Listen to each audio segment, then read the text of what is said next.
Madam Mayor, it is 6:04 and we are live. Thank you very much, Madam Clerk. Good evening, everyone, and welcome to the regular City Commission meeting of Tuesday, March 17th, 2026. Happy St. Patrick's Day. Let's have the roll call, please. Mayor Betty Resch, Present. Vice Mayor Sarah Maliga, Here. Commissioner Christopher present. McCoy, Quite a dilemma here. Oh, you'll come up with something. Commissioner Mimi May, Here. Hi. Commissioner Anthony Segrich. Present.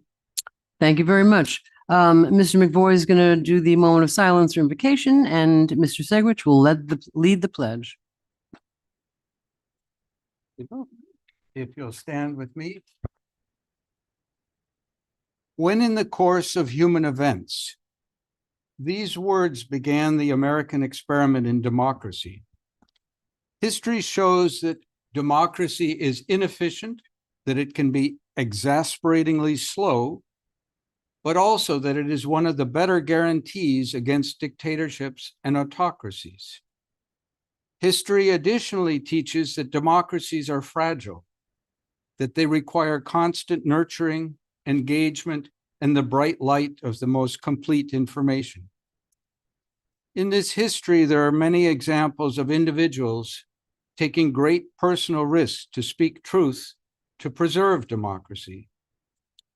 Let us take a moment now to honor those who have spoken out, even when it was unpopular or personally dangerous. Just a few. Daniel Ellsberg, with his 13-year-old and 10-year-old kids photocopying the Pentagon Papers. Maine Senator Margaret Chase Smith, effectively calling out Senator Joe McCarthy.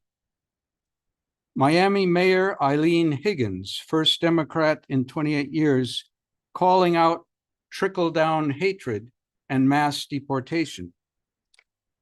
And as of yesterday,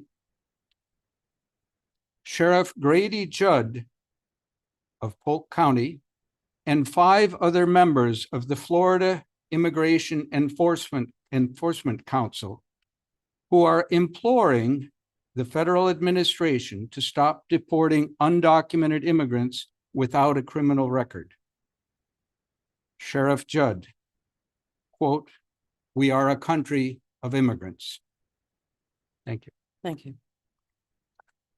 Pledge allegiance to the flag of the United States of America and to the republic for which it stands, one nation, under God, indivisible, with liberty and justice for all.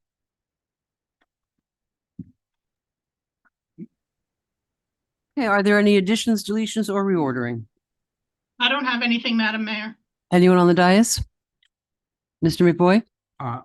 I'm not sure if it's an addition, but I seem to recall, and maybe I've forgotten something, I seem to recall that we had a request, and I thought we had fulfilled that request to put the nest trees on the March 17 agenda. I have asked about that, and I've contacted staff about that, and I'm not quite sure why it's not. Madam Clerk. Yep, Madam Clerk. So I did see it on, I'm trying to think of what agenda I saw it on. I think it was on and removed. I mentioned this. I never saw it on. I believe it's on the April 7th agenda. Okay, because the problem is they have a timeline. And for, I think I spoke with Ms. Silverblatt, there's a permitting, and Gail, if you're listening, you can text me. There is kind of a deadline, but is there a problem with perhaps putting it on? Is it too late to put it on the third agenda? The March 31st. Yeah. Commissioner May's hand is raised. Oh, I'm sorry. Thank you for, and if you do that, thank you, Madam Clerk. Ms. May. Mine was if you had any other additions or deletions, so it's not about the nest. Oh, okay. So I mentioned this at the pre-agenda meeting on Friday, and I haven't yet to receive. So if we can get it on the March 31st, the sooner they do it, because they do have a deadline. Yeah, and they've asked almost a month ago. I brought it up at the agenda meeting. So if we could get, could we have consensus to get it on the agenda for the 31st? Consensus for me. Mr. Segrich? What's the deadline? Uh, The deadline was last Friday. No, I'm talking about Gail's. Let me look it up. It's an important deadline for them in terms of, Gail, text me if you're listening. Let's see. Oh, here it is. I will have to request an extension from Sunshine 811 for the utility clearance as it expires after 30 days, which is March 23rd. So the shorter extension she could get would, I'm thinking, is there a problem with doing it quicker? I mean, are you, okay? No, I was just wondering what the deadline was. Yeah, it's an outside. It's not internal, it's outside. I'm fine with that. Okay, thank you. I consent. Yeah, Maresh, if we put it on the 31st, she's not gonna hit that 23rd deadline, just. I realize that, but she'll be able to ask for a quicker, a shorter extension of time. Okay, I'm okay with And that. they really, we all thought it was going to be in the beginning of March or this meeting, so, but No, thank you. I'm okay with that. Okay. Okay, thank you. So, Ms. May, your hand was up for additions, deletions, or reordering? Yes, I wanted to follow up also with, the conversation that we started at the pre-agenda meeting regarding the city manager, and we had gotten a update. And I'd like us to discuss at least, going forward with putting out that, job description, the brochure, and picking a range for, salary. Right, I believe we just got that this afternoon. Yeah, an hour ago. Yeah. Not prepared to. So I think I would like to add that then to, the 31st. I mean, we have to get this going. So any objection to doing it on the, and we'll do that in a public meeting, a regular meeting. Any objection to adding it? I don't have an objection. I'm just gonna ask all of the sitting dais to get your feedback back because Right. I'm gonna be bringing up the ombudsman and executive director, and apparently some people have not corresponded their concerns, their approvals, their non-approvals of those job descriptions, and we need to move these things forward. All right. So I do consent, but with an actionable item on that day, Well, that's the. not that's- just to talk about it on the Okay, but that's the 31st. city manager. Correct. Right. But I'm saying there's other things that have not been, I there's no understand. communication happening And in I've the had city many, management's well, office, except I've had many conversations with the but city it needs to manager. be everybody. You're not the only one. So Yeah. does So, that have to be on there, Elizabeth, that it's action taken? Okay. okay, so, Yeah, okay. I agree. I think we need to make a decision No, that day. absolutely. And in regards to what, Vice Mayor Malega is stating, I would have no problem adding the conversation for ombudsman and executive assistant to the 31st. I mean, how is the agenda for the 31st so far, Madam Clerk? There's a lot on it. Well, there wasn't anything on this, so we might have to sit a little longer.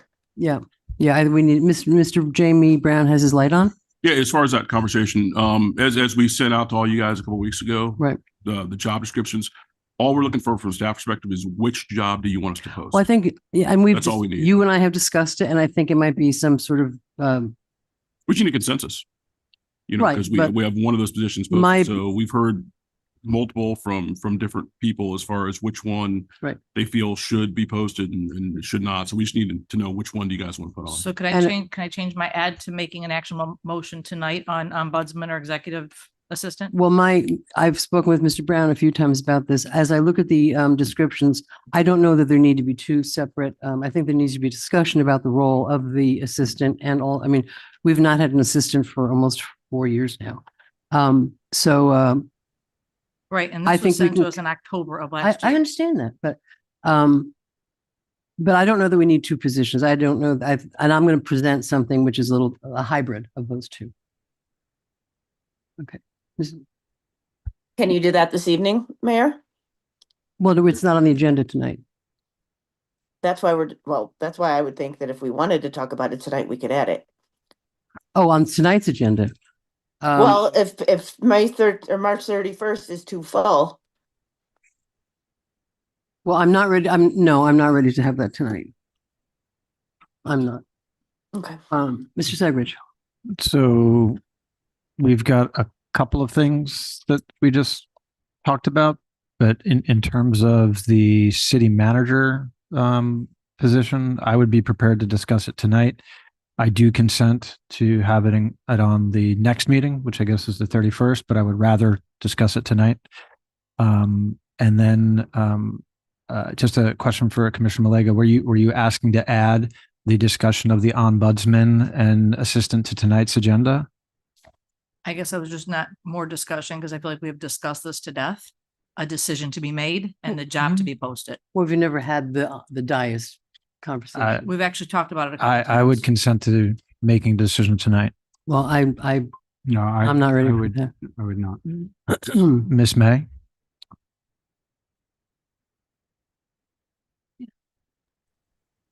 Oh, I don't know. I'm Um, here, but I don't know that are you, I I think mean, the mayor if I would had have had to some, ask. if a few hours ago, someone had said they were going to bring this up, I would be prepared. I'm not prepared. I'm just not prepared. I don't want to be obstructionist, but it has So been said. can we then agree that we can put it on March 31st? I Be have no problem. prepared and have a short discussion and a decision made? That's And if we're fine. going to do some sort of a hybrid, let's present it to each other next week so we can look at that. I'll put something together and forward it to the city manager. Thank you. Okay, Mr. Segridge. I would add to that, can we also discuss the position of internal auditor and whether or not to send that out to recruiter I think as part of that? that's a separate thing. I mean, Yes, yeah, I'm just saying while we're dealing although with now the these 31st open, is as jammed as it possibly can be. So I think putting it on the, I mean, it's an open position. That's not a Are- position we have to yeah, reconfigure. They yeah. just need to go out and do it. I mean, it's HR, correct? It's already been posted for quite Oh, a it's while been now, posted, and they've yeah. had, I'd check with the HR director, but I know she's had a good Okay. amount of Yeah, that's not one that we resumes would, coming. discuss. Hang on, but I do have a question. If you've had a good amount of applicants and we're the hiring body, shouldn't we have an update from HR on that? Yeah, she's working on that right now. Okay, thank you. I will say that there are certain qualifications that need to be met, Sure. and I know there's been an issue with that up to this point, so there might be yeah. And okay, I have something. I don't know if it's a deletion or what, but Mr. Segridge, you've asked to bring up a discussion about the trees downtown. This has been voted on twice. Our rules are that you can move to it looks like you're, correct me if I'm wrong, but it looks like you're asking for a reconsideration of our decision to put those trees downtown. Is that correct? no, Well, I'm looking at what you say. those are just some notes that I produced for you. So when this was voted upon and consensus was granted, it was that the trees that were installed, there's a large body in our community that feel that they are not shade trees. They are not the proper form. And there was a mistake made. And so the discussion was to talk about the potential that it was a mistake and yes, maybe take them out or relocate them. Okay. We said, do the project. I do not believe that the project was implemented correctly. Well, And that's what we got consensus to have it put on this. well, we had consensus, yeah, and I did not have the rules in front of me. I looked at the rules after that, and Rule 8, any member of the commission may move to reconsider any action. We've had plenty of action on this. It's not a reconsideration of the action. Excuse me. It is a reconsideration of action, provided the new relevant information which is presented and the motion is made by the next regular commission meeting. No motion to reconsider shall be made more than once on any subject matter. So we have discussed this a number of times. So we can talk about the trees, but I would delete it as, I don't see it as an action item because it's been voted on once, it came back again, and a final, but we can't revisit every decision we make. So I don't think that we can actually vote on this again according to our rules. I don't think it's a revisiting of the decision. The decision that was made was to plant those trees. Whether the execution of that plan went well, that is what the discussion is of. I believe that if we make a mistake, we should correct it and have that discussion. So I don't consent to deleting it. I would defer to my colleagues whether they want to or not. Ms. Malega? I was very clear on this 3 weeks, 4 weeks ago, whatever was right before Street Painting Festival. We've had the tree board here. We've had a purchase. We've had them put in. We need to give them time. And I am not in favor of digging them up and moving them, just like I wasn't in favor of digging up the ones at Bryant Park and moving those. I believe that we need to give this process a little bit of time. So, so I mean, we can discuss the trees, you can criticize what was happened, but I don't see this as an action item. So are And we, and quite a few people like the trees. I mean, it's not like a popularity contest in the trees. We ordered the trees, Yeah. we paid the trees, we planted the trees, and you can say it's a mistake, but sometimes, you know, and sometimes it takes a few years for a tree to come into, so 10 to I- 13, but yes. are and we deleting it, or are we having discussion just doing? I the would like to previous- delete it because I Okay. don't think it needs, I don't, So I do not consent to deleting it. Okay. What does, what feel you all? Do you want to discuss it or I delete feel it? like we just discussed it, Yeah. to be honest with you. Mr. McBoy? As you know, I was not in favor of this choice from the get-go, and I provided technical reasons why I was not in favor of it. I am sympathetic to Commissioner Segrich's concerns about it. I don't know what there is to discuss. At this point, I think the decision was kind of rammed through over better information, and I don't know what to do with it now. It has been voted on twice. We voted on it twice. Ms. May? The only reason I would reconsider it, and I don't think that we should in general, is if it's a safety hazard. Right. If there is any, and I guess that would have to come from the attorneys, but if there is any liability from the city regarding safety, then I think we should talk about it. But if there isn't any liability regarding safety, I think we have voted, I mean, even if we don't agree with votes, we have to accept them and move on. Right, thank you. So, is there consensus to delete it? I feel like we just discussed it, so I So we mean, I just- kind of feel like we jumped all over and just went right to it, so. Okay, so we've, to Ms. May's point, I have gotten concerns about safety and sightline. and those individual ones, there's a man who lives on Lucerne who's written to us about it, and we can certainly deal with individual problems that arise. I've been But- told by business owners that people have almost been hit and that it's a large concern. So I think it's worthy of discussion. If you guys don't, then we don't discuss. Okay. But Do we, Thank you. can we take a formal consensus vote to either add it, delete it, or to delete it? would those who are not in favor of discussing it be more comfortable with discussing it at a different time? It's Or you been don't- voted on. How No, I many feel like- times are we going to talk about these? Well, trees? yes, things get voted on, and I understand the frustration with that, and I'm not in general in favor of going back and forth on decisions. However, the reality of some decisions is maybe they continue to have bad consequences, and it seems a little foolish for us to just say, well, we voted on that, so it must be good, and not taking into account the realities that are out there or that are being reported. So I don't have a problem discussing it. Well, we cannot take action because we've already taken action, and I think it's. Motion to delete. Do I have a Just second? move along. Do I have a second?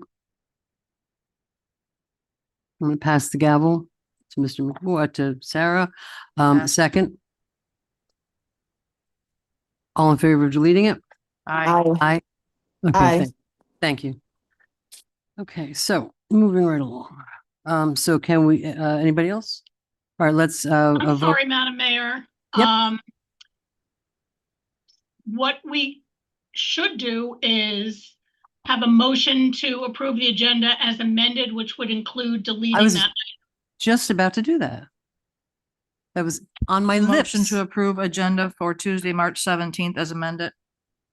Do I have a second? And what did we finally decide?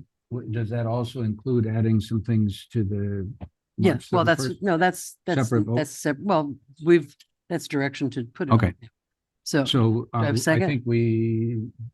But I don't see, is there something where it was added? I don't have anything added. unfinished business. Unfinished business A. Oh, I see it. So what are we, the only thing we're changing is removing that item? Yes, Just so I know what I'm voting on. okay, it's good to know. Yeah. Okay, all in Yeah. favor? Oh, Aye. a second by Ms. May. All in favor? Aye. Aye. Opposed? Nay. Okey doke. Public participation of non-agenda items and consent agenda. Ramsey McLeod. Followed by Matthew Van Voorthuizen.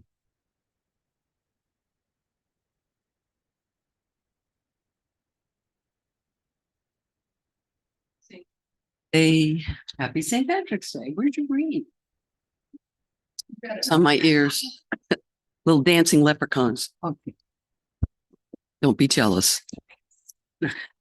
Ramsey McLeod, 24 South C Street. Now that the election is over, I hope you got the clear message that residents in this city, as well as those in Boca Raton, are not interested in densifying our open spaces. Anyone who has been here for a while has seen what is going on in West Palm Beach and Delray Beach, and they want no part of that, which is why many residents moved from Delray Beach to Lake Worth. Since this is the second time referendums 2 and 3 have been submitted to the voters, I think it's time for this commission to finally be transparent and honest about our finances. Members of the dais constantly bemoan our financial situation and how poor our city is, but we've never been told why. In the recent town halls that were held, Mr. Segrich revealed that we carry an indebtedness of $22.7 million. I, for one, would like to know what comprises this. Is it a single issue, multiple issues, or a shortfall of money for infrastructure needs? Residents should be provided this information publicly in layman's terms so we can all have an understanding of why we can't provide for what residents are seeking, i.e. new parks, etc., before you start the next budgeting process. To be clear, I know the situation is not of your making, but rather the can that has been proverbially kicked down the road. At some point, one commission needs to make the budgetary decisions that reduce or stop the growth of this indebtedness, and I am asking you to be that commission. The fallout from this referendum process will be long-lasting. Your behavior through this all has been less than honest and transparent, so trusting any of you is very hard ask right now. At the December 2nd commission meeting, I advised that there was an issue with the new Google form being used to submit concerns, issues to the city to be resolved. Since we've never been provided an update on this issue, I tried to access the online form yesterday. I was able to access it, but it required a code that was sent to my Hotmail account. Unfortunately, it didn't come from a city email account, but rather from an accessworkhost-mail.com account. Of course, it ended up in my junk email folder, but I've now accepted that address, so now you should be able to come directly to my inbox. I'm just curious when IT was able to correct the original issue and why we weren't provided an update, or were we ever going to get one from them? This is becoming an ongoing concern with staff. When an issue is brought to staff's attention at a commission meeting, why aren't they being noted and an update provided in the city manager's reports? On that note, I finally got answers to the concerns I brought to your attention about the recent open space report provided at the March 3rd meeting. However, I have not gotten confirmation that the report has been updated with the correct information. Can staff please provide confirmation they have done that and report the findings at the March 31st commission meeting? Thank you. Matthew? I love that last name. I have Dutch in my family. Van Voorthuizen. Is that pretty close? That's pretty close, yeah. With an American accent, it's Matthew Van Voorthuizen. Syllable. Thank you. Commissioner McVoy can also help with the pronunciation, I'm sure. Is the mic actually on? Just make Yes, sure. you just Okay. have to speak into it. All right. So, hi, my name is Matthew Van Voorthuizen. As some people may know, my address, 302 North B Street. There are two main reasons that I moved to the city of Lake Worth Beach, besides the fact that I have friends here who I love. One is the walkability and the bikeability. The other thing is the beach.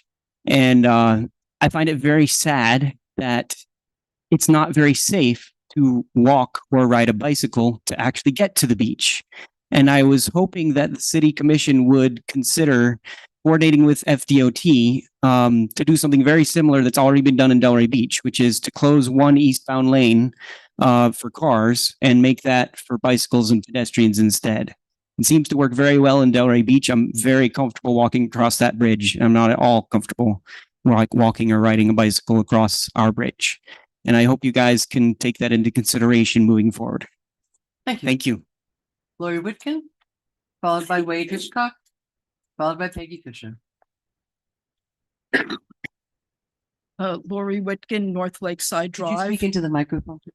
Is this better? Yes. Okay, Lori Whitkin, North Lakeside Drive. I'd like to thank everyone in the city who voted no on Charter Amendments 2 and 3. We had a great turnout. We have a lot of smart residents who understood the basic issue. The people must control their public land. And to the commission, and I'm excluding Commissioner McVoy from these remarks, you can be relieved that our homesteaded real estate taxes will continue to flow into the general fund. So if your arguments were correct, there was really no need at all to lease off the best parts of our city for 99 years.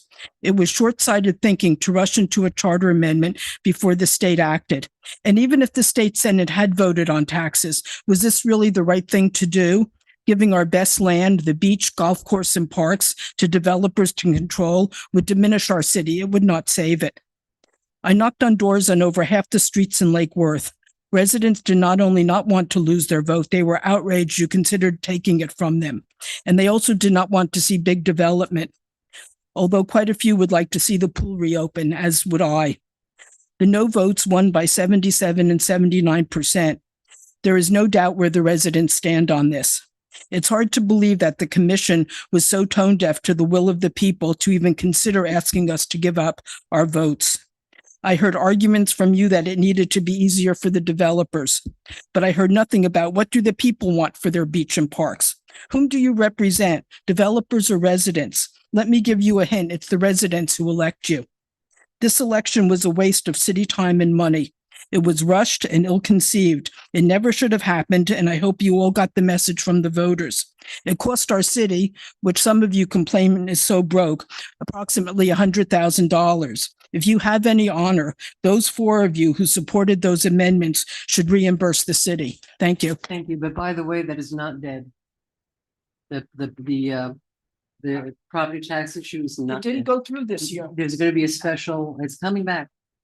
Okay, Mr. Hitchcock. And then Peggy Fisher.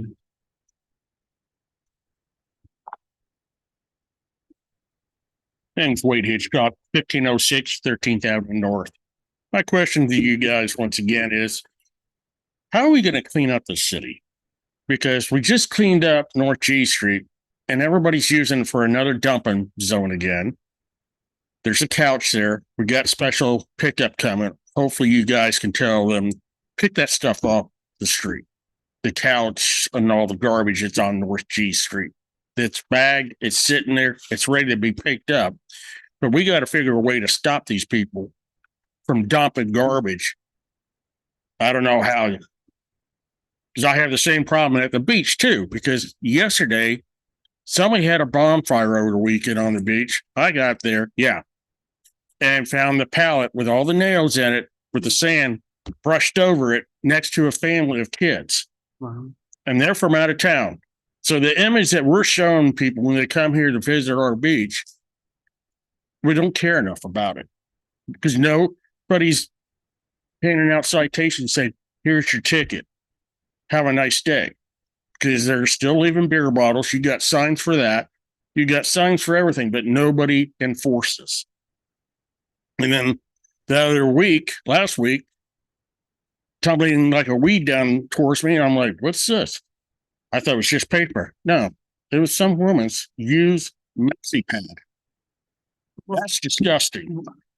Agreed. What I always ask people, if you see something like that, let us know, either email the city manager, because once, and I've always said, you guys are our eyes and ears. I don't know there's a couch on G Street if nobody tells me. Oh, it's there. Well, But your code I don't enforcement, doubt you. your code enforcements are riding all over the place. Why aren't they just saying, Okay, hey, we but need to get this picked If up? you could help with that, where I'm working on it. where on G Street?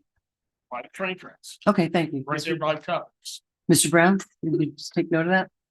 Thank you. It used to be worse. That's the crazy. Ms. Fisher. Peggy Fisher, 508 North A Street. I concur with the previous speaker, because I continually call about bulk waste. And I think we need to look at what happens when the same property, apartment complex, has bulk waste out all the time. We need to have some way to put a heavier fine on that location. But I came up because I'm concerned that we need to, if we want to be communicative with our residents, then we need to go through and make sure our website has up-to-date information.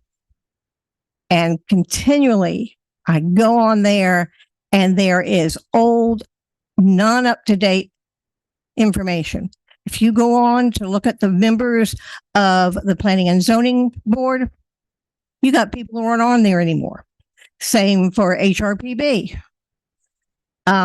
This is not rocket science for anybody to have a list and provide it. And I know I understand our web manager is in Texas for some reason. There has to be a way to keep our website up to date. If you want to inform people and you refer them to your website, which you do, make a report about this couch or this or that, then go on it and make sure it's up to date about what's going on in the city. Because that's just not doing our job. And I mean our job, I mean everybody's job, whether it's staff job, the liaison's job. It's ridiculous that our quasi-judicial boards do not show the accurate members on them. And it's not just, it was last week or last month they got off. These are people that have been off for quite a while. And that's on you all, because you all direct the operations of this city. And if Mayor, you're right, you do. And if you all are not being paid attention to by whoever's sitting over here or whoever he's directing to do it, then there needs to be consequences. And that's what I don't see. I'm not the only person sitting in this commission room or in this city seeing that, there's a problem, but there doesn't seem to be any consequences. We talked about not having evaluations for 10 years. There's a consequence if you had an evaluation every year and you weren't doing your job.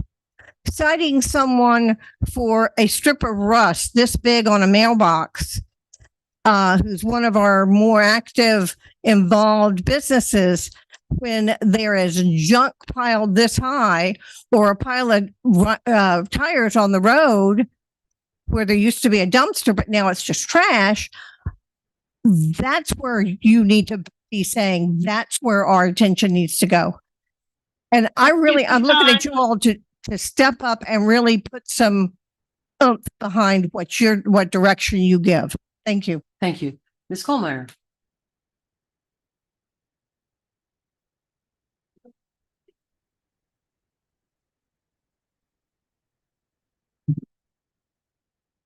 Catherine Kohlmeyer, 503 First Avenue South. I just want to talk a little bit about government. Cities in Florida just get, I think, property taxes. They don't get bed tax. They don't get income tax. They get fees, obviously, but it seems like it's really hard. A government provides services and amenities to the public. Government owns assets and provides services, roads, schools, police, blah, blah, blah. And they have to have money to do that. And if part of the government is always taking away money from cities, and so cities feel that their only alternative is then to lease their assets or give away or sell their assets, their public assets, to private interests. That is part of the movement of disliking or trashing government and saying, well, government's a bad thing. And we want to move the government and we want to move people who do things for us to private corporations. And that's what I think this is part of. And you don't just have to cave. I know you're in an impossible situation. We're all in an impossible situation. But just to accept it like it's okay, we can vote to change governments. We can educate people. We can say, if you want a government for the people, by the people, of the people, with public spaces and public assets, which is for the good of everyone and not just the fortunate few, then that's going to cost money. And it's been set up so there is some recognition that government has a place. And if it's continually threatened and nobody says government has a place and needs money to operate, I think that's a kind of a lack of people educating our residents. We can say this kind of thing on the dice. We don't just have to go, oh, Tallahassee's taking everything away from us. We can say, if you support government and you support the idea that government has a place, then support the idea that we do need funds to provide those services. Thank you. Thank you. Okay, that's the last one. Approval of the minutes. Do I have a motion? Motion to approve. Do I have a second? Second. All in favor? Aye. Aye. Aye. Thank you. Consent agenda. Motion to approve. Do I have a second? Second. All in favor? Aye. Aye. Aye. We're going down now to new. May. She vote. Ms. May? Ms. May? Aye. Thank you. Sorry, Mayor. That's a no, it's It's hard to unmute in time when you go that fast, but that's okay. just stay unmuted and just don't chat. Or Just swear. put your hand over the microphone. Don't swear. Because it really is hard. Yeah, you know this. It's really that little tiny black box up there. It's hard to see, and I do not ever want to ignore anybody up there. So we are going now to new business, ordinance 26-02, first reading. Please read by title. This ordinance 2026-02, an ordinance of the city of Lake Worth Beach, Florida, amending chapter 23 land development regulations, article 1 general provisions, division 2 definitions, section 23.1-12 definitions, amending and adding definitions, article 4 development standards, adding thereto a new section 23.4-27 murals and sculptures attached to structures, and article 5 supplemental regulations, section 23.5-1 sign, to repeal paragraph E13 murals and providing for severability, complex codification, and effective date. Thank you. Motion to approve for conversation. Do I have a second for conversation? Second. Okay. What's the comment you have saying? Yes, your light is on. I do have a question. I read through this and I'm very thankful that there is a little more clear language in regards to murals. What I didn't see is if somebody does take it upon themselves to put a mural, what the ramifications and the fine structure would be. And I'm asking legal, should we have that in here as part of this conversation? Because murals are kind of an outlier, right? You put up a big mural on the side of a wall without a permit. What does that fall under? What is the penalty for that? And should we have that in this language? Good question.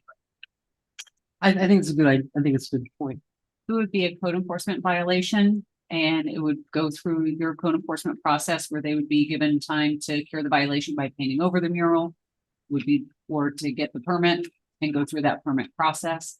And if they didn't do that within the time frame, then it would go to the magistrate. A fine would be assessed, additional time given, to take that corrective action or face a fine. I would like to see language I agree. in there about this. A reference. A reference that, this Doesn't is be not a enforced like- suggestion that there needs to be a permit pulled, or this is the ramifications if you don't. Because having somebody pay an artist to put up a big mural and then telling them they have to paint over it, to me that's not being business friendly. Right. Or artist friendly, and we're supposed to be a town of arts, and I just think that there should be something in there letting people know that there is a ramification if they don't follow the protocol of hiring an artist, going through what this says as far as hiring a professional to do it and pulling the permit. I don't know if anybody else has an appetite. Thank you. for that. I agree with that. Just in the change, just incorporate that as if this is not followed, what would happen? Either code, apply for permit as Yes, is. so that it does have in there that the permit is required, and we didn't include specific enforcement language in this section because it's in the land development regulations as a whole. But no and one's gonna not go back and specifically read that. section. So we're Yeah. happy to put it in, but that's why it is. No. in there. And I just think if we could say something about, otherwise you may have to cover up the mural that you're now paying $10,000 for. I think that, because no one's gonna go through and read our LDRs or code and see what the violation is. I also would like to see, again, speaking to Ms. Fisher and the website, the shortages at our website does, I've said this for a long time, just, put what you should know if you're going to live in Lake Worth. You can't do a mural without a permit. You can't cut a tree down without a permit. Just let people know in plain language, just some simple basic things. My question about this, and it's the approval process. What are the parameters for the approval? We can't go content, right? Correct. So what is how does the group decide if a mural is acceptable or not? I mean, how do we do that? William Waters, Community Sustainability Director. We have historic preservation design guidelines and also major thoroughfare design guidelines that talk about how things that are done to a building should be in harmony, compatible to the building in question. The taste level of murals, architecture, whatever, has been in debate in Lake Worth Beach for probably 3 or 4 decades. Yeah. You used to have a whole taste police, the community Right. appearance board. We do have something that says if it's in good taste. We do ask people to provide background information on the artist and sort of a justification of why they're choosing the mural that they're choosing. As an example, why would you choose a scene of the beach versus a scene of the mountains? Hopefully you would realize that a scene of the beach is more appropriately for a beach than a scene of the mountains, but you might get something else. It is unfortunately rather subjective. Yeah. And that is why it falls for a public board to make the decision when it's on a major thoroughfare. I do not know of a place that has specific guidelines because a mural and its artistic flavor is really up to the individual viewing it. We've only turned down 2, I think, since I've been here. And one was a rather pejorative mural that had monkeys doing things. And then we had another one that was rather inappropriate before we had the administration that we have now, because it was more referencing DEI and that sort of thing. But that one actually, because of, I think, the lack of public appreciation for it or the distaste of it, it was painted over, and it's where the cottage one is that's on the side of where the art league used to be. Oh, that wall, build a wall. Mm-hmm. Yeah, that was broken anyway. Yeah, I mean, it's going to be a problem. We're just always going to be facing that subjective test. Mr. Segridge. Thank you, Madam Mayor. So I've got a couple comments, but looking at the definition that we have of mural on lines 51 and 52, it's rather vague, as basically it means, or can be interpreted as anything other than just plain paint. And one of the examples that I would draw our attention to is on one of our side streets. We have a little boutique, and they had kind of a foliage motif. Wasn't what I would consider to be a mural in kind of the traditional sense of a 10 by 10 wall with a picture. It was, the sides of their doors and around their windows was in foliage, and they were cited by code and had to remove it. And it had been there for 10 years,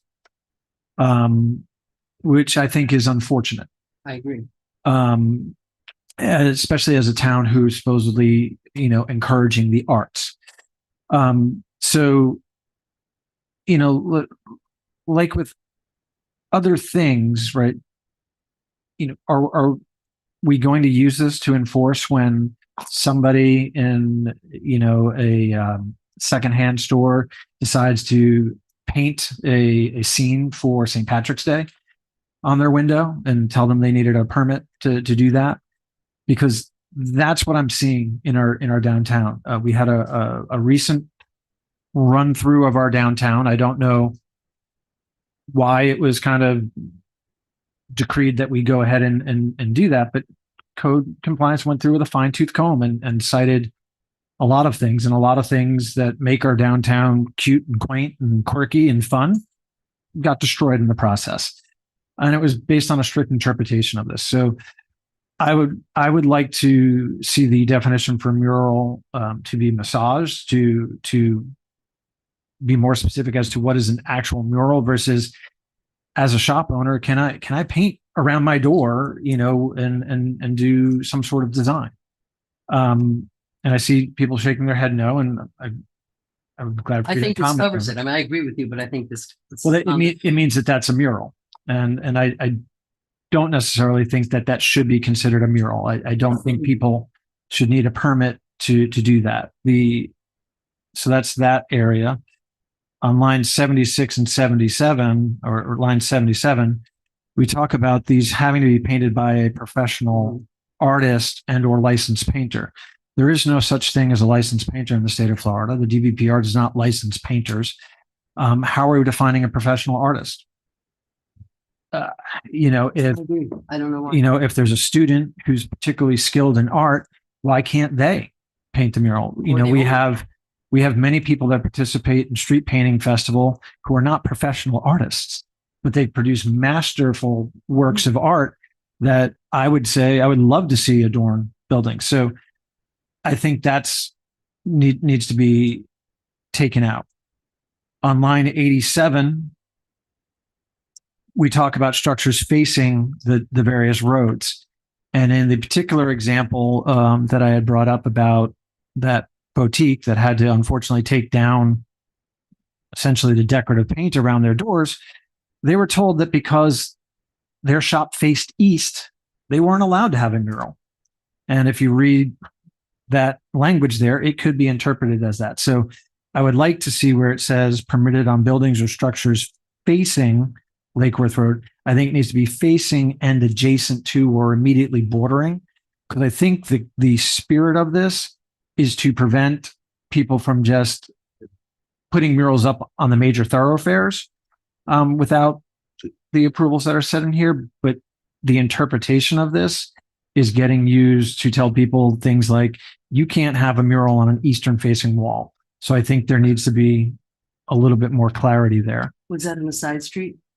Yes, it was. Like J Street? Yeah. It was on a side street. And also we had there, I mean, if those of us that have been here a while remember the beautiful mural that was on the side facing the post office there was a parking lot. It was a great community project. I was up here when that happened, and it was wonderful. So, I mean, I understand. So to me that, and the new owner painted it over. I don't believe that was a city action, but, so I mean, this is when you start, art, when you start, and I'm all, so yeah, I agree with you totally on line 77. Why a professional artist? I mean, if it's going to be put up, yeah. Do I get? There's only so many Sammy Michaelis in this thing. On line 106, where we speak about they're not intended to be signs. I don't know if we can kind of protect ourselves and say signs and or political messages, because oftentimes art can be political. That maybe, purely words, like I can envision someone having a beige background and then just words as their mural. I don't think that is very artistic for our town. I would support maybe putting in some kind of language to prevent against word only political messaging or something like that. And then my last comment is on 131 under the review process. I've been approached by several people who are trying to put murals up in the city, and the process has been rather onerous because it does have to go to the planning boards. I would like to see things first approved by staff, and then if there's an appeal, if staff says no, then it go to the planning boards. That would expedite this process and make it a much more friendly process for people to accomplish this. Because myself personally, I read this ordinance and I think it's going to achieve less murals, not more. And I want to achieve more murals, not less. And I appreciate Commissioner Malega's, comments earlier, about warning people that there's going to be a punishment if they do this outside of it. I think it's kind of sad that we have to do that. I think we need to be encouraging. So I have a little bit of a problem with the overall tone of this in general, because again, based on the vague language in the beginning, it applies to anything other than plain paint. And I don't think as an artist town, it should be that way. I think maybe we have a square footage, by which it becomes a sign or so on. But I hope we can find some better way of doing this. So those are my specific comments, but my overall comment is on the feel of this. It feels more restrictive than it does encouragement of murals. And I don't have the words, Smith out to do that, but I'd like to see something come back along those lines to account for that. Okay, thank you. Ms. May. Thank you, Mayor. I have a couple things that I noticed too, and the first kind of piggybacks with Commissioner Segrich's line 51 and 52, where it talks about the definition of a mural. I would think that the definition of a mural might have something to do with the permanence versus temporariness of the art. For example, if you are decorating your window for St. Patrick's Day, that's probably not an all year long thing. But if you are putting up a painted scene on the side of your wall, then it is. So I don't know, William, if there could be something in there for mural talking about a permanent art piece or a art piece longer than a week. I don't know, but that might help us define mural versus temporary decoration for a holiday, talking about what Commissioner Segrich just said. The only thing this doesn't cover windows. This is actually. It does, actually. It says or a window. Oh, it does say window. Line 52. That's why I'm thinking with mural, it sounds to me like it's a permanent thing versus a temporary celebratory painting of the window. So are you suggesting taking window out of it? No, I'm suggesting making it something about permanence versus temporary. The Google, basically what Wikipedia and Google, the mural is a large artwork such as a painting, photograph, or mosaic applied directly to or fixed permanently upon a wall or ceiling. Yeah, permanence. Like the Sistine Chapel, it's a permanent thing. All right, so add the word permanent. I would like to know what the attorney and community Right. sustainability thinks, but yeah. And I mean, a mural doesn't include windows, but and Well, I mean, they're saying that it does in that's this. just hard. I'm sorry? Like you said, it's really hard to legislate art. Oh, absolutely, absolutely. The other thing is I kind of agree with Anthony, and I don't know if this does hinder the democratic process or speed up the artistic process, but is there an issue with it going through staff, and then if there was a denial, it could be taken to the two boards? Or is this something that has to go through those boards per state law? The intention on E, which is on 86, was that, and it does say that any building that faces the major thoroughfares can have a mural, and it goes before the board. But the intention was the murals that actually face the right of way, 10th, 6th, Lake Worth Road, Dixie Highway, Federal Highway, are the ones that would go before the board. The others could stay with staff, very similar to the SFTF 14 and single family. That could be tweaked a little bit. Okay. I capture that. And then on the addition on 51 and 52, we just add permanent in nature. Yeah. For context. We do want to keep window because, and we do not, the only time that the temporary painting of signs like for an event comes into play is if they cover more than 25% of their fenestration, which is their window. And that comes up a lot. that's in a different section of our code. It's not related to this. If you all are open, which PBSO has not been, of allowing more of a window to be covered with signage or decorative type elements, we can bring that forward in a different way. I would think that the only reason I would approve it to be more than 25% is if it's a vacant building, so that it's not as ugly.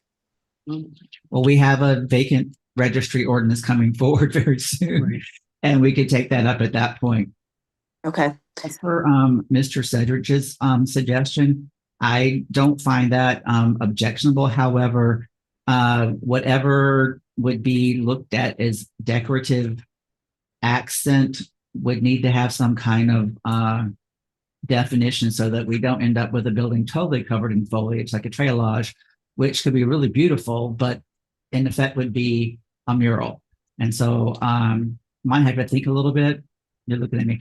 Treillage is a system of putting a system of wires or connective things to have a plan. Espalier. Yes, espalier is another version of it. But people sometimes, because of the maintenance, would like to have that painted on a building. Well, there's got to be some parameter where it goes into the mural world versus it's just a decorative sort of accent element.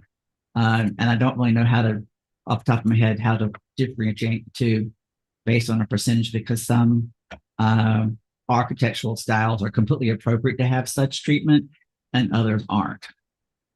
Yeah, I'm sort of uncomfortable. You know, if somebody has a building in Lake Worth and they have a business and they want to cover, you know, you see now there's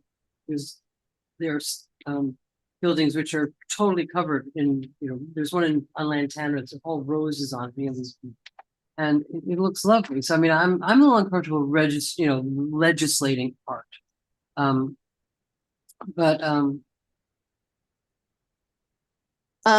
Yeah, sure. Sorry, I just let me finish my Yeah, three of course. and then I can be done. So are we okay with putting permanent in nature? Yes. Okay, and I agree then. I understand your process, William, with the ones that are front facing to the major thoroughfares go through the boards, and ones that are not, don't have to, but they still have to get approved by staff. Is that what you're saying? Yes, ma'am. Okay, and the third thing I have is in line 102. That one just seems a little bit vague. Like, who defines an overconcentration of murals and sculptures that would materially impair the visual character of the corridor or district? According to whom? This is trouble.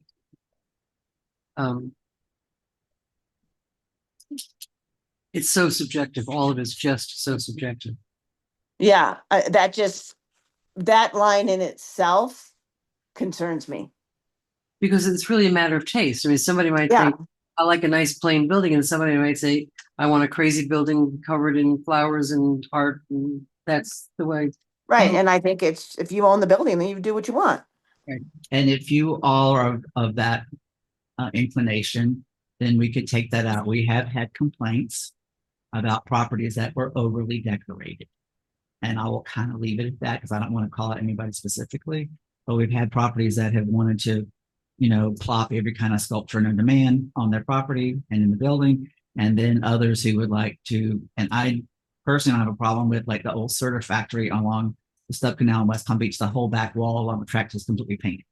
It's a mural. They have butchered it over time and got rid of its whole context. But if you're okay with how far it could go when it's unlimited, how much of a building could be muralized or sculptured, then we could. Can you explain what the sculpture is? Is that something like 3D sticking out of the building? Yes, Harry's Banana Farm has a dinosaur on it that was not put up with a permit. And we did, when I got looking into it, I'm like, we don't have a mechanism to allow someone to attach a sculpture to a building or a site. So in the process of coming up with that process, I've always had a problem with the murals being in the sign code, as well as I think the city attorney's office, is that murals are not signs. So why are they in the sign code to begin with? So this was an opportunity to like really fix a confusing section of the code. And we can add the piece about compliance, but Under 66, it does state a permit is required. It's unlawful for any person to do Right. this, whatever. We can include that reference. I think it's in a couple other Right places, there. the LDRs. It sends you back to the code compliance if you don't follow the rules. That's Right. really difficult. It might be adding a JK and L, or making J have two parts, 1 and 2, compliance with applicable building codes and other requirements of the code or something. But Elizabeth, I'm sure can come up with something like that. But What about taking out 102 to 104? well, that's what I'm asking. It's Yeah. your arbitrators of, I guess, taste and community appearance. Just know that there could be, and likely will be, instances where we might end up with an entire building being a graphic. Yeah, but I mean, if you live next door to somebody and you don't like what they did with their house or their landscaping, tough. Yep, Okay. I agree with that.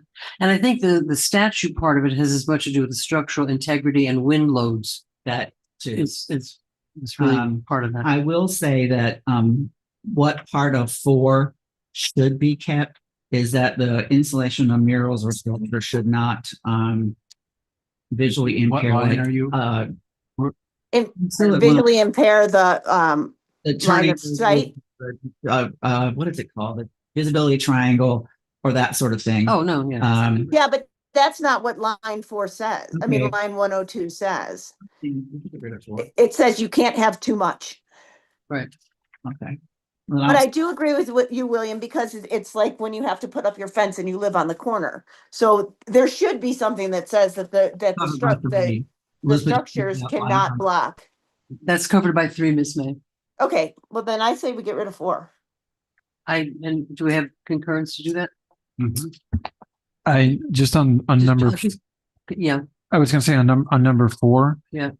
If it's staff doing the approvals, I'm okay with number 4 existing, because if staff says, hey, it's overcrowded, they can go appeal to the board and it's not that much of an inconvenience to them. I am in agreement with all of you that I don't think we should be really heavy handed in that, but I do think there could be, and I could foresee instances where there needs to be just a little bit of oversight of that.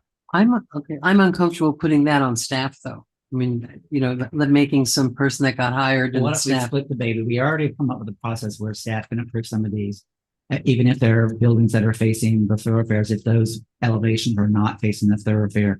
What I would like to work with Elizabeth on and Scott and Lauren is that number 4 be something to the effect that a mural or a sculpture should not be permitted that would otherwise not be in character and harmony with the character defining features of the building. As an example, on the Lake Avenue Theater, there are some vertical elements on it that are lit up. If you were to paint murals on the fronts along there, you would lose that character defining feature of that theater.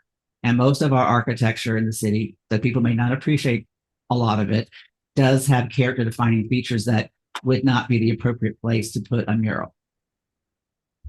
Or the type of mural, as another example, if it had a column, like a decorative column that supported something, doing a treillage or espalier vine on it would be appropriate. Painting a whole scene on it of like birds flying and around the whole column would not be appropriate for that.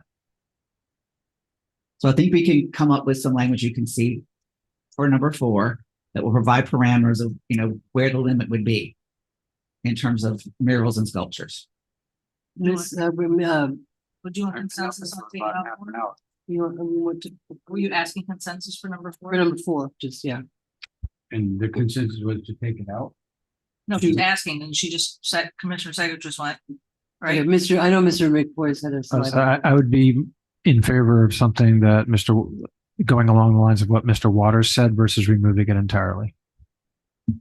I'll give you a chance, but I'm skeptical of that because birds of a column could be a beautiful thing. Cut back if we feel like we've made it too strict. But once you open up the floodgates and all the horses are out, it's very difficult to put the horses back in. So we'll come up with something that provides as objective as possible context for how much of mural can you have or how much sculpture. And if we find out over time that it's too limiting, we'll just come back and change it again. Okay, I don't like it, but Mr. McVoy's had his light on, and then Ms. McLeod.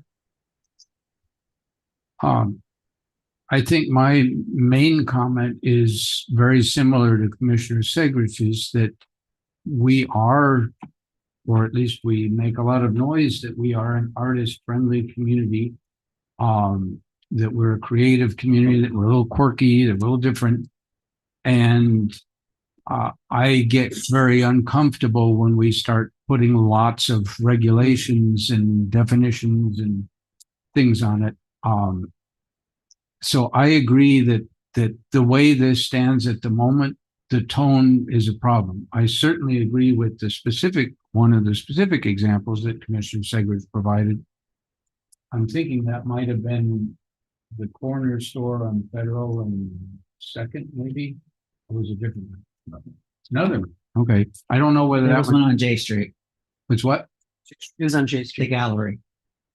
The Art and Stone or whatever. Yeah, that was the other one that I was going to mention. That had a, long-standing mural that a lot of people liked, and there was no earthly And it purpose probably or could have stayed if someone made an application to keep it, but they refused to do that.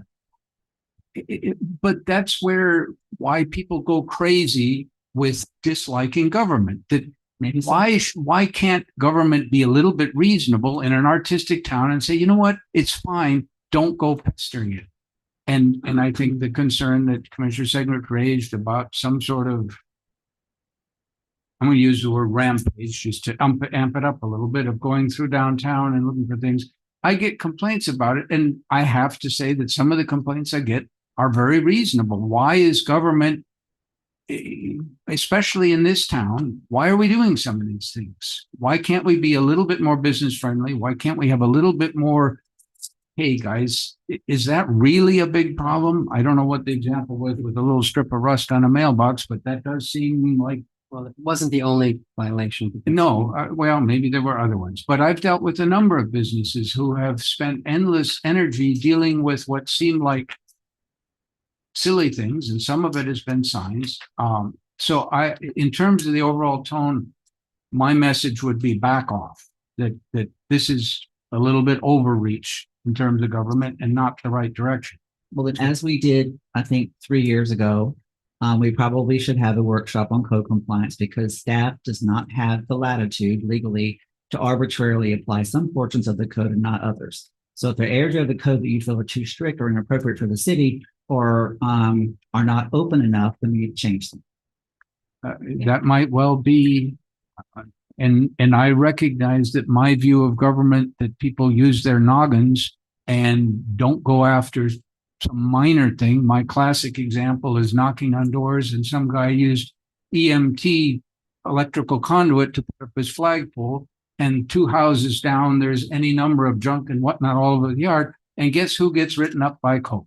Okay, we're getting a little off topic. And We'll those talk- let's- things are legitimate complaints from our community, it seems to me. Okay, let's stick to I think murals. we have some specific things. My recollection, although I won't say it's perfect, of what Commissioner Segrich proposed that we look at, and I appreciate his comment that, I'm not sure about all the language to fix this, but if we might want to go back to those specific ones and see if we want to make any changes to give a little bit better direction to staff. The overall direction from me is, and one specific one, which I do want to mention, is I've been told, whether accurately or not, I've been told that a land trust, for lack of a better, that is not visible from the street, was told that they could not choose what they put for murals on the walls of their stuff that are not visible from the street. And I have to say that seems pretty nutty. Yeah, it does. And I don't know whether it's true, but if these rules would govern things that are not visible from the street, I have a big problem with that. I think this specifically does from the street. Are we? I'm not are we aware of that clear? particular situation, but Are we clear in here that if things are not visible from the street, it's really not our business? That's not fair, because there's a business downtown that put a big Trump sign on the top of their ceiling, that the roof that everybody in the towers has, or the Lucerne building has to stare at. can't see it from the street, but they can all see it from their homes. Okay, I think that's a reasonable point. And then Um, would we or would we not count alleys as streets? They are considered rights of way. Well, what about that art alley that right over here that's so great where people just, I mean, that, I don't think alley, I mean, who cares if there's paintings in alleys? Madam Mayor, if I may. Oh, please do. I just And then Ms. wanted, Malega. to give you all a little bit of background. One of the things that we tried to focus on when we were bringing this forward is bringing forward the existing provisions that are in the sign code related to murals and how murals have been regulated in the city thus far, but also to expand the opportunity for murals in this art-centric city. So right now, where murals can be located in the city is very limited. And one of the things that we tried to do here was expand that so that murals can be legally placed everywhere in the city. And if you all in reading this feel like you like that, but maybe there's too much regulation to murals everywhere in the city, we can take that guidance and bring that back. If you want to say murals are allowed everywhere in the city, but they're required to have a permit in these locations and anywhere else, do what you like, that's fine. We just need to know to write that. So this is our best guess based on what's existing and what we've seen come forward in the community, from the community, and, you know, heard from you all. So we just need some more guidance on what you all want the future of murals to be in the city. Yeah, and that's one of the downfalls of getting a proposed ordinance to vote on it. And that's just the way we do it, you know. If it came to us, when we talk about it and then bring it back revised for the first reading, but that's just one of the dangers of not the situation. So I'm gonna ask Ms. Malega. Thank you. So, Madam Attorney, you just said that we are a city that is art-centric. And I think that that should be line 26, not the city is a hub of arts and culture. I think we need something more inviting. That's what I wrote next to that, more inviting. So something like, or take one of the lines from our strategic plan or mission Promote statement. creativity. Yes, and make it more inviting because we are trying to encourage people to invest. I do agree that we need to put something in line 51 or 52 that it needs to be permanent or semi-permanent. I am not in favor of removing line 77 by a professional artist, licensed painter, or under their direction, because God love my sister, she's artistic, but I don't want her grabbing a paint can and going to town in our city. She may think that she's an artist and she has gone to art school, but I have a small fear that I don't want people, and somebody had said, who cares what the neighbor next door to you does? That person who owns that home, when they go to sell their home, that could devalue other people's properties. And I just think about my great residents of the Rollo neighborhood. I can't see, somebody painting their entire fence a mural or putting mosaics all over it, and all of a sudden they can't sell their house and they're calling code. And there's a balance, right? Like, we want to make sure that people have freedom, but also not freedom that impinges on other people's freedoms. So I think that there does have to be some teeth to this. There's a gentleman named Tyree Gooten who's in Detroit, and he did this great project of abandoned homes called the Heidelberg Project, where he literally picked up trash and then applied it to, and I'm sure you've heard of it, and applied it to abandoned homes. Well, that's considered art. So, I mean, art is literally the eyes of the beholder and the artist. So I'm a little concerned, and I don't want to be heavy-handed, but I do believe that we need bumper guards and some guidelines, because there are people in this community who want well manicured lawns, and they don't want to have their neighbor having the freedom to do whatever it is to be artistically expressive that may hinder their property value. Line 106, I would like some language in there that says no commercial advertising, no political statements. There's businesses in this town that if we gave them carte blanche, then I could only see some of the things that they would want to put in this town.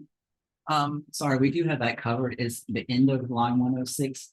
Any commercial messages included as part of the mural and sculpture shall be evaluated as signage pursuant to the I don't know. sign. I would say no. In my opinion, no advertisement at all. We could Okay, change but that to any messaging. Any So messaging. Any words would have to go through the sign. Okay.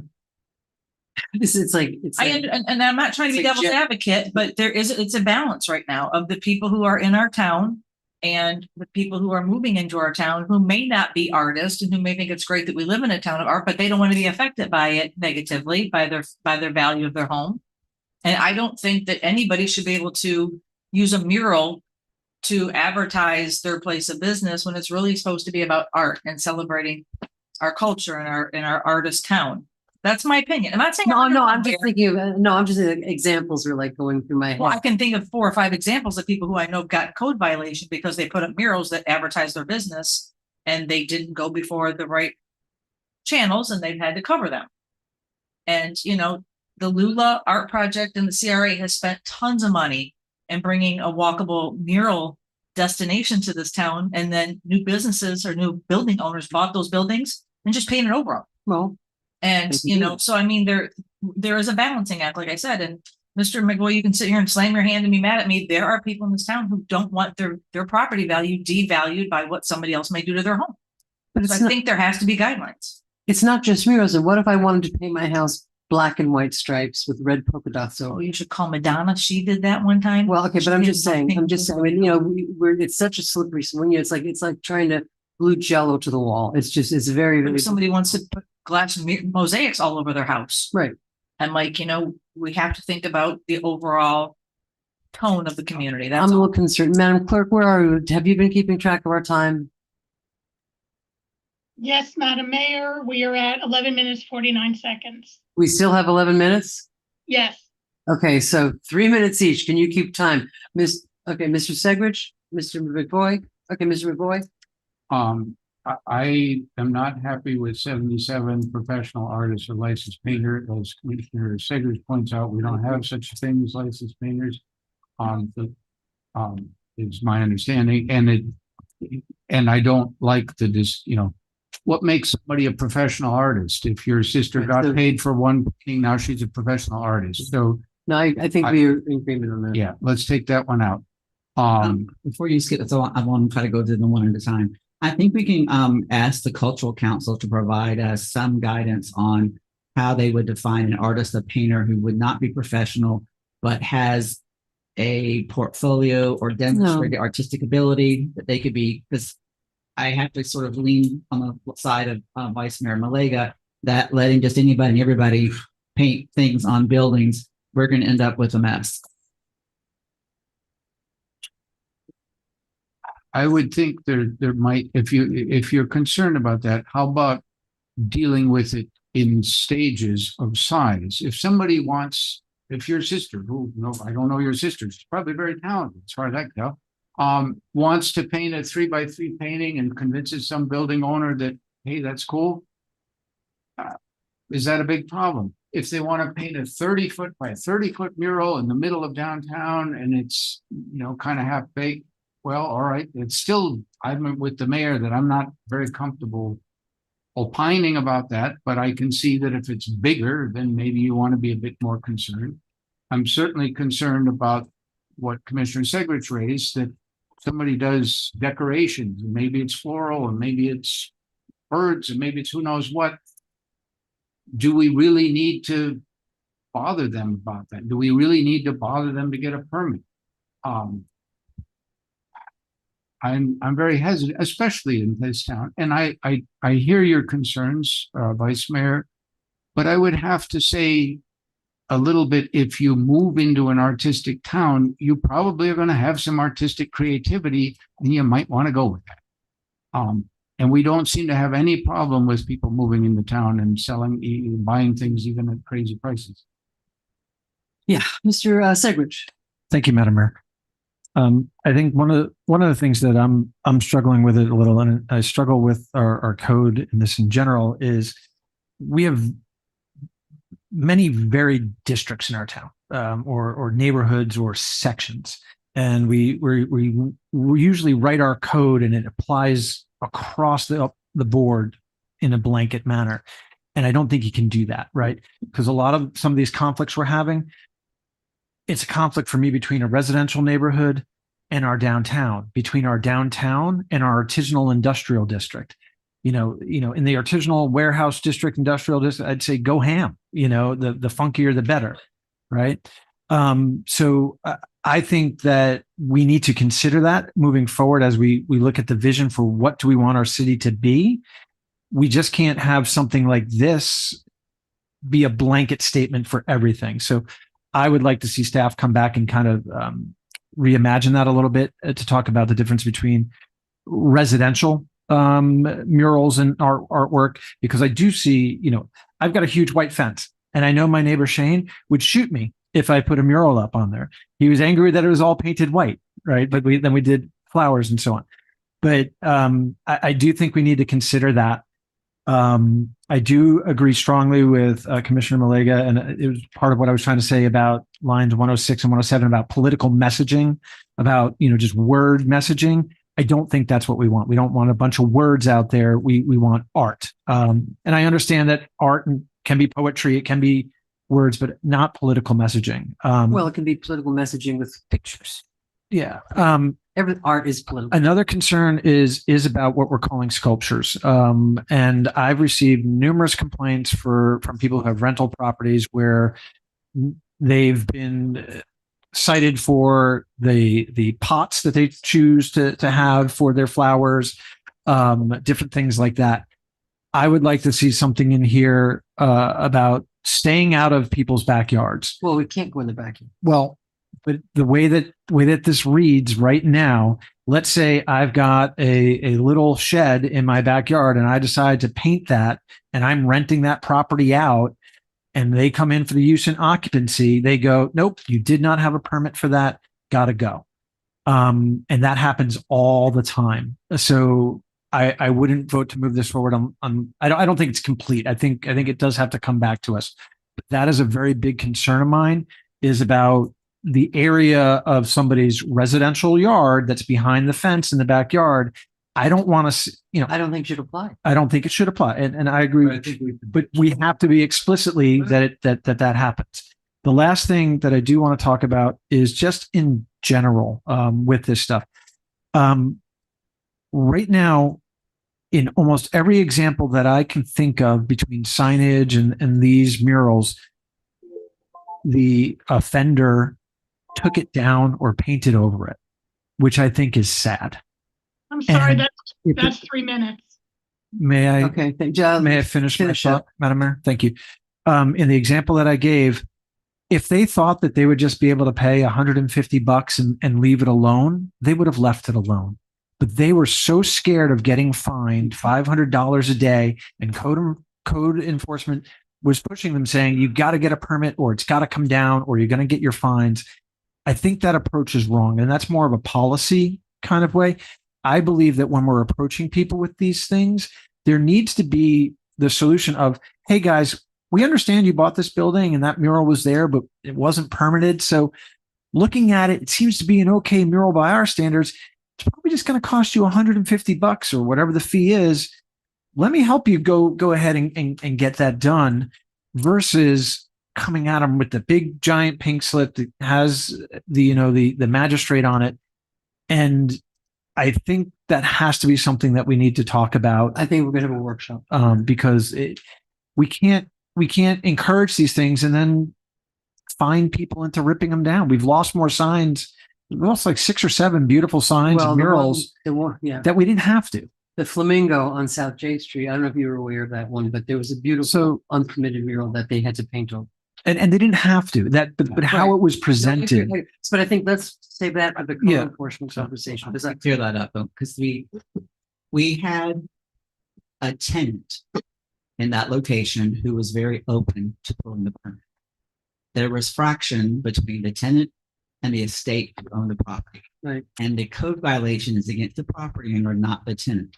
And the tenant at that time could not get the support or an application signed by the property owner to allow that mural to stay. And it was the property owner's choice not to keep it. No, I understand that. That was just tragic though, because it was one of the prettiest murals we had in But the one example that I brought up, the owner and the tenant were all for leaving the mural. They were very upset that they had to go ahead and remove it. So. Okay, so I think this is going to take some more work. Do you think we can have this back with these changes, or for discussion, or Peggy, I see you have Yes, we do. I just told Peggy. I got it. So, do you, I'm looking, I keep checking to see if Amy's hand is back up. So do we want some rewriting before it comes back to second reading, or just, I think we should start with first reading? I would suggest that we try to come back on April 28th. If that's the, that's the second meeting. And For a second reading or? The April 21st would be your second meeting in April, and we'll go back to having a first reading. That should give us about 2.5 weeks to fiddle with this. So you'll come back with a first reading? No first reading. Okay. Thank you. That's it. Ms. Fisher. Thank you very much, Mr. In Ward. order to do that, I would, maybe Elizabeth can correct me. I would table this until April 21st. Okay, so the motion to, Table, well, you have to withdraw the motion to, withdrawing motion, of approval for ordinance number 2026-02. does the seconder agree? I agree. Okay. Motion to table. All in favor? Aye. All right. Motion to table ordinance number 2026-02 until April 21st. Second, All in favor? Aye. And listen. aye. Why am I standing here? I'm sorry? I see. I'll be right with you, sir. To staff, we are not criticizing your work. This is hard stuff to pin down, so I just don't want anybody to feel like we're criticizing. Ms. Fisher. Usually you comment before you take a vote, but okay. I understand all the discussions about murals. There's a mural in Topical Ridge on the whole side of a house that's along the roadway. Before Harry's had their dinosaur, I believe the horse saddle Cedric has been there for a much longer period of time and was never addressed. I've just come because I've said in lots of these meetings, I know you all have a very, very long list of items that need to be addressed, that you all were prioritizing. And I really wonder why this one comes forward for some of the other items that are much more pressing to the community, to the city. And I just would like to know that as a resident that provides my input, that you all are focused on those items that you all have identified as the most significant. I agree. I understand having to revise code items, and we've done a lot of housekeeping cleanup on our various codes here and there. And we didn't like the word housekeeping, but we've done that for many meetings. But I would just like to know that you all are going to direct that the most important items that need to be addressed in this city are the ones that should be coming before you.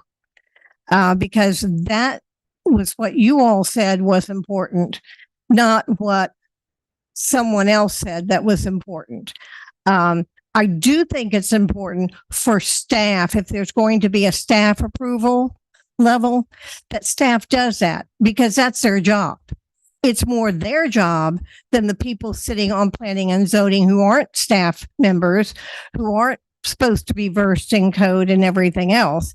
So I would think it should be fine to have a level of murals be approved at the staff level, because that's what they're doing. That's their job. Thank you. Thanks. Okay, so moving on. Did we vote? Did we? Okay. Okay, up next, B, designation of a voting delegate for the business meeting for the, I don't have it.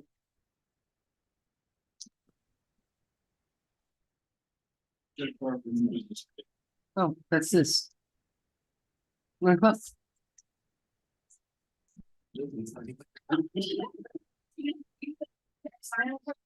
If I don't see it, I can't call it. There you go. I will be heard. Ramsey McLeod, 24 South C Street. The PBZ and HRPB staff report shows what staff provided both these boards. It does not include the minutes from their individual meetings, and they met on February 4th and February 11th, respectively. It is now March 17th, which is over a month since they met. Why are their minutes not included? I think it's important to know why the HRPB did not approve these changes. This is another example of these two boards not being in agreement on an ordinance. Although staff summarized HRPB's input, I think the minutes should have been included from both meetings since they were obviously available in order for staff to provide a summary. In the ordinance, section 2, you provide the definition of what a sculpture is. So I am wondering if you're going to cite the hatch for the red metal sculpture they have in their courtyard that is visible from Lake Avenue. If so, I'm not on board with you doing that. In section 23.4-27, subsection E, location, it clearly states the areas that cannot be installed west of Dixie Highway with noted exceptions. Why are we once again openly placing greater restrictions on the west side of the city at 10th Avenue North and 6th Avenue South specifically, and none on the east side of Dixie Highway on these thoroughfares? If that is not what is meant in this section, then it needs to be reworded. If it is what you meant, I think this is discriminatory against this area of the city, particularly when there are open, empty lots along these thoroughfares that have not been developed yet, so we don't know what will be built there. I think staff needs to take the entire city into consideration when submitting ordinances that contain restrictions in them and not continue to separate areas west of Dixie Highway from areas east of Dixie Highway. Thank you. Designation of a voting delegate for the business meeting during the 2026 Florida League of Cities Conference. I know you go, I go. I go. You don't? You don't? I go. Yeah, No, I do go. Right. Somebody make a motion. Anybody? Make a motion. Motion to appoint Sarah as our delegate. Is there a second? Is there a second, Ms. May? Second. Okay. All in favor? Aye. Aye. Thank you very much. You want to vote? Sarah's going to be the voting delegate of the business meeting. Yes. Okay, thank you. No, that's it. Very good. Woo. Thank you. 7:30. What am I doing now? No, I'm just kidding. We all go to that conference. Okay, so commission liaison reports and comments. District, Mimi, let's we start with 3 tonight. Okay. So I do want to talk a little bit about setting up a meeting for us to discuss the process by which code does notify residents and business owners of their violations. I think that the giant pink slip with the magistrate date and the do this or you're going to die approach is a little bit frightening for even the most I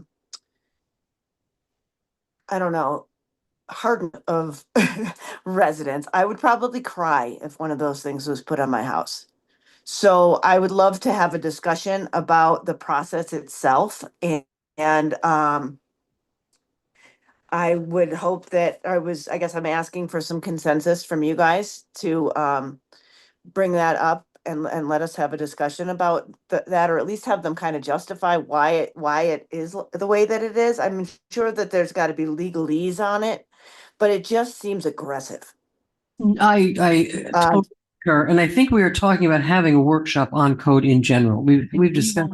Given consensus already to modify that notice. There is a lot of legalese, but I know that staff also does courtesy notices that are different than the official formal notice, but we are working on that, and we'll bring those forward, and like you heard William say, that we can schedule a workshop. And they don't always get a courtesy notice.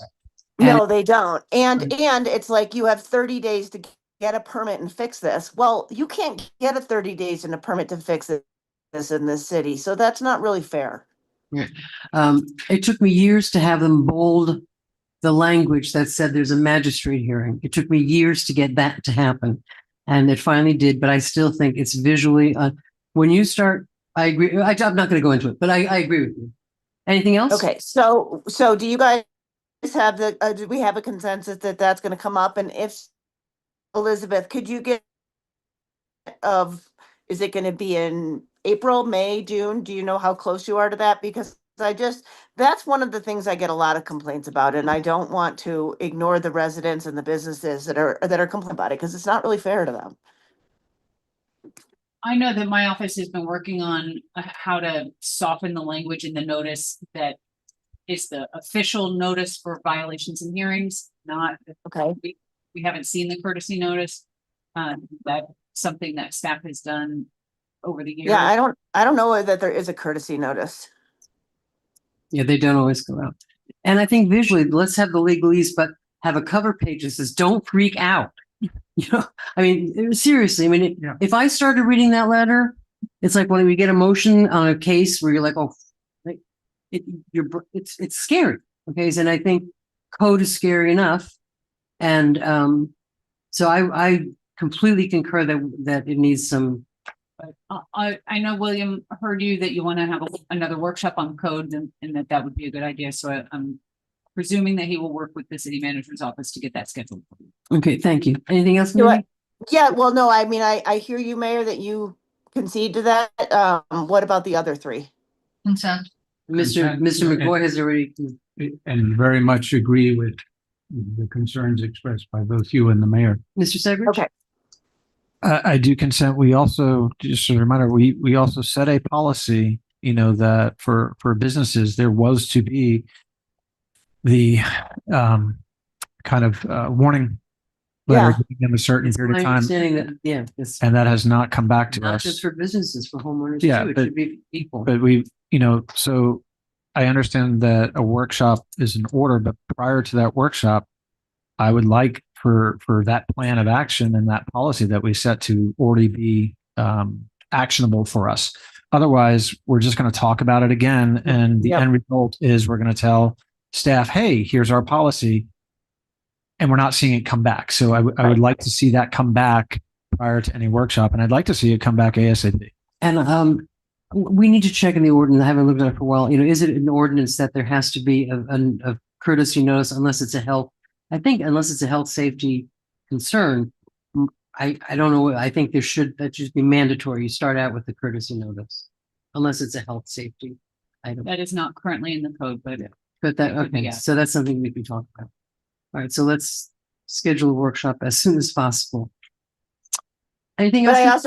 Just one other thing. I do want to just express two things. One, I guess there was some miscommunication or misunderstanding of my statement that I made on Friday regarding the city manager position, where I said that the city manager, if we offer a X amount salary, that we could save a bunch of money in the first month. That I was not implying that anybody was going to be losing their jobs. All I meant was that I believe with strong leadership, we could be a more fiscally sound city. That's all I was implying. So if there was confusion on the staff level, I did not intend for that to happen.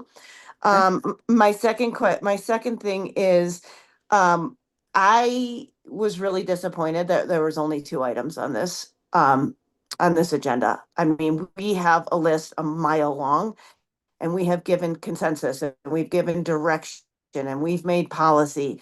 And to have 2 things on here that were new things, not even things that we've already had on our agenda or given policy direction for, was very disappointing. And I really would like that to be addressed in the future. Where we have given direction, we need policy follow. Are we given policy? We need it to be enacted, and we need follow up before we start getting more and more and more. Thanks. Thank you.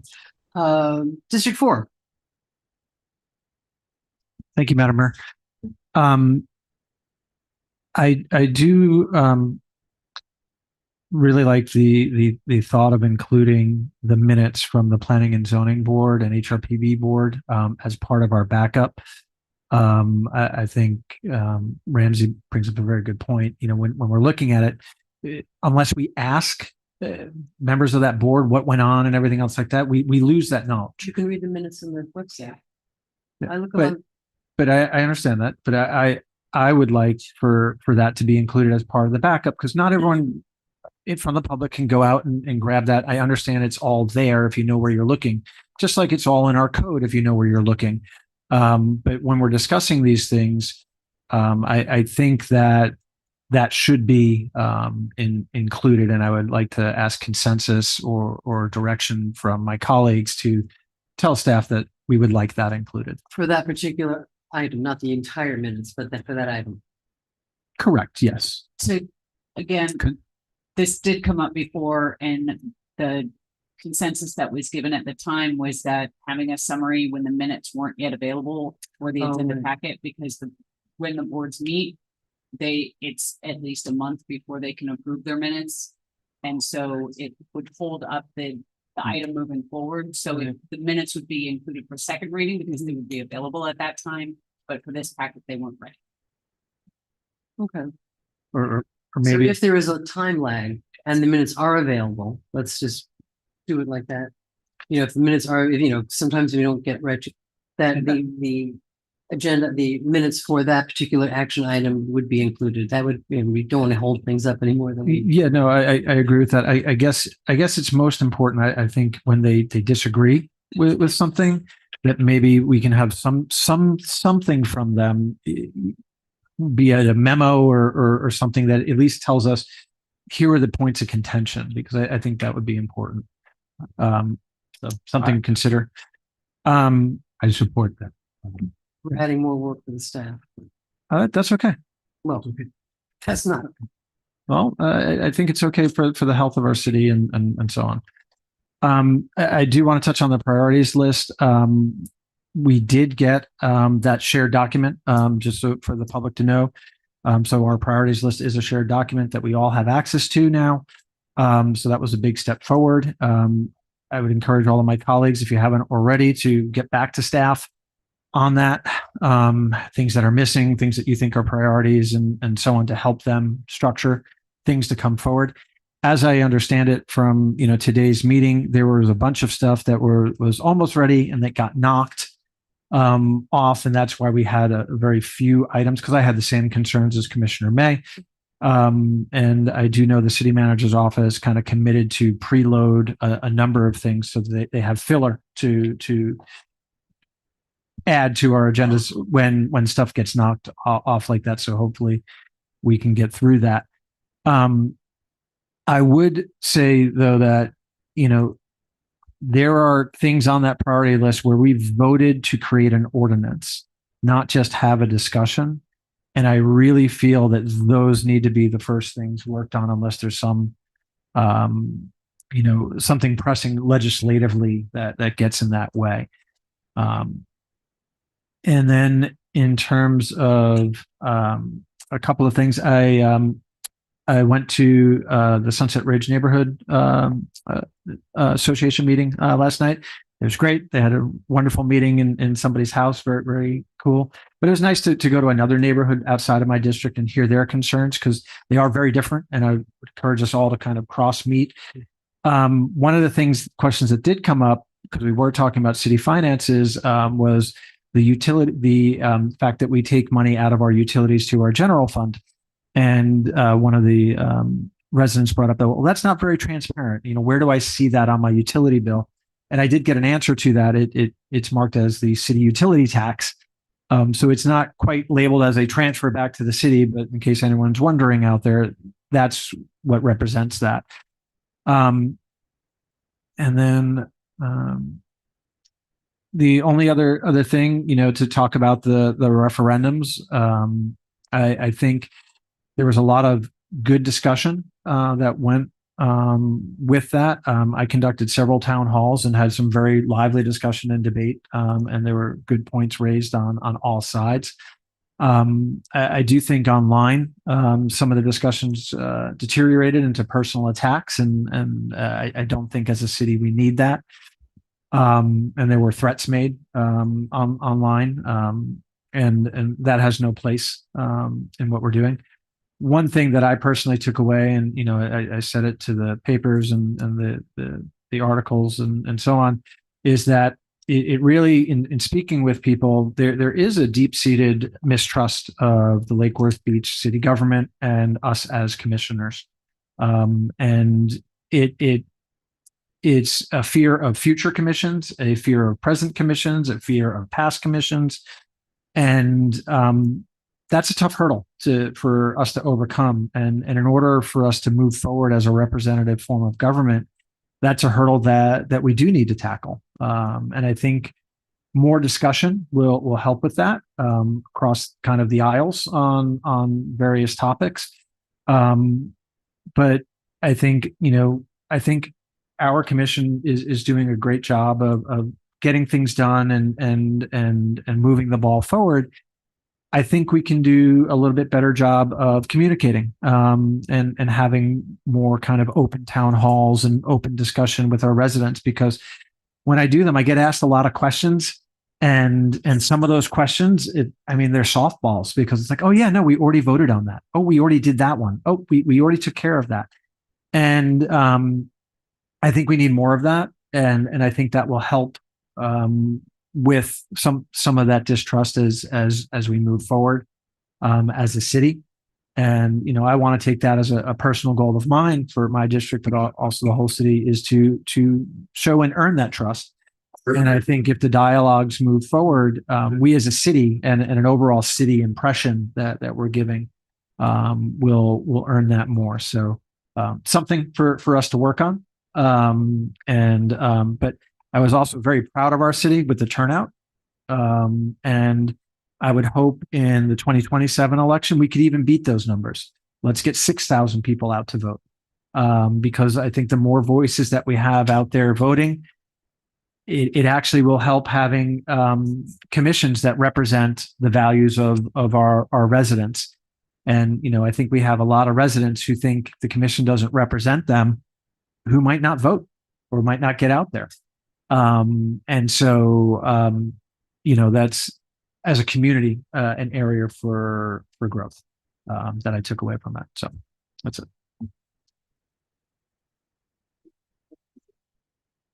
I think that's me.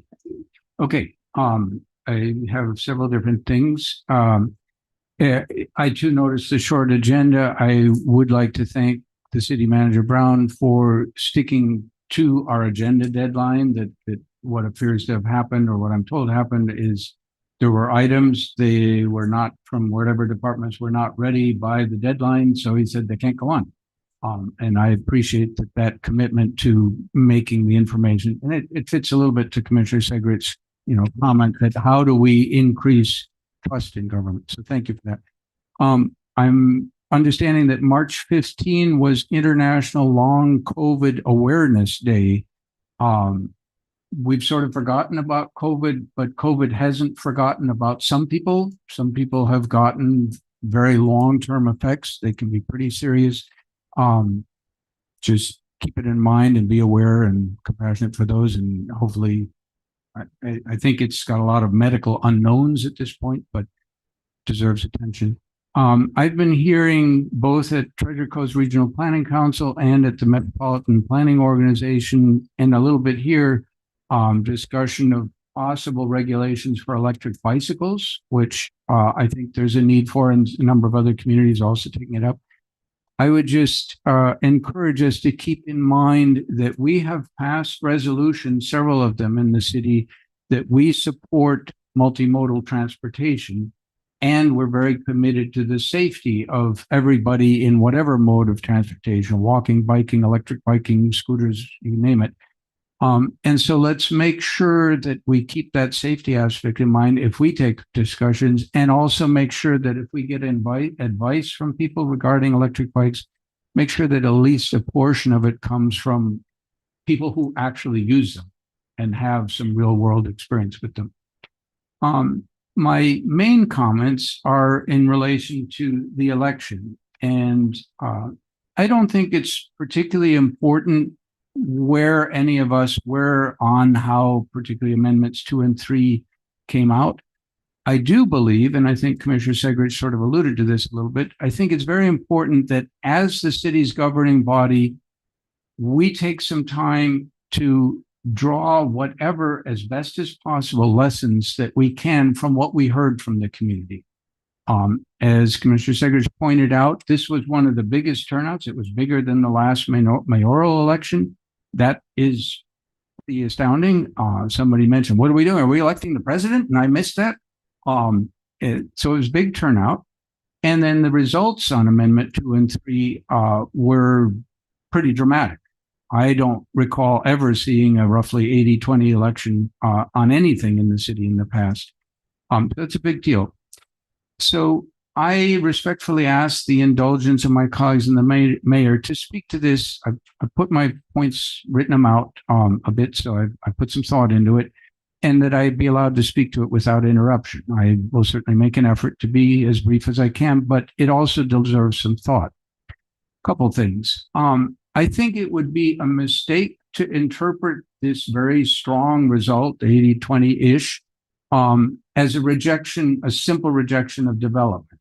I don't think that's what the message was from the people who voted.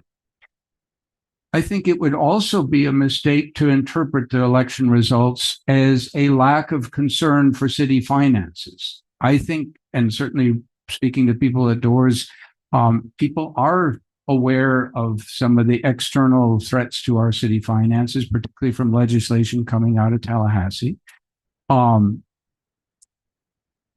I think, again, one would think that given that there was quite a bit of awareness of those threats, whether they're property taxes or how our utilities are allowed to operate financially, you would think that this would not have been an 80-20 vote. And to me, the fact that it wasn't is worth looking at carefully.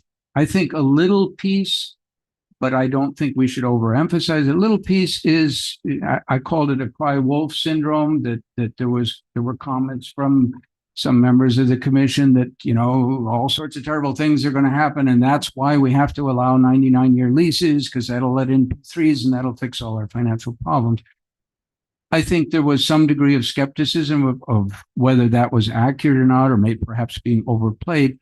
I don't think that's the most important part of it, though.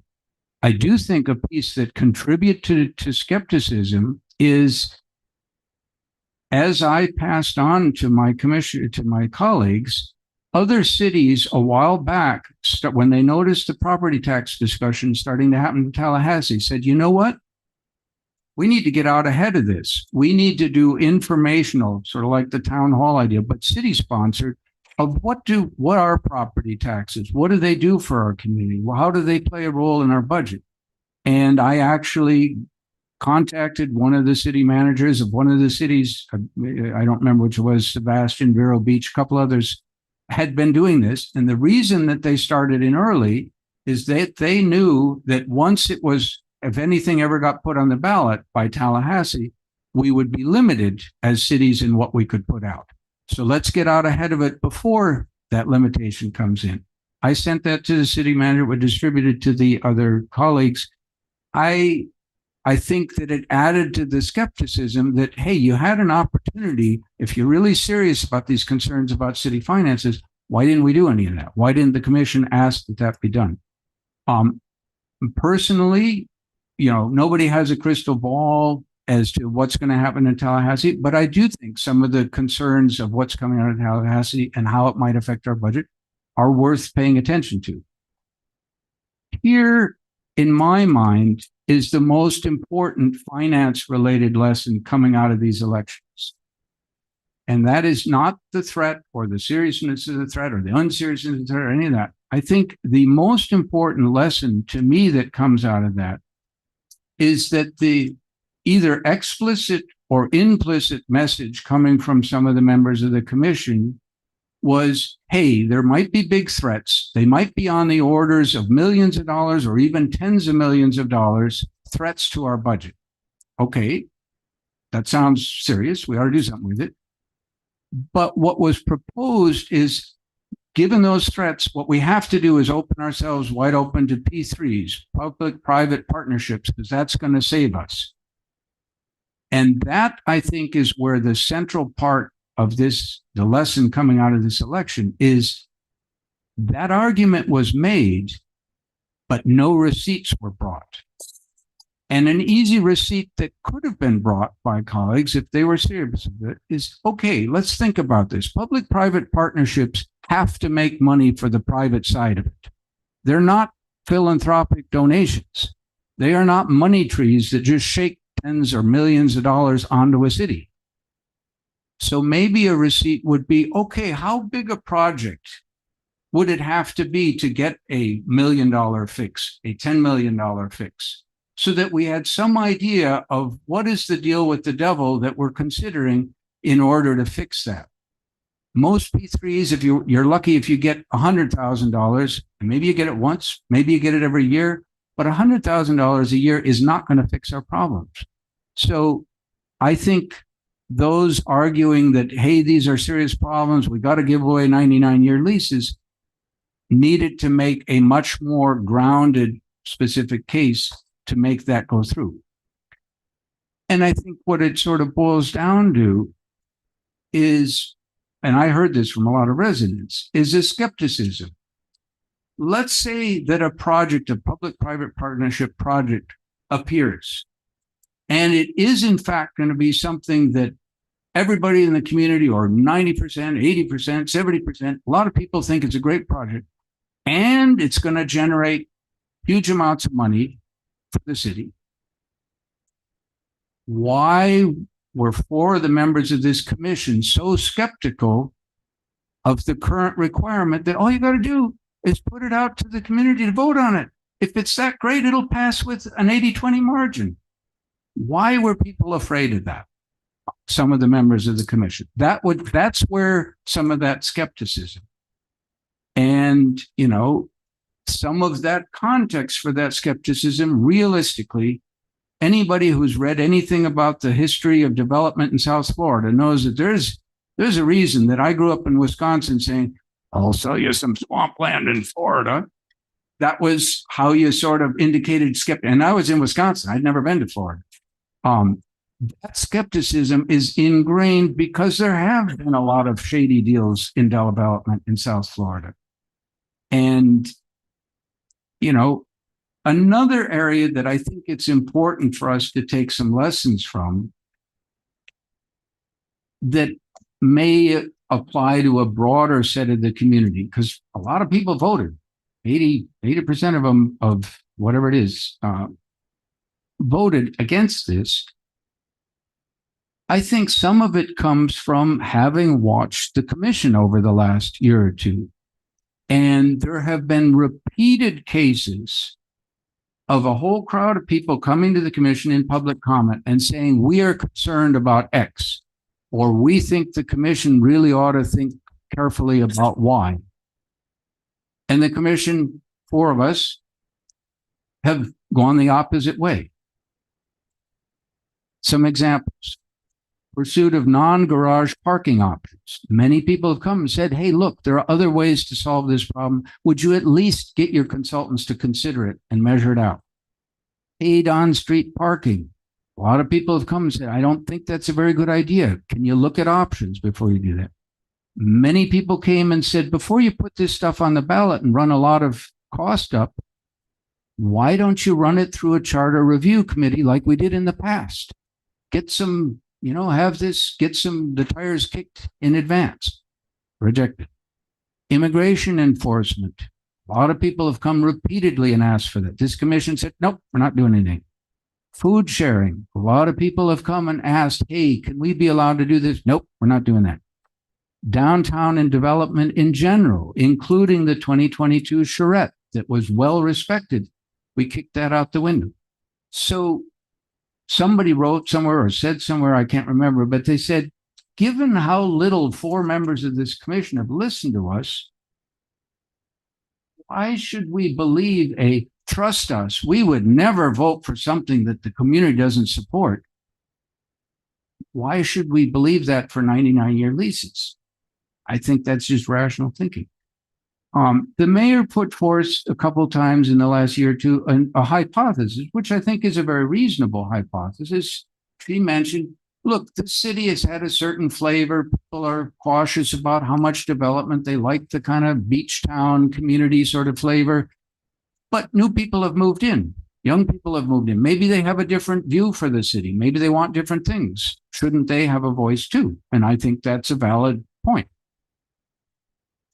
I would say when you look at the results of this election, maybe all 20% of the folks that voted to go ahead and give away 29-year lease or 99-year leases, maybe all of those 20% were those new people that had just moved in. That would be another hypothesis. I call baloney on that hypothesis. I think most of those 20% were the same folks that have kind of real estate interests who have always, said, hey, any development is what we need. That's what most of that 20%. I won't say that it's 100%. Maybe some of the new folks voted, but I would say a Occam's razor better explanation of the 80% who said no is that some of those new people moved to Lake Worth because they liked kind of flavor and didn't want us to mess it up. We've heard that enough. Okay, enough analysis of what happened. Where do we go from here? How do we learn lessons from this election? Because it would be really foolish and I think not responsible of the commission to not make a big effort to learn something out of such a clear message coming out. How do we change direction and improve the course of our decision making? We've clearly heard 80-20, huge turnout, that residents want an active voice in major development decisions, things that affect strongly what happens in this city. That's a pretty clear message I think we got.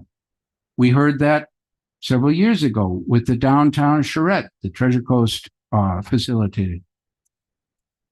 I would like to ask my fellow commissioners a specific one.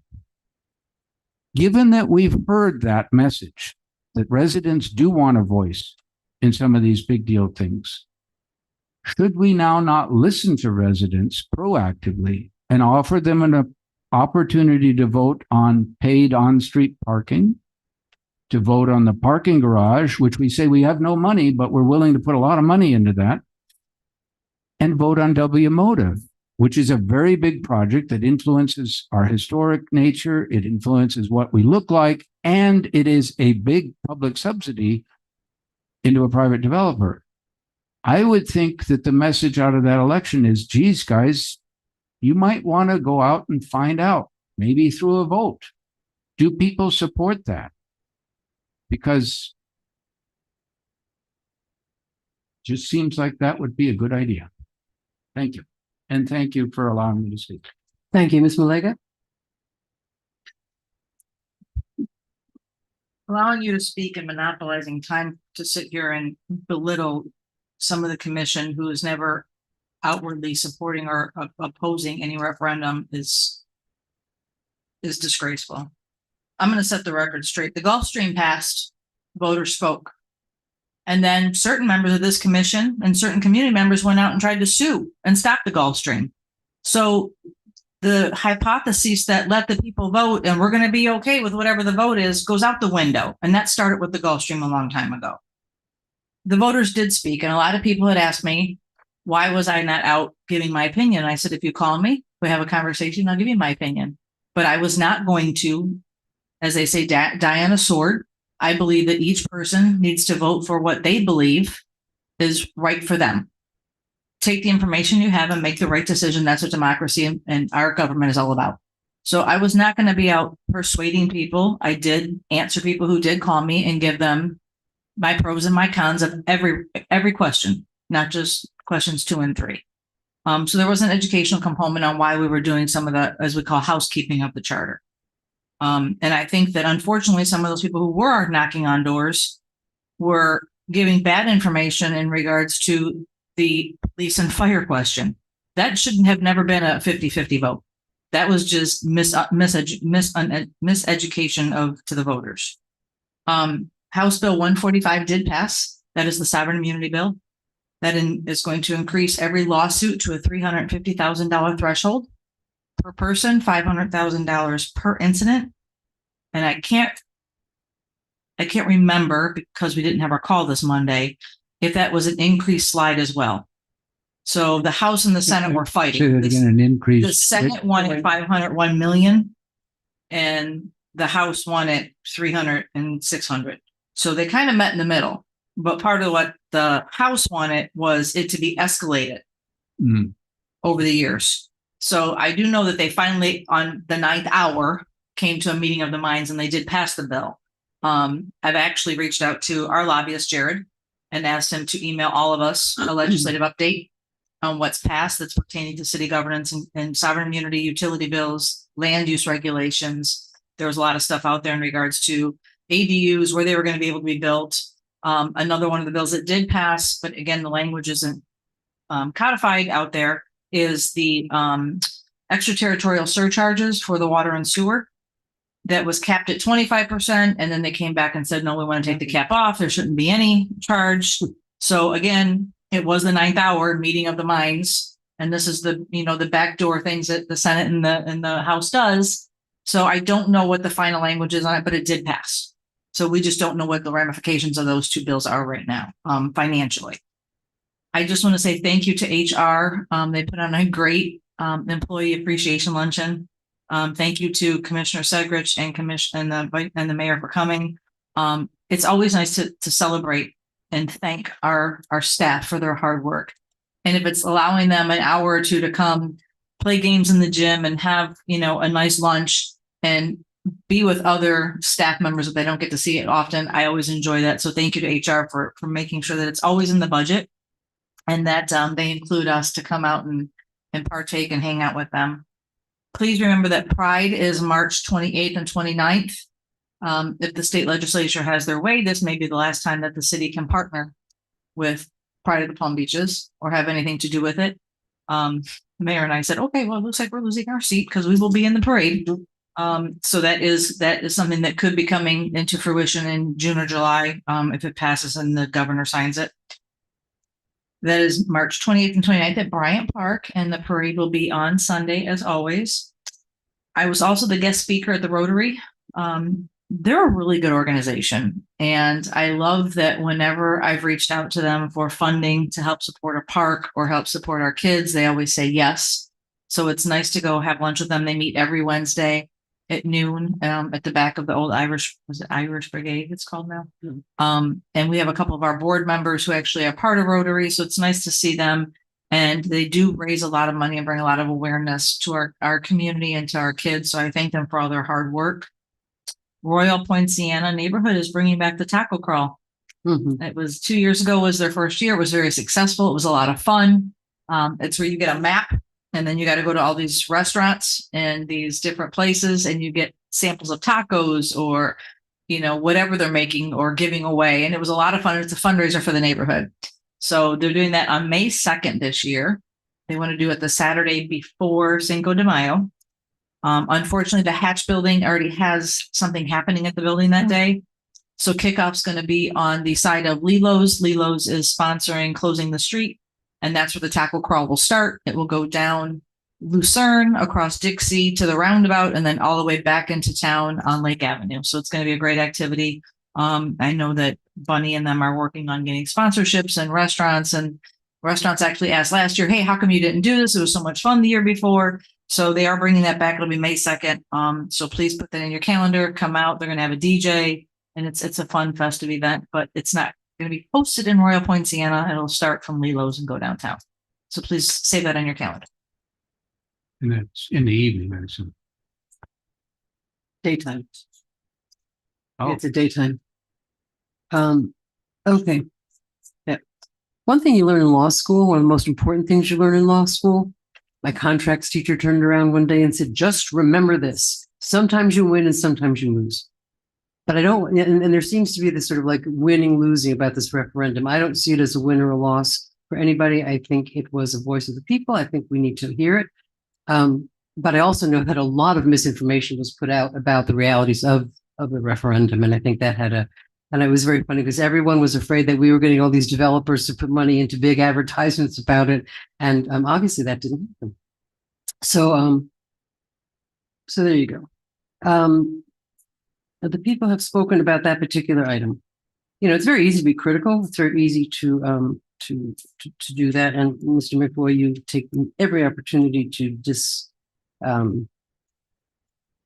don't know how to say, put yourself above the rest of us. And I think it happens a lot and it's not always fair and it's not always accurate.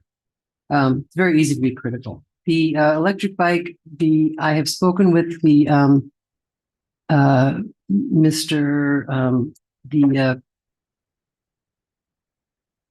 commissioner from Boca Raton who has done a present. His name is Mark Wigder, and I've spoken with him. He's willing to come. We just need to find a time to have him come. Boca has addressed this. He is a biker. So you had asked about that. I checked that he does. Public information, getting the word out to the public. And when, we go to Florida League of Cities, we go to different things. And one of the hardest things to do is to get out the public information, and everyone's guilty of it. What about them? You're talking about this. Well, sometimes you have to take the time to look at the agenda. If there's something on the agenda that you're interested in, read the backup, take some, we're all guilty of it. I know I was guilty of it when things started happening with the downtown project. I was like, what's going on? And then if I had been paid attention. So I encourage everyone, look at the agenda, see if something's coming up that interests you. And you don't always have to come up and do your 2 or 3 minutes. It's so easy to talk to us. And it's, sometimes, I think every one of us, I know I am, when that number rings, it rings on my cell phone, and I answer the phone. There's no wall of secrecy behind any one of us. We're all very accessible to the public.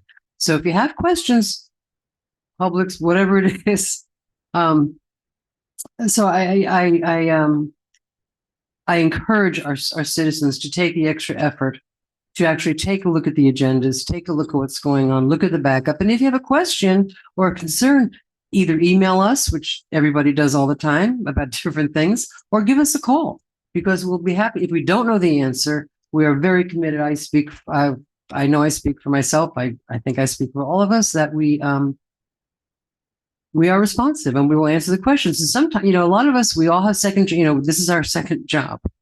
And so we sometimes will miss something. We're not perfect. But if you bring, like the gentleman with the couches, I don't know if there's a couch on North G Street. If somebody doesn't tell me there's a couch on North G Street, I don't spend my days. And yes, code should be a little more open, and we're going to talk about code at a workshop. But I think communication, please, folks. I also think that our website could be a little more informative. It's come a long way from a couple of years ago, but I think it could be more informative. But people have to take some responsibility for what's happening in the town and take a look at what's going on. We have some very involved citizens and some who are not. And I think a lot of the people that don't vote on things or don't come and speak out are people that are not unhappy with what's going on. They're living. The more I've lived in this town a long time, and essentially I think 95% of the people want to get up in the morning and there's good water, the electricity's running, we picked up the garbage, we're doing our best to what?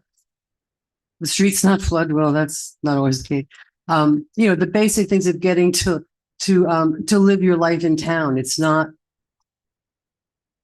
people are not as focused on what's happening up here. They're focused on what's happening to them in their lives. And as long as those city services are being promoted and there's a party to go to or an event to go to, they're not unhappy, and they don't have time, because they do have lives, to come and speak, take their 3 minutes here.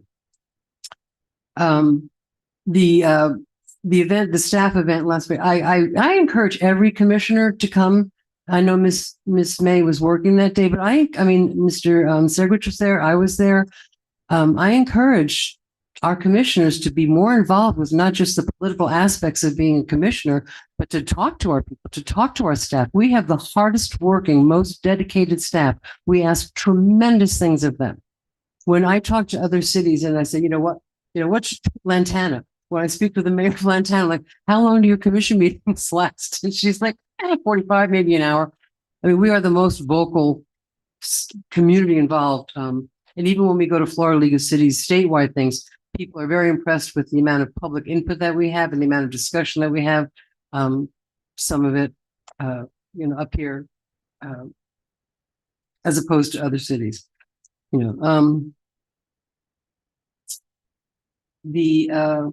There is a law just passed up in Tallahassee that if a city official supports the LGBTQ community, they can be removed from office. The governor has to, yes, the governor has to sign off on it. He has already removed, because of other reasons, 2 state attorneys in the state because of their political bent. And they just passed the law. It's going to the commission, the governor's desk. So, for example, as I proudly support the LGBT community in this town, as I ride in the parade every year and celebrate our diversity, I could be removed from office. Any one of us can. And if we talk about, you want to talk about political and immigration stuff, that's a direct, and the two state attorneys who have been removed from office have appealed it and they've lost. So let that sink in for just a second about what's happening. There's pressures on us up here that you can't know unless you're sitting up here. And when I read that just came out the other day, and I think that's frightening. We call ourselves the free state of Florida. I'm going to leave it at that. And in terms of the referendum, I mean, there were signs around the town that said vote no on all. And I think that's just a reflection of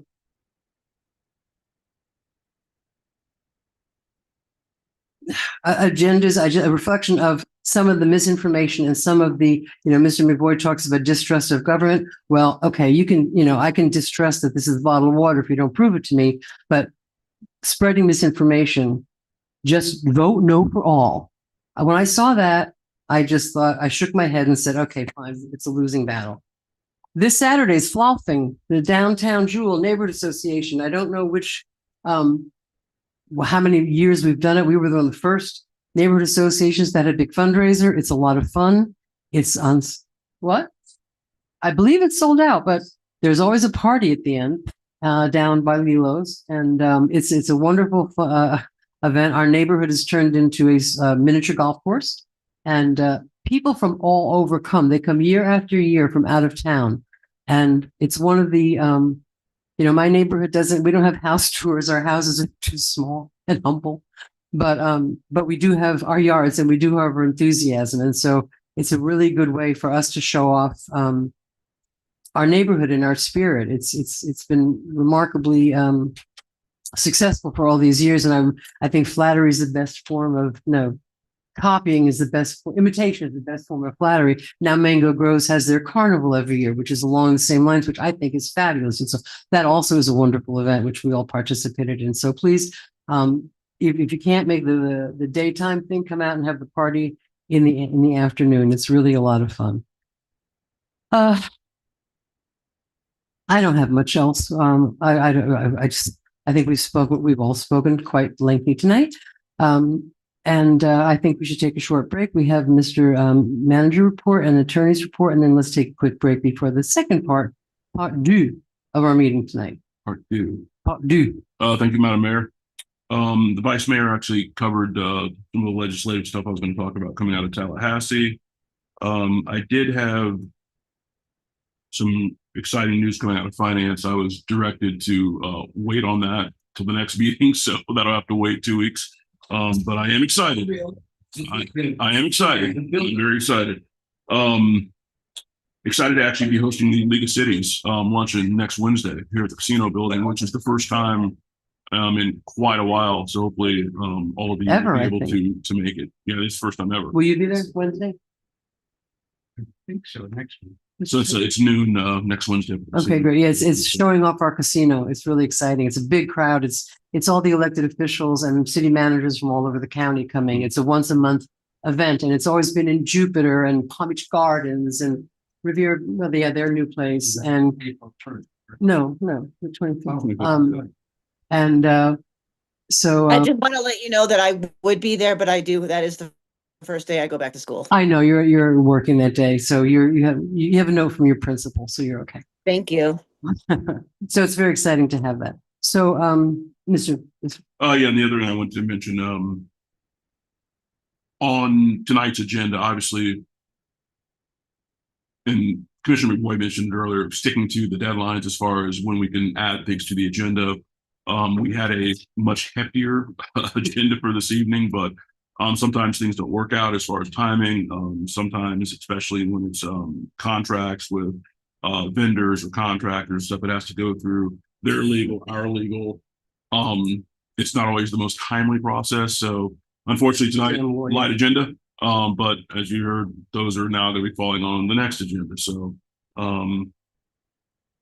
Also, I wanted to congratulate our HR team for achieving the gold level of the 2025 Cigna Health workforce Oh. designation. That's all of the events and everything that HR puts on.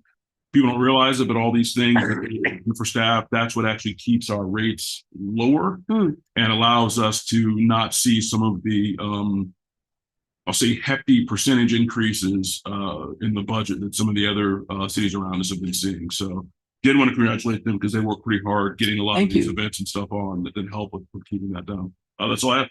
Okay, Madam Attorney.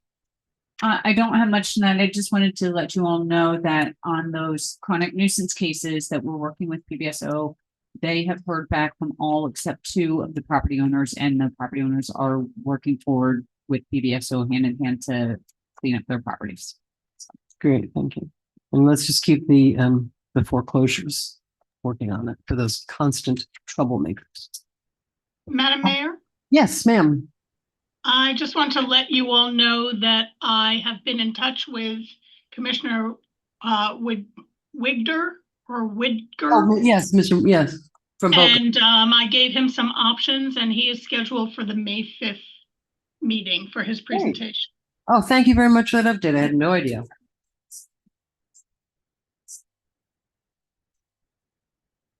We have work to do, madam. I know. Okay, do I have a motion? Motion to adjourn. Do I have a second? Okay, all in favor? Aye. Let's take a 10-minute break. It's been a long 2.5 hours.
Yeah, I'm gonna go to sleep.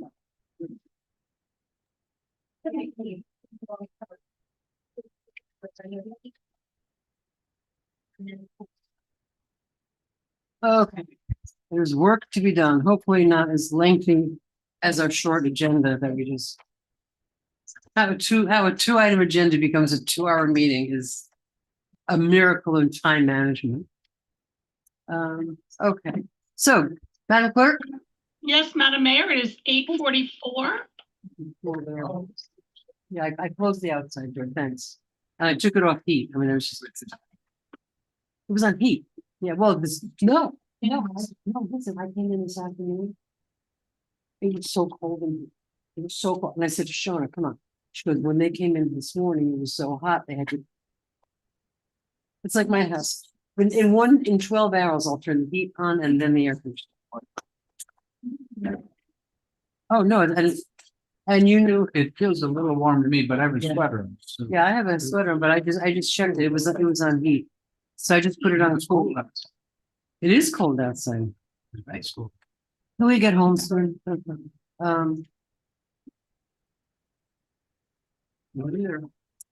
Oh, I know. It's snow. You what? Is there, are they making, you talk to her? Oh, really? Even. Oh, she.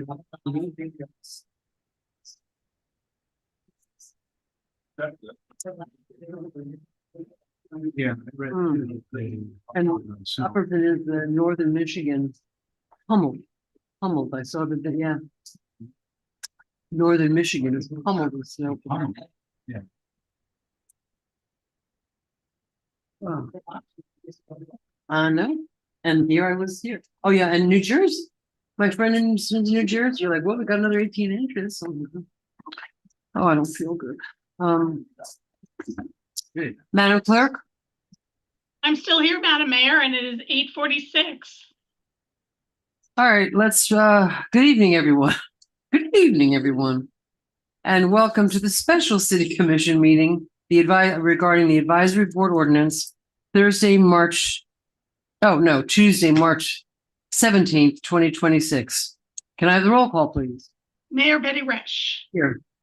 Vice Mayor Sarah Maliga, Present. Commissioner Christopher McVoy, Here. Commissioner Mimi May, Here, Commissioner Anthony Segrich. Present. Thank you.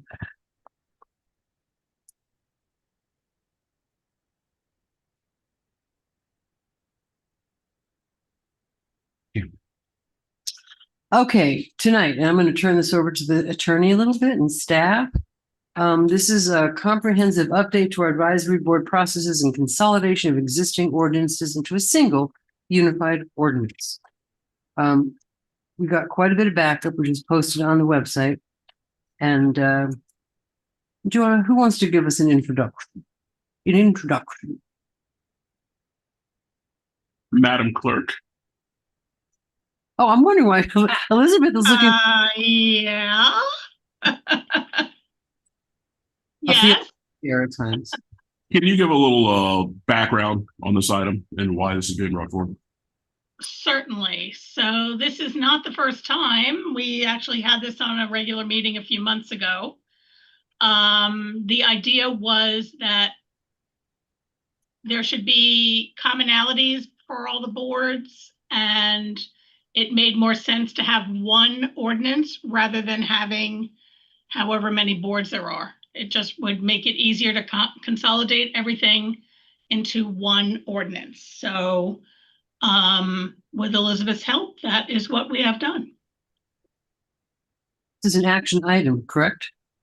So No, it It's is not. not. It's not. So once we get agreement or consensus on whatever you want in the ordinance, it will be brought forward for first reading at a subsequent meeting. Okay, just so that folks know what we're doing and what to anticipate, I'm going to ask you unofficially to read it by title. All right, this is ordinance number 2026, and no number because it's not ready yet, of the city of Lake Worth Beach, Lake Worth Beach, Florida, repealing section 2-9 and articles 5, 9, 11, 15, 16, 17, 20, 21, and 23. Chapter 2 and sections 13-1, 13-2, 13-3, and 13-4 of chapter 13. And adding a new Article 4 of Chapter 2 of the Code of Ordinances regarding agencies, boards, and committees of the city, including procedures for appointment of members in terms of office, attendance, and residency requirements of members, and the powers and duties of all agencies, boards, and committees of the city, providing for codification, providing an effective date. Thank you. So Madam Clerk, Yes, How do you- Madam. why don't you keep going with your explanation of what you Okay, so it was that the boards were in different sections of the code, and now they will be in one new section, this Article 4. Okay, And also, we don't have term limits, and there was talk of reinstating term limits. There should be consistency regarding attendance. And then there is a section later on that deals with the boards individually. So the ordinance starts with general things that would be applicable to all boards. And then it subsequently goes to each board individually. okay. And and when you talk about term limits, but also we're going to be talking about terms of the office. And if I recall, I'm sorry, I misspoke. I meant terms, not term limits. okay. Well, Currently, there are no terms, and members are asking how long am I serving? And as long as you want to. they don't have an answer. Right. And the reason I remember I was here when we did this, Mr. McCoy and Sarah, you were also here. One of the things about a term of a board member is that once you have it, let's say you're appointed for a 3-year term, that's a property right. You can't be be removed from the board except for like cause, which would be fraud and acting bad, right? If you're just being a jerk, we have to live with you for 3 years. So that was what we did in 4 or 5 years ago, was an attempt just to like put that on hold for a while and kind of see, because there are concerns at times when there's a rogue board member and they're there. So, it's a new group of people, a couple new people.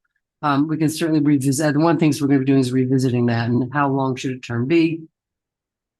Should there be term limits? I'm sure if we've all looked at our, at the backup, I'm sure we all have different things that we've noticed that we'd like to comment on. I know I do, but I always wait until everyone else to see if other people have done it. No, well, the one thing, there was one, yeah, I am to the public. Your mayor is not, she's about 60% tonight. One thing, ethics, line 153, ethics training. There's no, I think there should be something that says that, it says it shall complete I think there should be proof of that supplied. But Exactly what I have with proof of attendance. okay, yeah. I think we should have that for the commission as well. I don't think we do have that, and I think that's important. And my understanding is there have been some lacks in that, and I think it's important to do that. So you want to get consensus on that? Yeah, well, sure. That I consent to having that. Mr. McBoy? You okay I with that? think it's reasonable. Okay. I consent. Okay, Madam. I consent. Thank you. Okay. There you go. Let's do this. And shall provide evidence. And shall provide evidence. Complete. It doesn't really say how to get that, but I'm assuming then when people are onboarded onto a board, that they are told, they'll be told how to do that, and also. Receive a welcome letter that has all the information in it. Okay, is it, except, is it all, there's a welcome letter, but people don't, at the first meeting, okay, the other thing too is the sunshine, I believe it's, the attorney does do a sunshine law wrap up, introduction for that because they are subject to the, law. We do sunshine law presentations when we're requested to. Some boards it's annual, some are less frequent. I think it should be every year. I think it'd be mandatory that at least once a year they get, I mean, we do it. We have that ethic, that's part of our ethics training. It's the sunshine law. I mean, I don't know. Doesn't say, is it covered in ethics? Yeah, I think they're They're directed intertwined. to take the same ethics class that you all take, which includes all three. Which is components only of once a year. Sunshine and ethics. And there's some commissioners I've never, I've not seen there. So I want to tighten that up a little bit.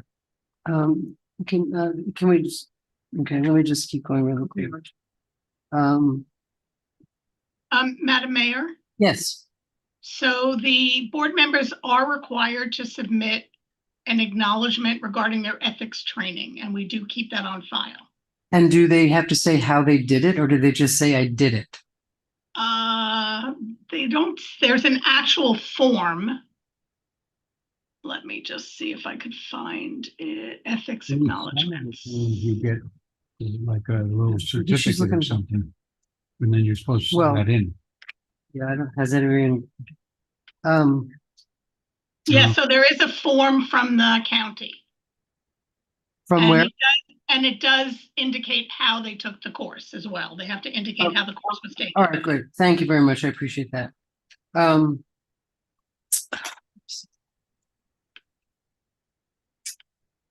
That was one of my most important things.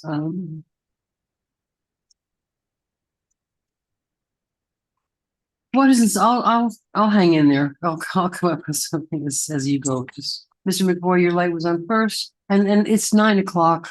And it's not just you, Mr. McBoy. Could we all be a little consider the fact that we got to go home? How about 5 minutes each? 5 minutes each. Let's start with that. Madam Clerk, can you keep an eye on that? Yes, just give me a second to set the timers, please.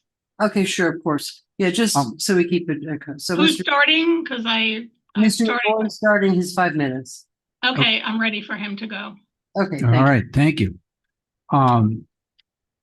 My thought with this is similar to what we discussed about earlier in the previous meeting about, I think it was with the murals and the sculptures, that let's step back a moment and try to remember what we're trying to achieve in the community. And I think it's important to reiterate a little bit because we can get all worried about the details and efficiency and consistency and all that stuff. That's fine.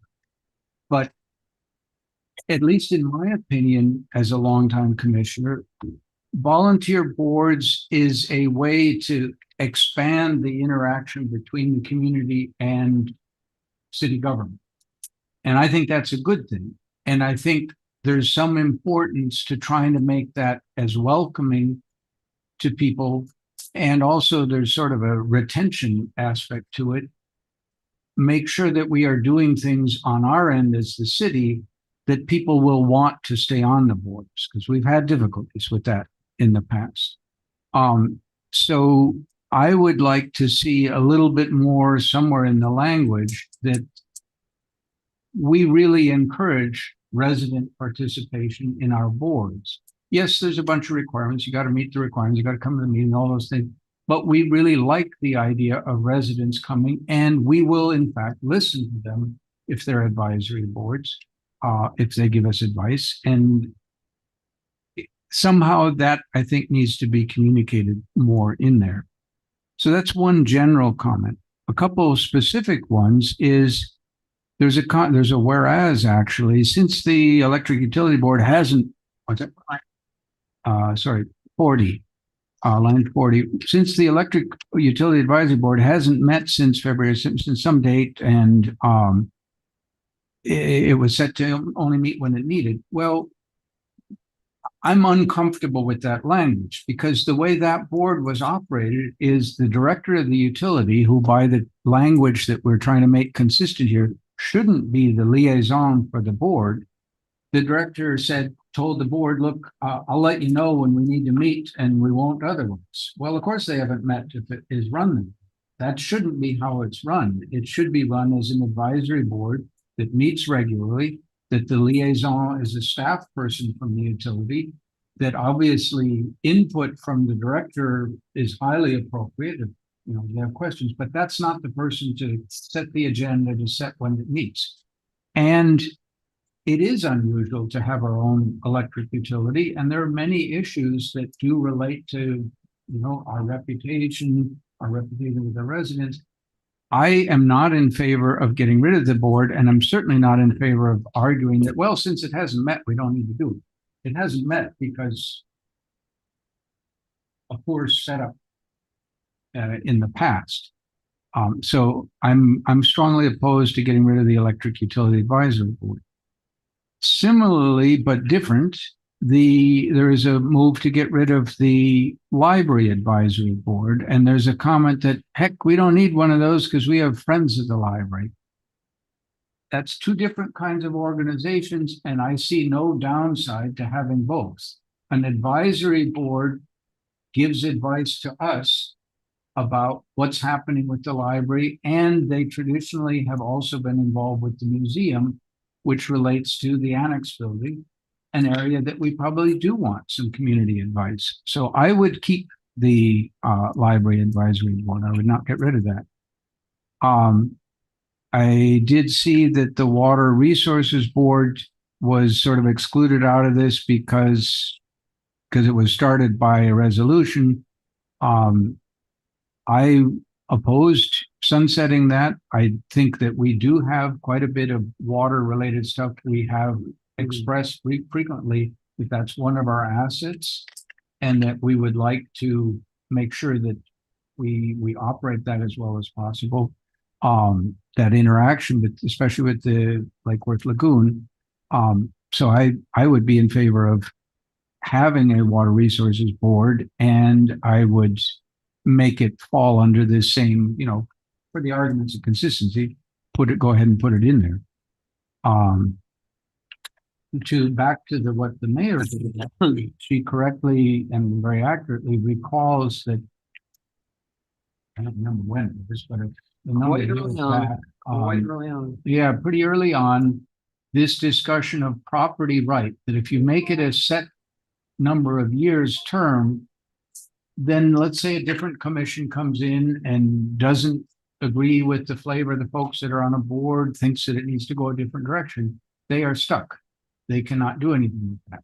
That's 5 minutes, Commissioner. Thank you. So I'm opposed to setting up that property right thing. So let's. So you want to do that. keep no terms. Okay. Correct. Who's up next? Ms. Malega? Okay, I'll go. I've got all mine stuff earmarked, so I'm gonna go by line. for Okay, everybody to thank make it you. Easy. Yep. Thank you. Thank you. Line 40, where's the Electric Utility Advisory Board, again, what Mr. McWood was just speaking of. There is legislation that may make this mandatory, so I'm not in favor of sunsetting that board. I'm actually in favor of them meeting every other month, especially when we're doing things that are step in line with legislation.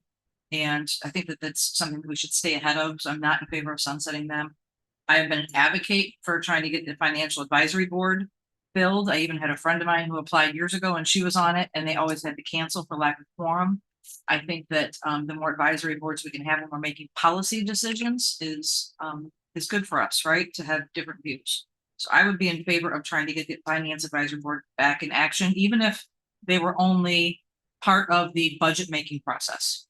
Like if we only had that, if they only met during budget, because we really don't mess with the finances outside of budget very often, unless there's a budget amendment. So then if you go to line 121 and 122, filling vacancies. A vacancy occurring during a term shall be filled by the city commission for the unexpired term if the term is more than 60 days. Okay. I don't love that language, and I think that we have to, I don't know how to fix it, but I also think that it needs to be filled in a timely fashion. Not 3 or 4 or 5 months. So I was thinking that we could put something in there with the, the vacancy shall be listed or, put out to be filled within 5 business days. with the goal of having it filled within 30 to 45 days. I think that we need to really hone more in on the vacancies. And especially if we don't go to terms, then the language doesn't fit. Correct. Ethics training, again, what you said, Mayor, I had with proof of residence, so with proof of attendance or completion. And then line 192, 193, actually, public comment. It says members of the public are permitted to participate upon opening of the floor for public comments by the chair. The time should be limited to 3 minutes per public participant on matters not on the agenda. Two. Now, there was a big thing with Sunset. And when the planning and zoning board was packed, the chair took no public comment. My email was blown up the next day.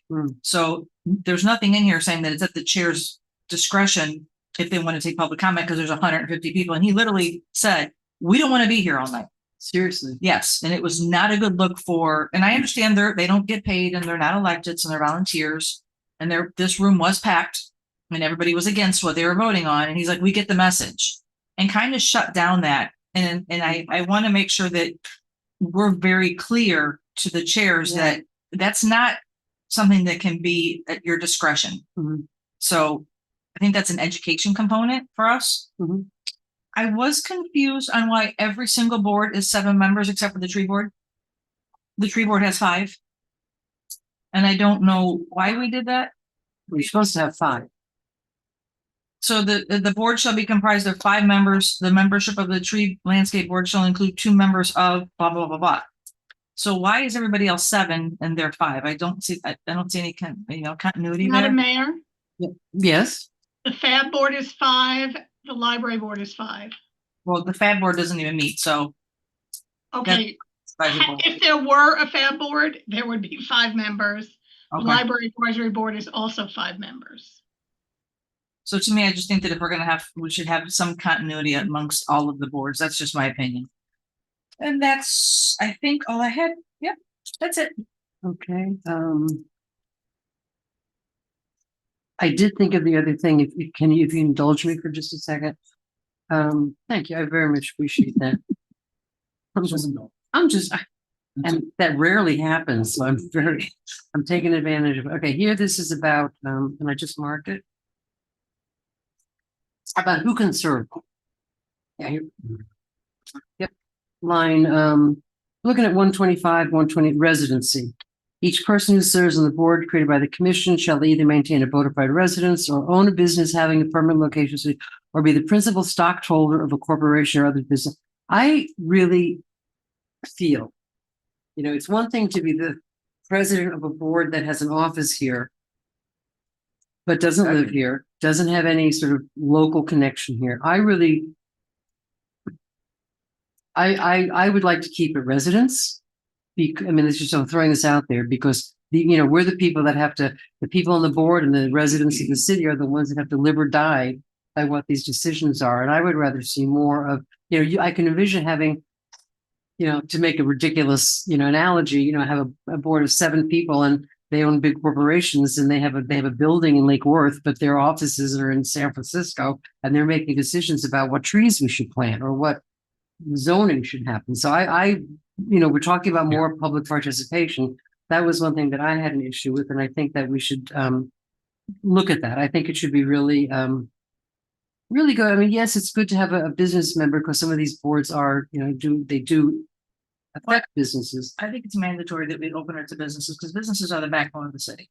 Like they're the ones who are the residents, obviously it's the resident city, but to exclude businesses on what trees go on Lake Avenue or what decisions are made when the electric utility rates affect businesses greater in the pocketbook than the residents. I would be in support of the stockholder thing, but not taking businesses out. If you wanted, when you're looking at the makeup of a board, looking at, your membership or your at large, making sure that we can look at making sure there's a mix of residences and business residents. That's fine. So I would say business having a primary business, I want you to be on the board. I want people that own a business in the city to be on the board. Please don't make me be on another board. But I think that my point is that I don't want some person who really doesn't have that much of an investment. So having a permanent I'm just gonna finish the sentence and then I got it. Having a permanent, primary permanent location in the city. Yeah. Mr. Segrich on that? I would agree with Commissioner Malega. We have to include businesses. Yeah, no, I'm saying. You know, it's- I don't think we need to get highly specific on that because it is we, the commission, that is making the decision of placing these people on the boards. It's not like they can just apply and get put on the board.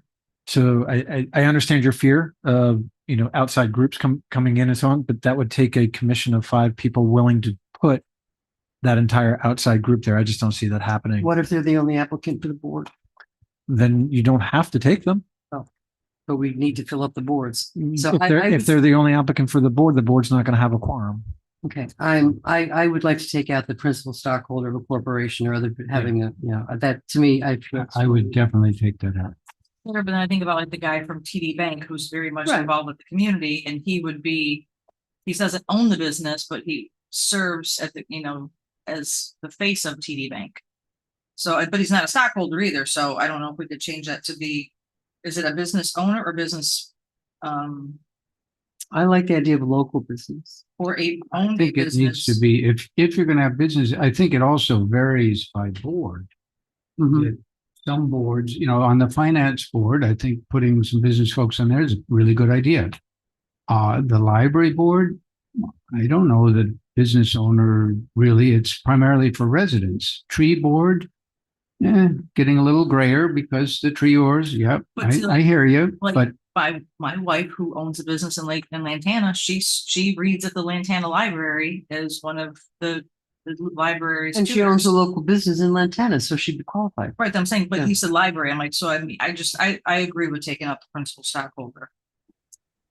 Miss May, I don't know, shout out if you want to say something, because I keep looking up until for your hand and I may miss it. So just let me know. No, you'll see it. No, I was just waiting for you guys. Okay.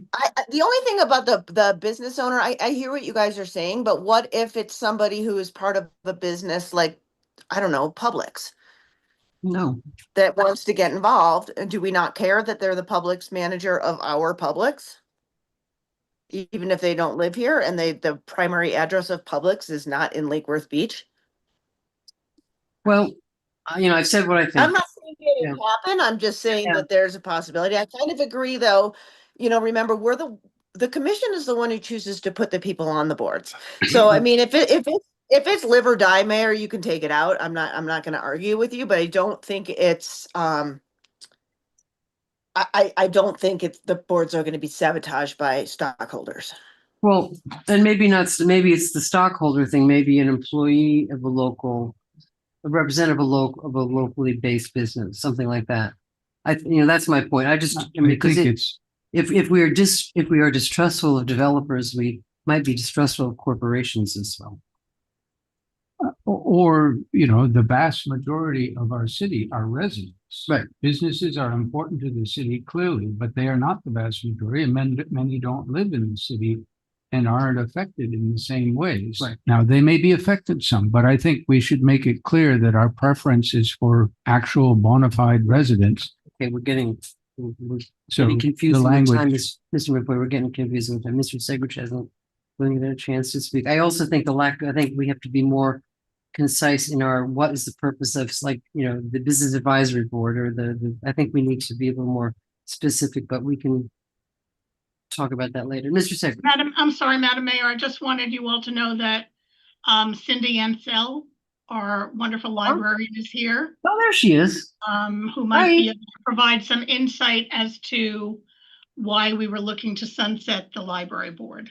Okay. She's going to be on the board. Cindy, will you be willing to wait until this commission talks a little bit more about this? Absolutely. I'm here as long as you need me. Oh, you're just the best. Thank you. Yeah, please. Mr. Segrich. Thank you, Madam Mayor. So to keep it as brief as possible, I do think after we go through the language of this, we should have a short discussion about each board keep, don't keep, versus mixing that up in our 5 minutes. Looking at the filling of vacancies, I do agree with what was said. Instead of, if the term is more than 60 days, I would rather see language in there that says it needs to be filled within 60 days of any vacancy. So that we don't have the situation. Commissioner Malega said 45 days. I don't know if that's possible from a staff and meeting time frame, but 45 or 60 days, whatever that is, I'm more in favor of saying we have to fill it. Dealing with line 124, the residency, I think it's absolutely imperative that businesses and their principal owners or principal managers need to be involved in our boards. They are the lifeblood of certain parts of our city. And as a district that represents a lot of them, I'd be very careful of how we restrict things because of the word stockholder and corporation. That's just a matter of how that corporate structure is created. I think we can eliminate a lot of this language. To Mr. McVoy's point about giving preference to a resident, in here it does say that if there is a tie, the resident would get preference. I personally don't necessarily think that's the right way of doing it, but I do understand why that's there, and I think that would work for the preference to having a resident. On line 153 with the ethics training, maybe we consider that to also be once a year, like we have to do. Right now there isn't that, so we have proof and we require it, but maybe have it once per year. Line 149, if any member of the community redevelopment agency shall fail to be present, blah, blah, blah. We don't declare it vacant, but instead there's a hearing before the commission. Is there a statutorial regulation for that? Okay. Mr. Secretary, can I just ask a question about the ethics training Yep. real quick from you? You had just said to do it within the calendar year or the fiscal year? I'd like to specify. Well, I think it's once per year with, they can't participate. I'm saying that in the language, would it be once per calendar year or once per fiscal year? That's a great question. I don't have an answer to that. I don't have a preference. I would sync it with us. And our calendar. What I would look at is that they have to do it before they can take office and then annually thereafter. Right. Yeah. So Annually, okay. Thank you. That's why we have a one. Line 162, talking about the meeting minutes. It says that made available for inspection by the public and be posted to the website by the staff liaison. The staff liaison might be somebody from Public Works. It might be somebody from finance.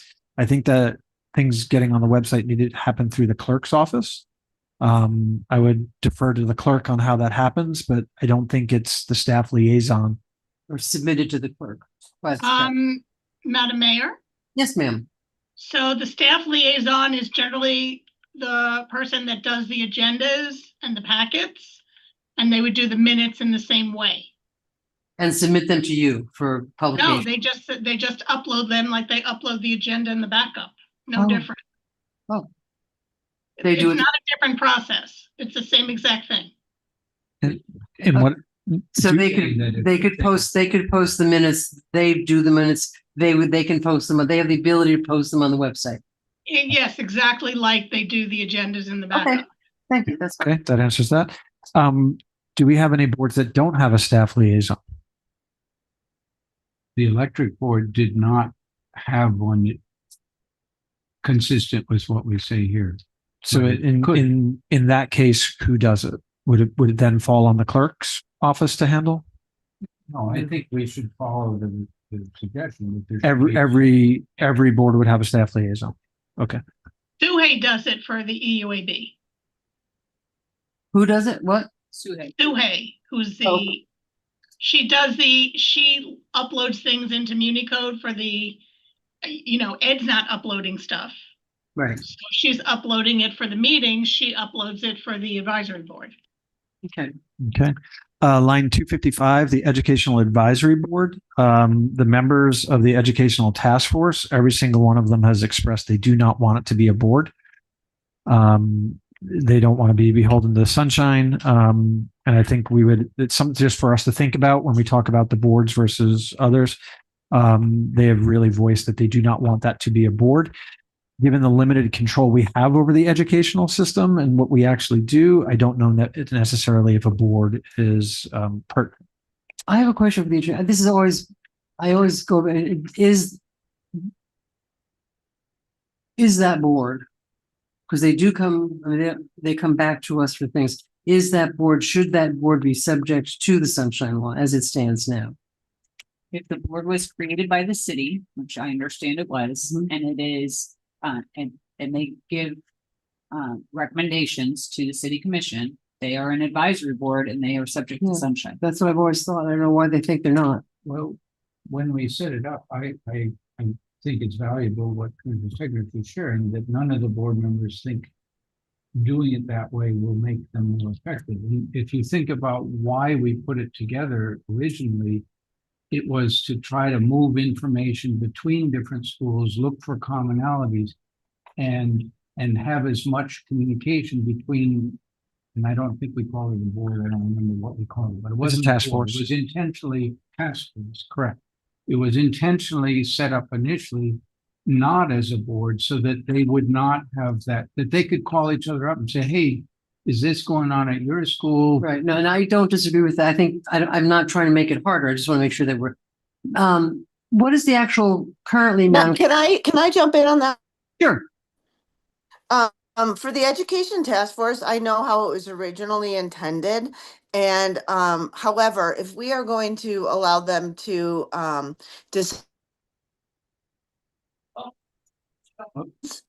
they should definitely. You cut out for a minute. We I didn't, said, if we are gonna advise us on how to spend city funds, which they're trying to do, chips or whatever it is, absolutely be a sunshine board. yeah. Currently, Madam Clerk, is it called a task force or a board? Is the task? It's called a task force, but there is nothing in writing that establishes the task force. It was all done verbally. Right. And I think some of the lack of purpose for some of them, is one of the problems. Well, so let's just, I mean, if because we did set up a fund for education, correct, Miss May? So there's supposedly $75,000 set aside that when I initially started, Kim had mentioned it, but we didn't decide anything to do with it. And I believe, and Commissioner McVoy Sedgwick can correct me, that and if they are, then they have to be sunshine, that they can't put each other on the side saying we need to do this. So I can speak to that. They didn't bring that suggestion forward. I did. I brought the suggestion forward to take that $75,000 and turn it into a grant program. We gave consensus.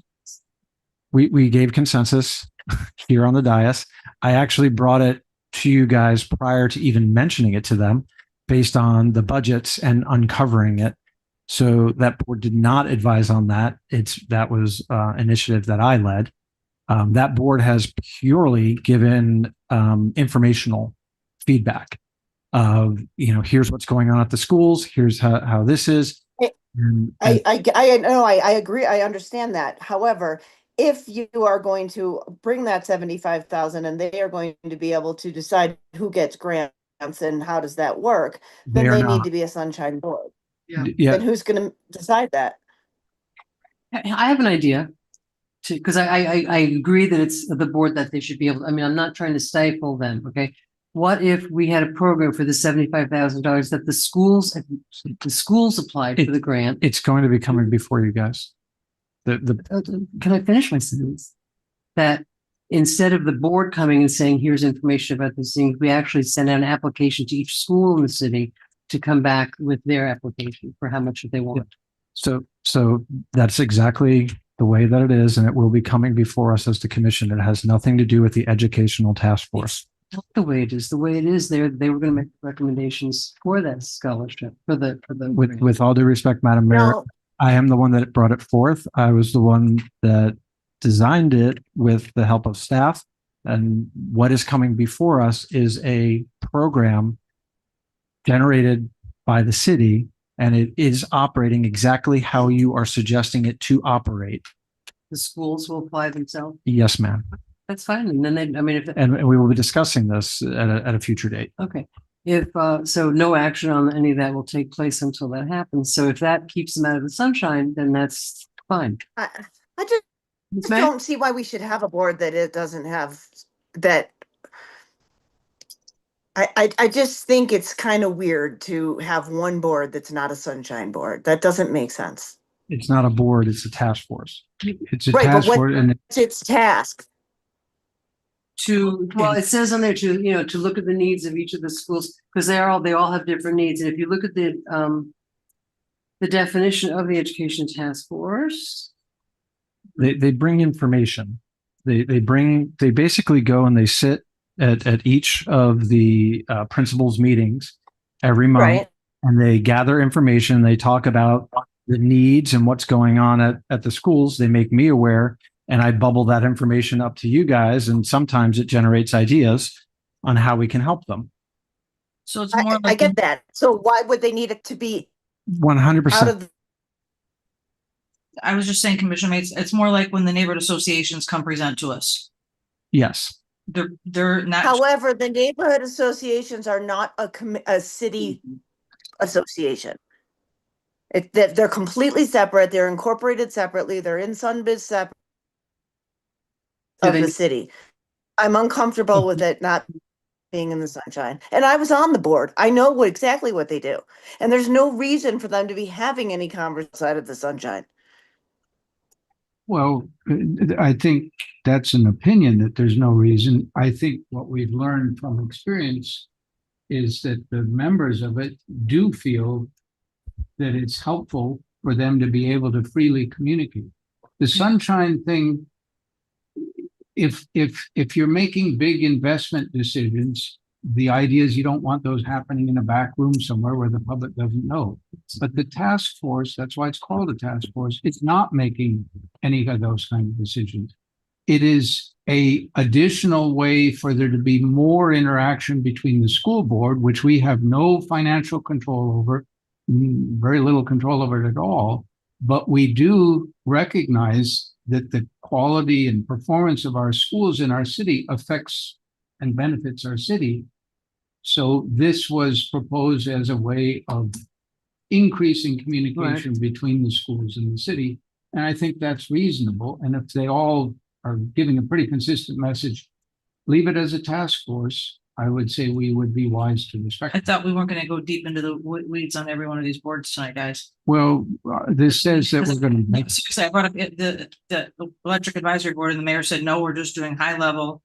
Right now, we're gonna come back and discuss the boards individually. But tonight, I didn't think we were gonna do it another time. But later, I mean, Right, so we're gonna do each board tonight, right now.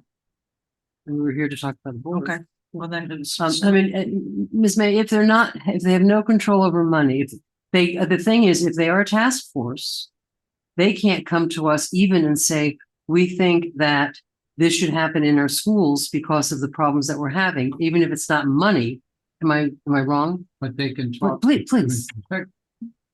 No, that is correct. If they're bringing recommendations to you from their board, that would be an advisory board, and they would need to. Whether they be meeting in this- then I'm in favor of keeping them an advisory board. But they can't, an advisory She board, just said if it's an advisory board, it needs to be in the sunshine. an advisory, So you're saying don't make it an advisory board so that they're not in the sunshine. No, I'm saying keeping it making it an advisory board, so it is in the they're subject to sunshine law. And that they do bring us presentations and that we are using them just like we use every other board. and if they meet every month.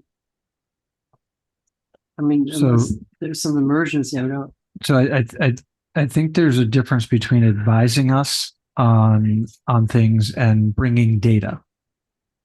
We don't require that somebody presenting on an area of their expertise be an advisory board if they're just presenting data. But that's not true, because if we're getting ready to talk about a big pool investment with the school board, I would rather have an educational advisory board at helping us get through that process than a task force. But that's not what they do.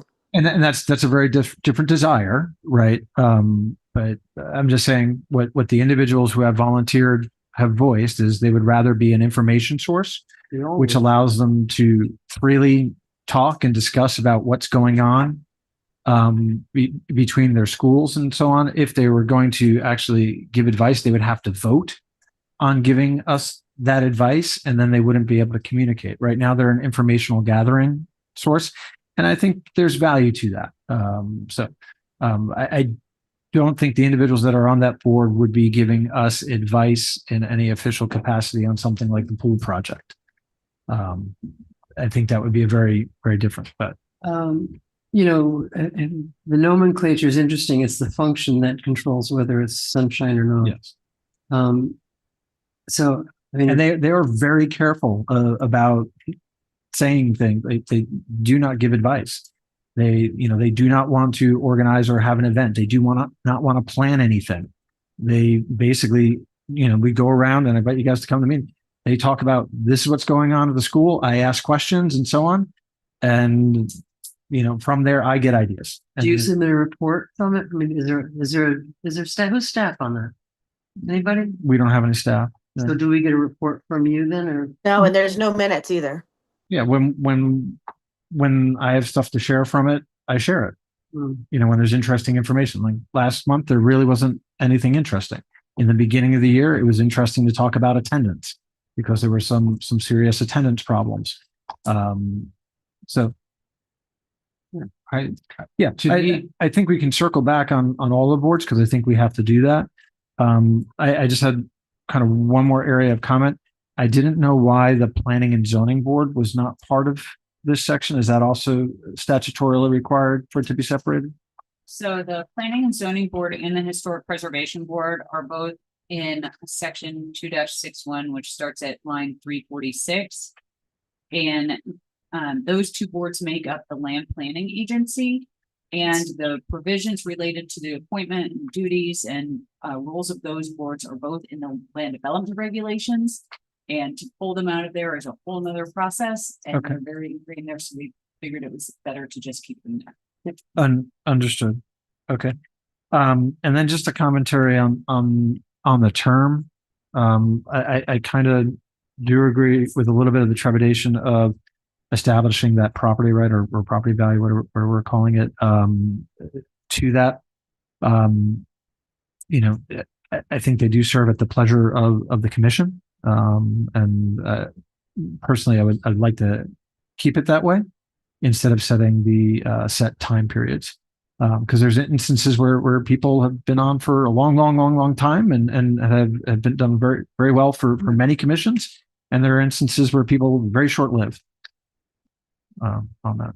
What if we didn't have terms, but just came back once a year, once every 2 years for, consideration of renewals or consideration of continuation of that board? So that there is some, it's not just endless, but there is some accountability, which I think is one of the issues that we were talking about. How about that? Colleagues? I'm looking. I would be in favor of a review process like that. I would be in favor of a review process like that. And she's shaking her head yes. That's okay. That doesn't confer the property right if we went that direction. No, the commission could schedule regular reviews for retention, just like when you're going out for other seats. There's always an option to evaluate. My only hesitation would be time on our part. It's going to add, so I think I wouldn't probably make it yearly, but maybe every 2 years. Every 2 years, I would every 2 years, Mr. Cedric. I would think a process like that would also help fill positions, because right now it's kind of like, well, I put in my application, but I don't know when you guys are even going to consider that. It's kind of, and having some sort of periodic review, whatever that ends up being, would give people kind of almost a time certain to know that, in April they are withdraw anytime they want. Sure, but like right now, there's a lot of people interested in some boards, and they don't know when we're going to talk about them. Well, that's a whole different. Yeah, that goes more to it's one valid concern. All right. Okay. I think everyone's spoken. No, I haven't spoken. I just spoke about the advisory board. You started out and we did a minute and then you kept going. So what else, Ms. May? No, I just piped in regarding the education task force. I haven't shared it all. Okay, so I agree with the Finance Advisory Board. I think we should keep that. If the Electric Utility Board is going to be needed by law, we should keep that as well. As far as term limits, I do think, or terms, I think that it is nice for somebody to know when they're coming on, that they're not signing up for the rest of their lives. However, I do appreciate what you're saying about serving at the pleasure of the commission. Could it be both or no? No. Okay. I also getting feedback from the referenda and some other feedback from residents. I'm wondering about a charter review board and a code review board.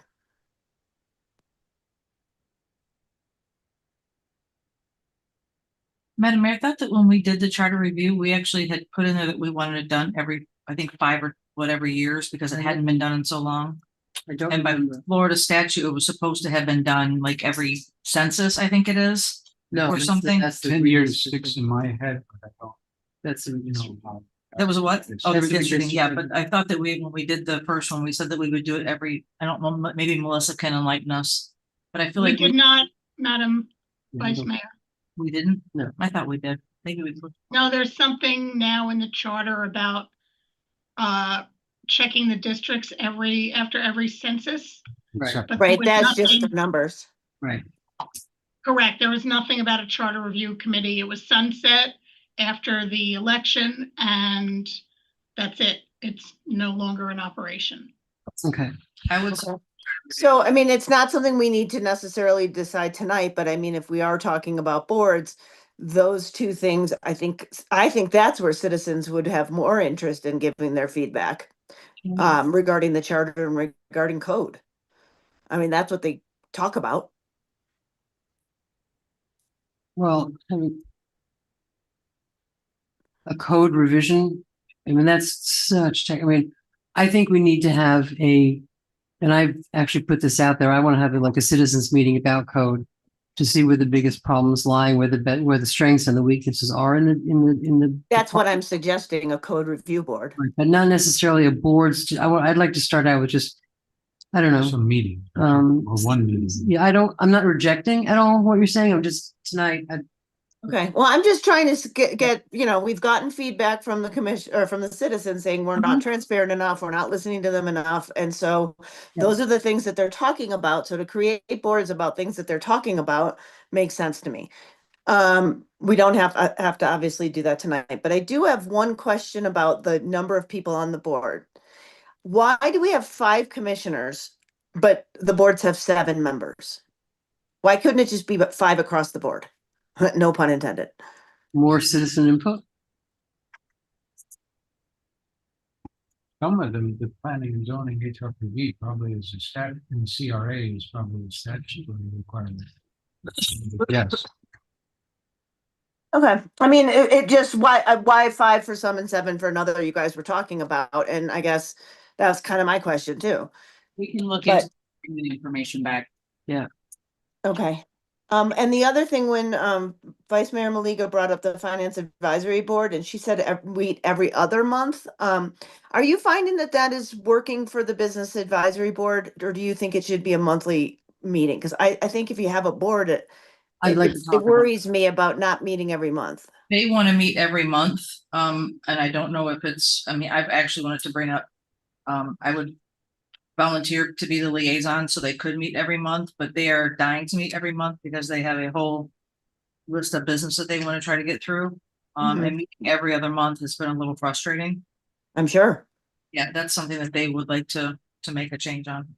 Well, why wouldn't we do that tonight? We're doing the boards. I agree. I think we should Just do that. answering questions, that's it. No, that's fine. Madam Okay. Mayor, that has been changed. Well, I'm sorry. That has been changed in this ordinance to a In- monthly. Come on, I'm looking for, what line is that? So you're saying if we approve this ordinance, then it would be changed. The board shall meet every month to address matters as requested by the commission. Or I think on their Their own agenda. own, yeah, but yeah, Because they're Their own ready to come initiative. present to the commission as well right now. right. Okay, so it is every month now. That would be, Okay. we do that. But I think for the Finance Advisory Board too, I hear what you're saying about just during budget, but it really isn't, because I think it's a good idea for them to meet every month and go through the budget so that when the next year comes, they can be really important. I mean, they would be such great advisors for us because they've been looking at it all year. For what it's worth, in the past, we've had a lot of difficulty getting a quorum and getting people to say, and it's a little unclear. I think we need to give clear direction, and you got to motivate people. Why am I serving on this board? What am I going to, because it's a fair commitment of time, especially if it's monthly. Will they be listened to? What is their What's the task? purpose? Yeah, what is the purpose? I have no problem with it, but historically over the years, It's been a problem. Yeah. Mr. Segrich? I was just going to say on the Finance Advisory Board topic, we do have in our ordinances certain requirements of financial reporting and metric reporting dealing with our finances and operational efficiency that are supposed to be reported monthly. So, it would be that information I would think that they would be going over and basically looking at that and saying, hey, is something going on here? Are there questions? Get the answers, but keeping an eye on the ship, because it's a monumental effort to keep track of all of that and all the stuff that we're doing and so on. And they would serve as a body that could be a first line of review of those and saying, raise their hand and say, hey guys, maybe you should take a look at September's report here a little. We seem to be getting off track. I would see that would be one of the roles, is kind of like oversight a little bit.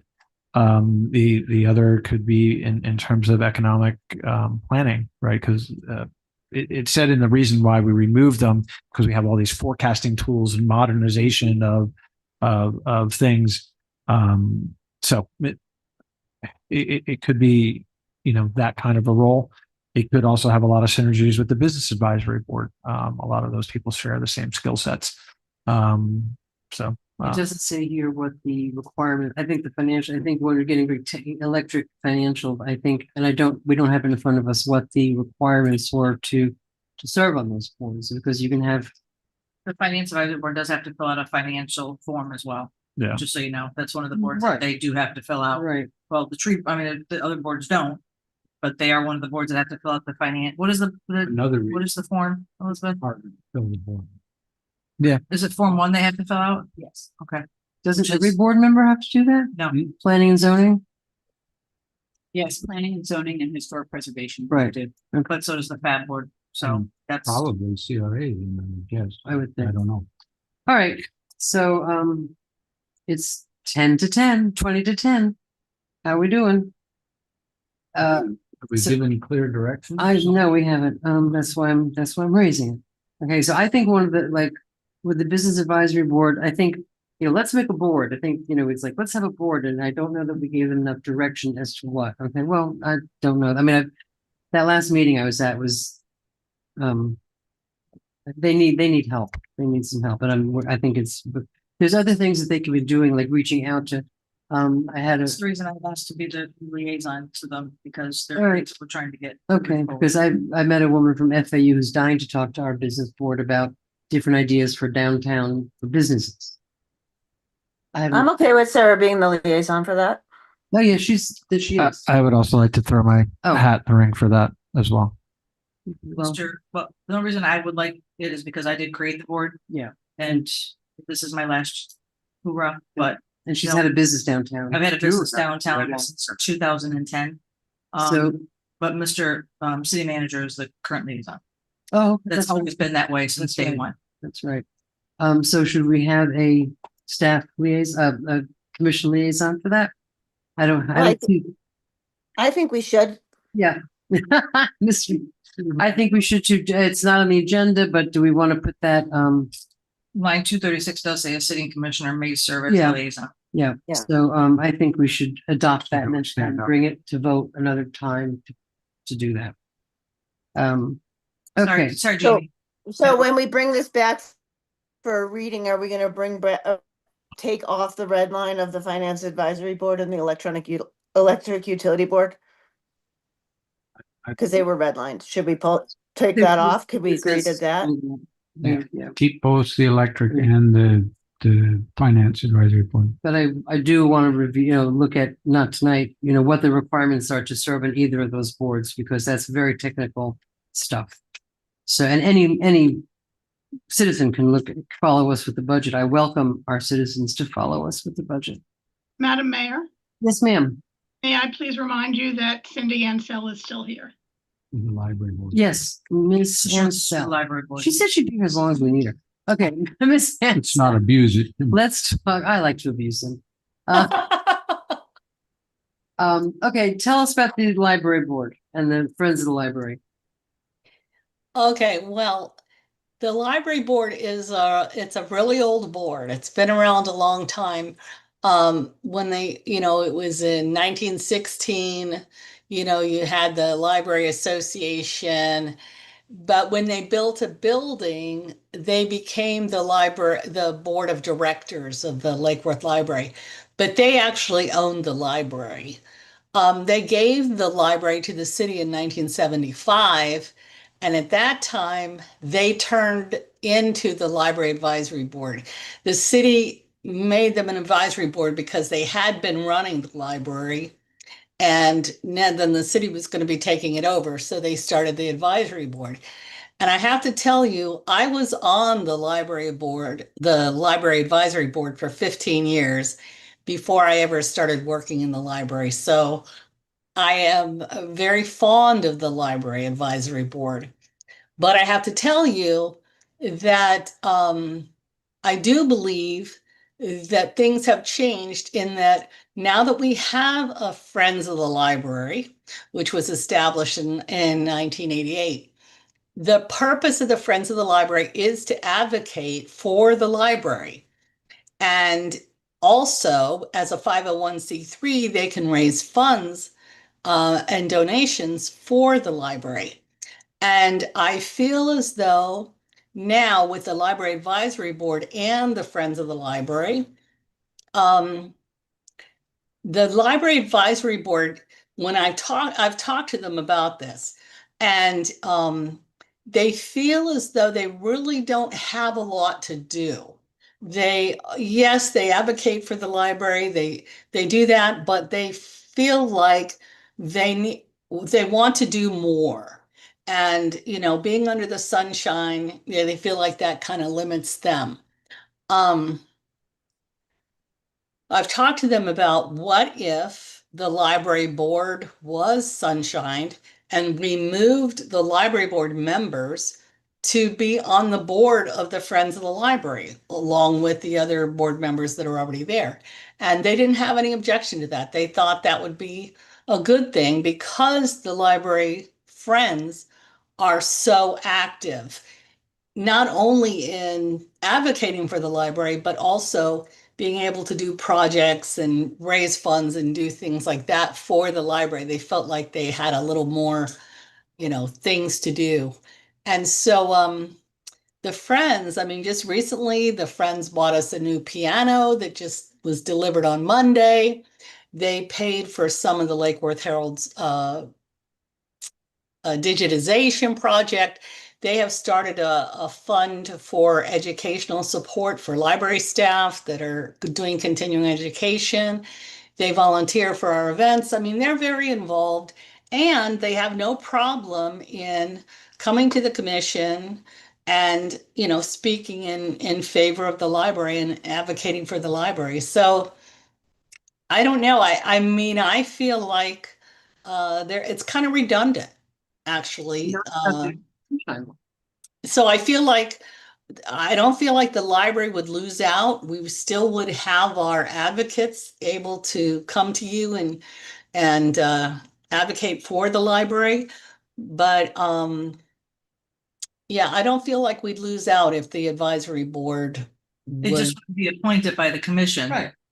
Yeah, it wouldn't be appointed, but there's still city residents who want to be involved in the library. You have people that want to support the library, so. No, and I support that. I was just as a statement. I was just stating Yeah. that. Yeah, and it wouldn't be any more under the sunshine, and it wouldn't be appointed by by the commission. That would be the difference, basically. Then I make a recommendation that we follow Miss Librarian Cindy's advice. Shoot, our library maven. I agree. Do we have consensus to let that go then, Mr. McBoy? Consent. I'm not 100% comfortable with it. One informational question. At one time, there was a fund, and I want to say that it started with an S and had 2 syllables, and that's as good as I can get, that at one time had quite a bit of money in it. I think we've mostly depleted it to give to the library when we were on financial hard times. Does that fund still exist? Does it have any? The Simkin Trust still does exist, and so does the Library Trust Fund. Those were, I mean, the Simkin was a donation to the city when the lady passed away, but the trust fund was money that was left over after they built the building and they had funds left over. They put it into a trust fund. And so, yes, the Library Advisory Board advises the city as to the, expenditure of those funds that we just haven't spent money out of there in a really long time. I mean, yes, you're right. Some funds were used, some money was used out of those funds when it supplemented the library budget at one time. But actually, the city did that without asking the library board anything about it. So, Do you know how much are in those funds? yeah, I do. It's in the Simkin Trust Fund, you have about $13,000, and in the trust fund, there's about 55,000. So those funds could still be there, and then They're still there, and I mean the city, they're city funds. They don't belong to the Friends. They're not, it's not mixed up in any way. So the expenditures go through the city librarian and then come to us or through the director. Right, and so you still have the librarian who can advise you on, say, like the use of the trust fund and the Simkin Trust. You still have that person that, because that's what you've asked me that in the past, if there was, anything we needed to spend that money on. And fortunately, we've just been able to keep it there. Okay, are we gonna have a motion to extend past 10? A motion to reluctantly extend past 10. Second. All in favor? Aye. Aye. I'm a nay too, but I'm gonna be teamy tonight. It's only 7:50 in Colorado. I could go all night. There you go. You're good to go. Well, you can go on for 3 more hours. A question for the attorney, or maybe for Cindy too. With those 2 funds, when they were established, is there any requirement that there be some sort of board that keeps an eye on them? Do we need to keep a library board for that reason? No, I've read the will, and I've read the, and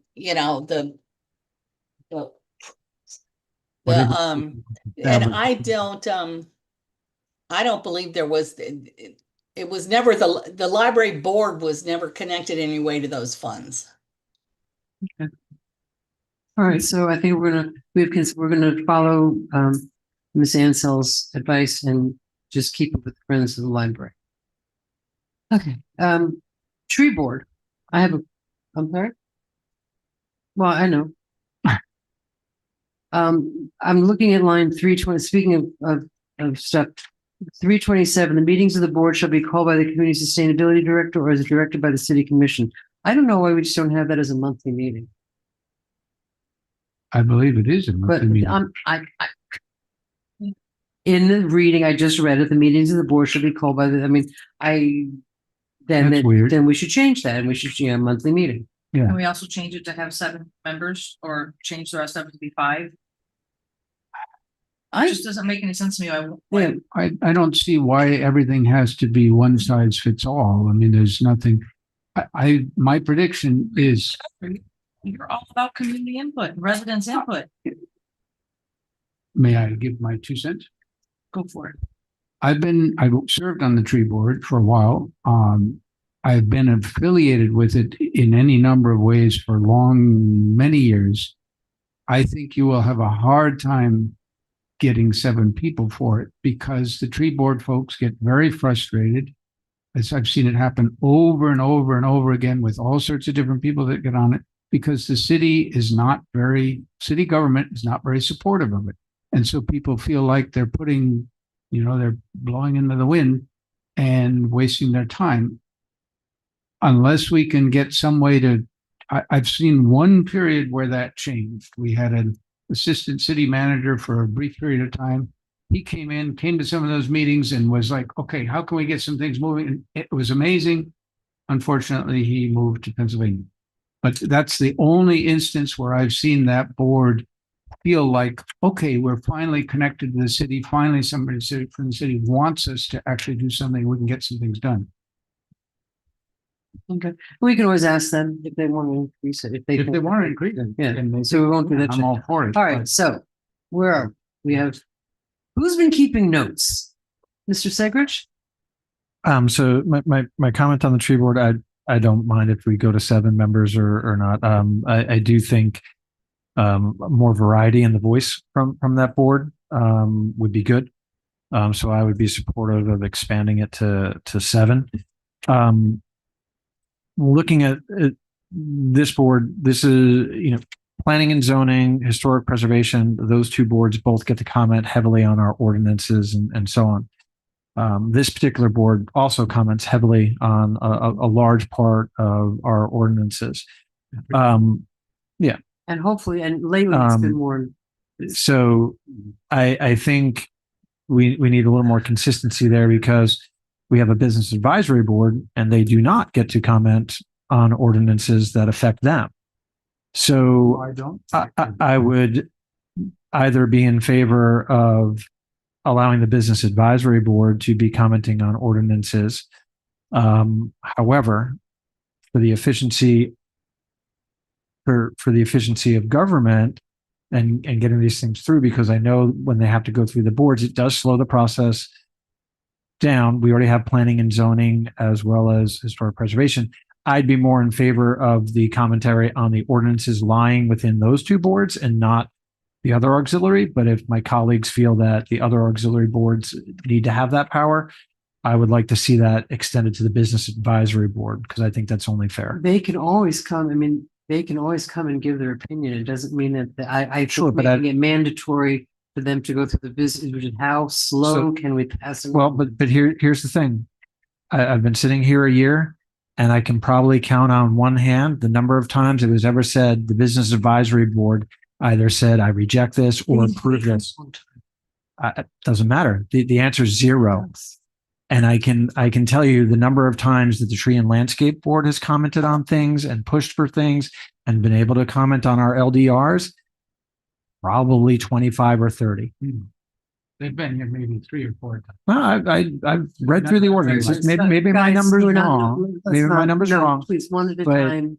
But it to me, it stands to reason that if we are going to have a business advisory board, that they too should be able to comment on things. And if the argument is that it's going to be too slow, I do agree with you, Madam Mayor. I do think it slows it down. Then let's concentrate that authority within our planning and zoning and historic preservation. Miss whatever your name is, Malinga. Wow. Boy, I'm fading. I agree with you. It's the reason I wanted to create the business advisory board was to help advise on policies. I think having an open conversation and making sure that there's communication between City Hall and the chair so she can share that information. Because when I have shared information with the business advisory board, they've been vocal. They've come to CRA meetings. They've given their input when they've asked. You know, Jamie had, we passed out flyers and he had a packed room when he went out and talked about parking and paid parking. I mean, there was probably 60 people there, Jamie? I'm sorry. I'm saying, but it was packed, right? So the business advisory board, when they have marching orders or they know what we need, they're out there doing it. So I think that now we just need to make sure that they know we want to hear from them, especially when it comes to ordinances and changes in policies that are going to affect the business owners. Come give us the board's 2 cents or get a temperament from they're putting together a mailing list, an email list. Get a temperament from the email list that you have on this topic and make sure that, we are letting them know that we want to hear from them. Come here and talk. Yeah. Madam Mayor, if Yes. by statute, your LPA, which is your Planning and Zoning Board and Historic Resources Preservation Board, they review all ordinances that are coming forward for comprehensive plan amendments and for land development changes. No other board has a duty to review ordinances, and they don't unless you all direct them to.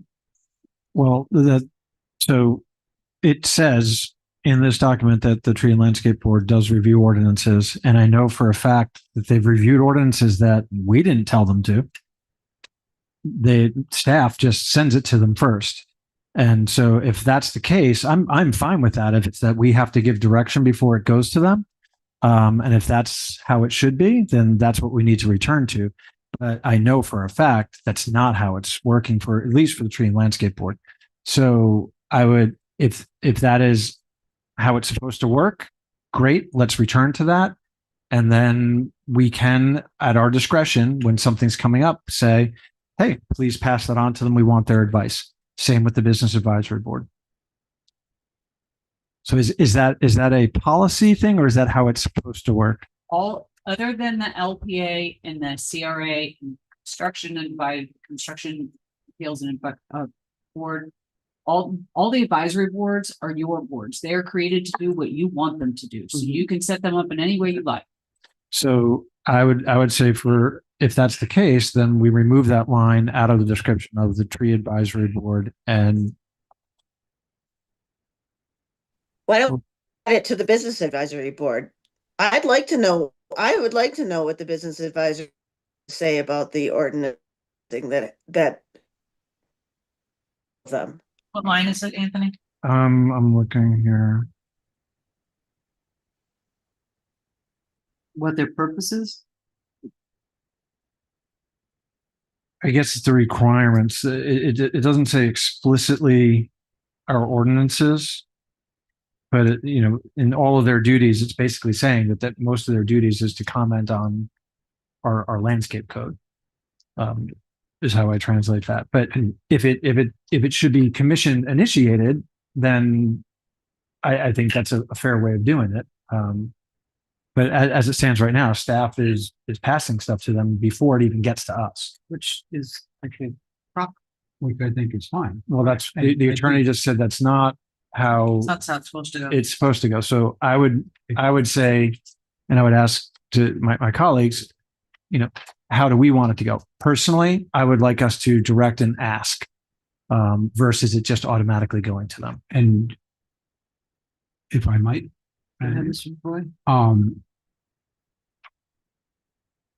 these are advisory boards, and they're to encourage citizen involvement in our city and hopefully to improve the decisions that we make.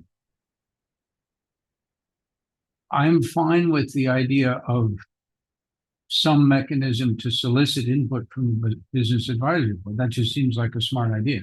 I didn't know that we couldn't do that at this point. That seems weird. that we Certainly can't. could. I think we could. I don't think it's a good idea to say that, I don't know where I saw this poster, but I saw it a long time ago. It's a gorilla and it says, if I need your opinion, I'll knock it out of you. And I don't think we should do it that way with either the Business Advisory or the Tree. I think we should leave them initiative and leave ourselves initiative. If we say, hey, this is an interesting thing. What do you suppose the Tree Board says about this? Or what do you suppose the Business Board? Hey, can somebody make sure they are aware that we're thinking about this and send it to them?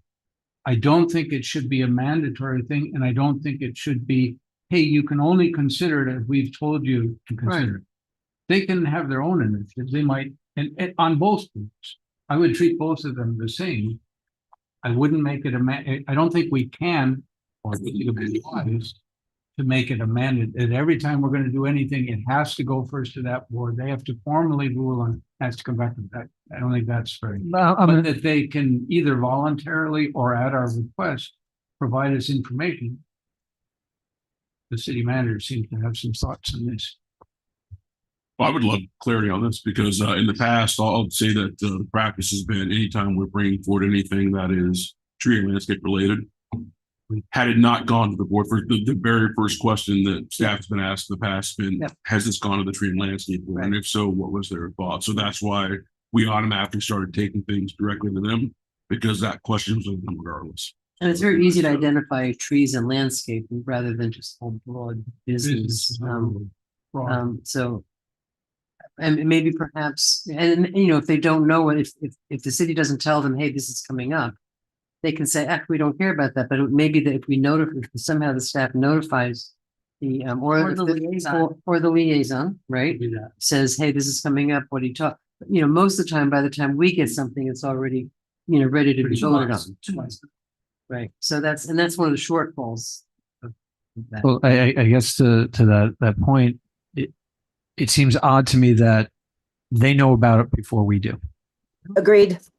And so, you know, I would like to not gum up the works, but if we, you know, and I think our to-do list, our master sheet is a good source of this information. If we have stuff that's coming down the pipeline and it's going to go to the advisory board or to the tree and landscape board, you know, we should also be aware that that's happening, and, you know, in our one-on-ones, and give feedback on that. I feel like oftentimes things, they've had ample time to discuss it and we're getting the finished product from it. And to me, that's not the way a commission works.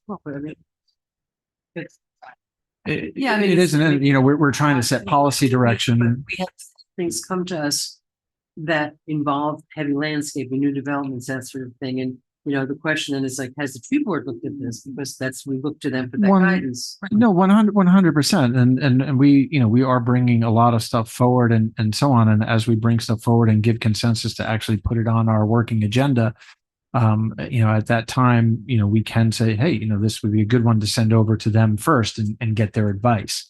I understand staff initiates a lot of things and there's feedback brought from these boards and so on. I just think in this case, it operates a little backwards with some of it. I think us getting it before they get it is the backwards. It makes sense for an advisory board to have a look at something or other and bring us advice, just like we recently with the murals and the sculptures, we said, hey, we'd like to see what that other board had to say about it. Maybe they know some stuff. Totally agree about the advisory position, but if you think about any advisor that you've ever hired in your life, if you have, they don't get the information first. You get the information and then you ask for their advice. I think that's unimportant. I think the importance is, it seems like we've uncovered that for some weird reason, we don't send stuff to the business board. And I think we should do that. It may be technically a little harder because, well, staff has to make hey, you think the business board would care about this or would have some input? I don't know. So it's like the mayor says, if we talk about trees, well, talk about trees. That's pretty easy. Send it over to the tree. Talk about landscape. Can I just interject real quick? But I think we should encourage moving it, you know, sending stuff to the business board too. Do it similarly for both of them, but don't worry about, do we see it first? Do they see it? Don't even say. Ms. Malaga? So last year, there was some legislation that mandated that when you were going to change policies or change ordinances that affected businesses, that you had to do a fiscal impact study. Can you help me with that? You have to do a business impact estimate before you adopt any ordinance. Correct. Other than a certain subset that are very limited in scope. And your city staff does those business impact estimates in there on your website for every ordinance. So that's stuff that I think that is important for our business advisory board to know. But this was mandated again by a great government. I think it was last session that passed or the session before. But again, it is onerous because now it's another step that staff has to take, right? So I think that by having, and this is me just thinking out the box, by having the tree and landscape board look at things before we see them, it's kind of like that step that they have to go through before we get something that's going to affect businesses. But now we're going to be able to have the business advisory board look at what their findings are and say, do you agree or do you not agree with the staff's findings on this impact study? So I think that it's important that I'm okay with getting information. I concur with, we are the policymakers and we should be setting policy on who gets to see any ordinance or change of LDR and what opinions we want on them. And you're right, a tree's a tree and a bush is a bush. And it is a little different with the Business Advisory Board. But I think that if we use common sense at our pre-agenda meetings, or we're having, like you said, that let's start with the list of things that we're working on, right? What do we think that we want the Tree Advisory Board's opinion on? What do we want the Business Advisory Board? What could we lean on? Well, not the Education Task Force anymore, but like what advisory boards can we lean on to get information before we make those final decisions? So I agree with that. And I think that's important because staff sometimes spins their wheels on stuff. And there's a lot of frustration when it comes back to us and we're like, whoa, no, that's not what we wanted at all. Right. And that happens. I would agree with using the list as you suggested, and we can request that. I think I would like to get consensus that become our policy, versus having staff have to guess which things go which way. So clarify what that is. So What are you as saying? Commissioner Malega had suggested, when we're reviewing our list of priorities that and we're discussing things in pre-agenda and as things are moving forward, that we, and staff can recommend it. Hey, these 5 things we think can go to the Tree Advisory Board, these to the Business Advisory Board, and we give our okay. And that way, we know which things that we're sending for advice and that we're getting advice in advance. Do we have to okay it, or they're going to inform us? I think we okay it. Let's just quickly okay it. And we say, yes, please get us their opinion, let them opine on it, but that doesn't mean that we're going to agree with everyone that comes before us. Correct. Yeah. But at least getting these advisory boards working and being, effective. Yeah. Because I think that needs to be our policy. Because I think, what Mr. McCoy said, the tree board felt like they were not being heard. And I think we need to correct that. And if that corrects that, and I'm not really clear if it will or not, but I think that's an important part. We have trees right here that we have talked about 17 times that they approved. Right. So they are being heard. And then we have Well- people who come in here and raise cane and go, no, we didn't, that's not the right tree, but we listened to the Tree Advisory Board. Right. I didn't listen that time. Neither did Mr. McFoy. You're but- mad. But do we have You boys. do we have consensus to make that our policy? Okay, so the policy is what? That staff is going to recommend if it's going to go to the BAP or the tree board? Yeah. So utilizing our list Point. that we have, they'll bring it up to us in our pre-agenda or in a meeting, and we'll look at it and say, yeah, sure. Those 5 things, great. Because they're doing forward planning, and they're trying to not trying to redo work. So it's not when the ordinance comes, Mike, it's not when the ordinance. No. comes to us. All right, that- It's way before they're saying, hey guys, we're planning this because You don't need to say. okay. Yeah, just like what they have to do with the business impact. Business impact study, what'd you call it again? It's a business impact statement. And that's interesting. My question is, who does that? Does the staff. Staff. I'm saying that's one of the things that Why have we never seen one of those? because they just get They're on, it's just brand new. decision-making. hasn't started. Yeah, the information for the business impact statement includes the caption of the ordinance, a general description of what it's intended to do, and then you answer 4 questions about how many businesses may be impacted, what's the general Are cost. we currently doing those? Yes, every ordinance that you Everyone, see. you have to state mandate. So can we have that in our backup? It's part, yeah, they are online. All right. Mr. McFoy, your light's on. I don't mean mean, but. I'm sorry, Madam Mayor, before we move on. Yep. Can I get clarification about that consensus item? Okay, it sounds like, and correct me if I'm wrong, that as staff comes to different issues about an item, an ordinance, that they determine whether to recommend that to go to the tree board or the business advisory board for their input, for their advice, before it becomes a drafted ordinance. Any advisory board other than the required board, which is. You're right, right. The reason I have my light on is, no, not at all. The mayor is not feeling well. The last thing we need to do is burden her. But my concern is this sounds good in theory, but it's sort of, to me, feels a little bit like gumming up the work. So I would be interested to hear from the city manager and the city manager trying to speak for what they guess the other directors would feel. Is this practical, or is this adding a whole nother layer of burden that doesn't have a whole lot of return? For instance, an alternate approach, it seems to me, to achieve at least a fair amount of what Commissioner Segrich is encouraging would be, why don't we all take that priority list that we've got, somebody add another column to it, one for tree board, one for business board, one for whatever other boards might be. And we each go put a check by it. Yeah, this ought to go to the tree board, this ought to go to the business. And then we've done it. And staff knows, hey, we think this should go to those guys. And we're good. We do it once. They don't have to use up time at each pre-agenda meeting. And they don't have to worry, oh my gosh, we forgot to ask them about that. We've already told them. Don't bother sending this to the bicycle advisory board because they don't even look at this. But we've all said, but this is an easy way. You put it in the spreadsheet. We all. No, I think it should be in the spreadsheet, but having all of us vote on that spreadsheet versus in the pre-agenda meeting where we can just go, here's the list, yay, nay. I think that would be much more efficient. I actually like Commissioner McVoy's, and I can't believe I'm saying this, put that on the record.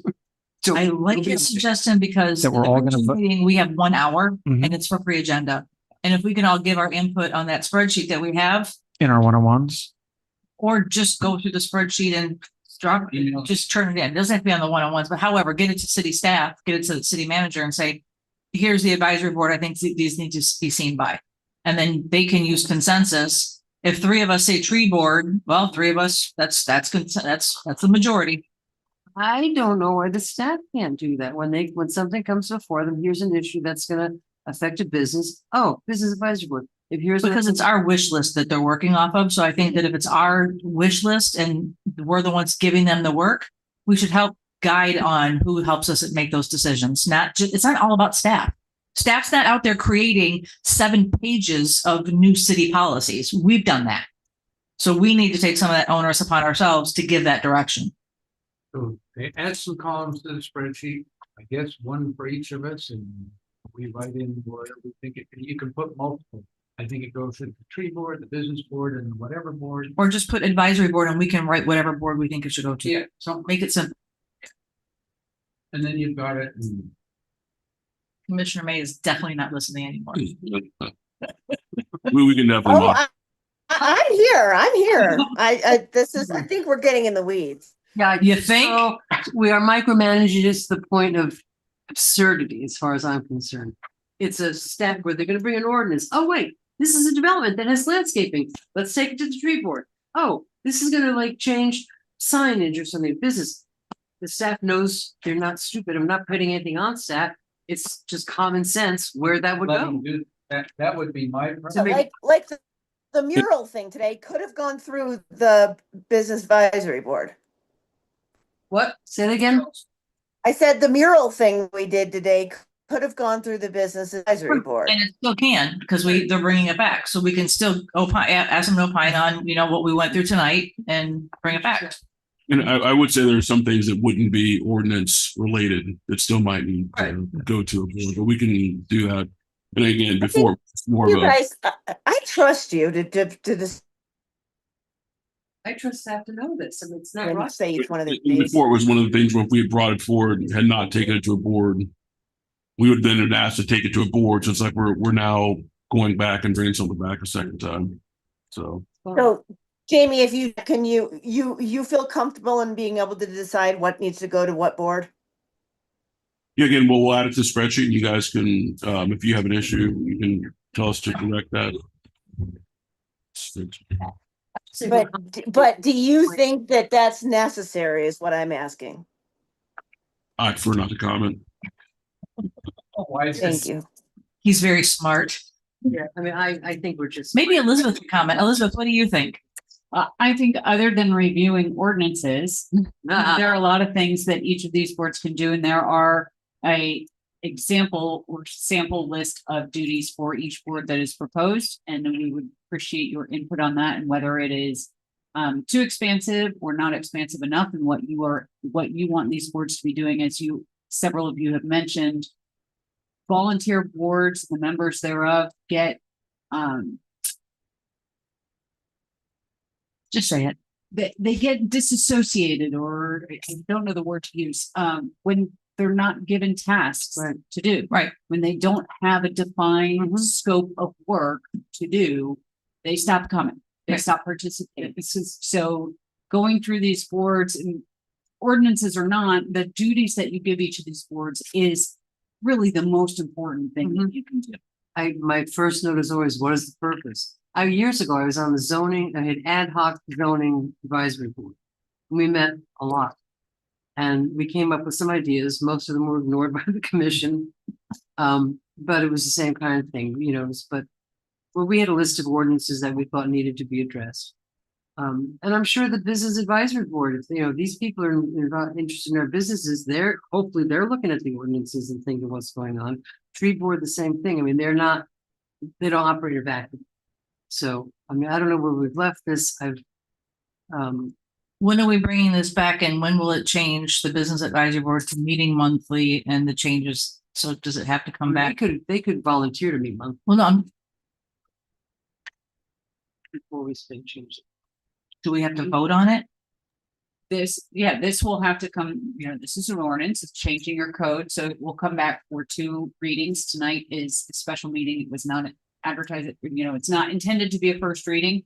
You all have given us a lot of good input, but you haven't necessarily addressed a lot of the specific meat, particularly the duties of each of these boards. There are some we know that we need to put back in. And so we'll bring that back. I would say it's probably end of April, beginning of May. So if the business advisory board wanted to start meeting monthly, they could do so without us even voting on it? I don't remember what their current. They're every other month right now. But they could vote to meet next month. Okay. Nothing's stopping them from doing it. And they're meeting at the library. Well, that's one of the problems with that board. I think they need to be here. No, I love that board. I want to make it more effective, but if they're meeting, if they're meeting 1 year at 1 month at the bar and 1 month, I understand that, but nobody knows where they are. Well, I think you do work on it, because I think that's one of the problems. Fixed location. Is that, and then they didn't meet for a long time because of some situations, but I think it's unfortunate unless it's written well in advance where they're going to be, and people shouldn't have to guess where to find the advisor. And you have to dig around. Right, it should be easy. Make it a fixed location. And the library is downtown, I mean, the city hall is actually pretty downtown. But we're not gonna decide that yet. Has he given you enough? Well, I think you're saying you haven't gotten quite enough direction on the actual purposes of each of them. You'd like more on that. But I think you can see that. Yes, we have enough to go home and do some work and bring you something different back. And I don't think that, I'm not sure that, given what I've heard tonight, that I would say you're ready for a first reading. No. And I think each one of us can communicate with you about things that, So our homework is. Should we take as homework to give commentary on the duties back? because we don't have the finance. Madam Mayor, if I may. Yes, you may. So I kind of thought we would be going through the ordinance and looking at it and seeing what needed to be changed. So I've made some changes based on things that were said by each of you.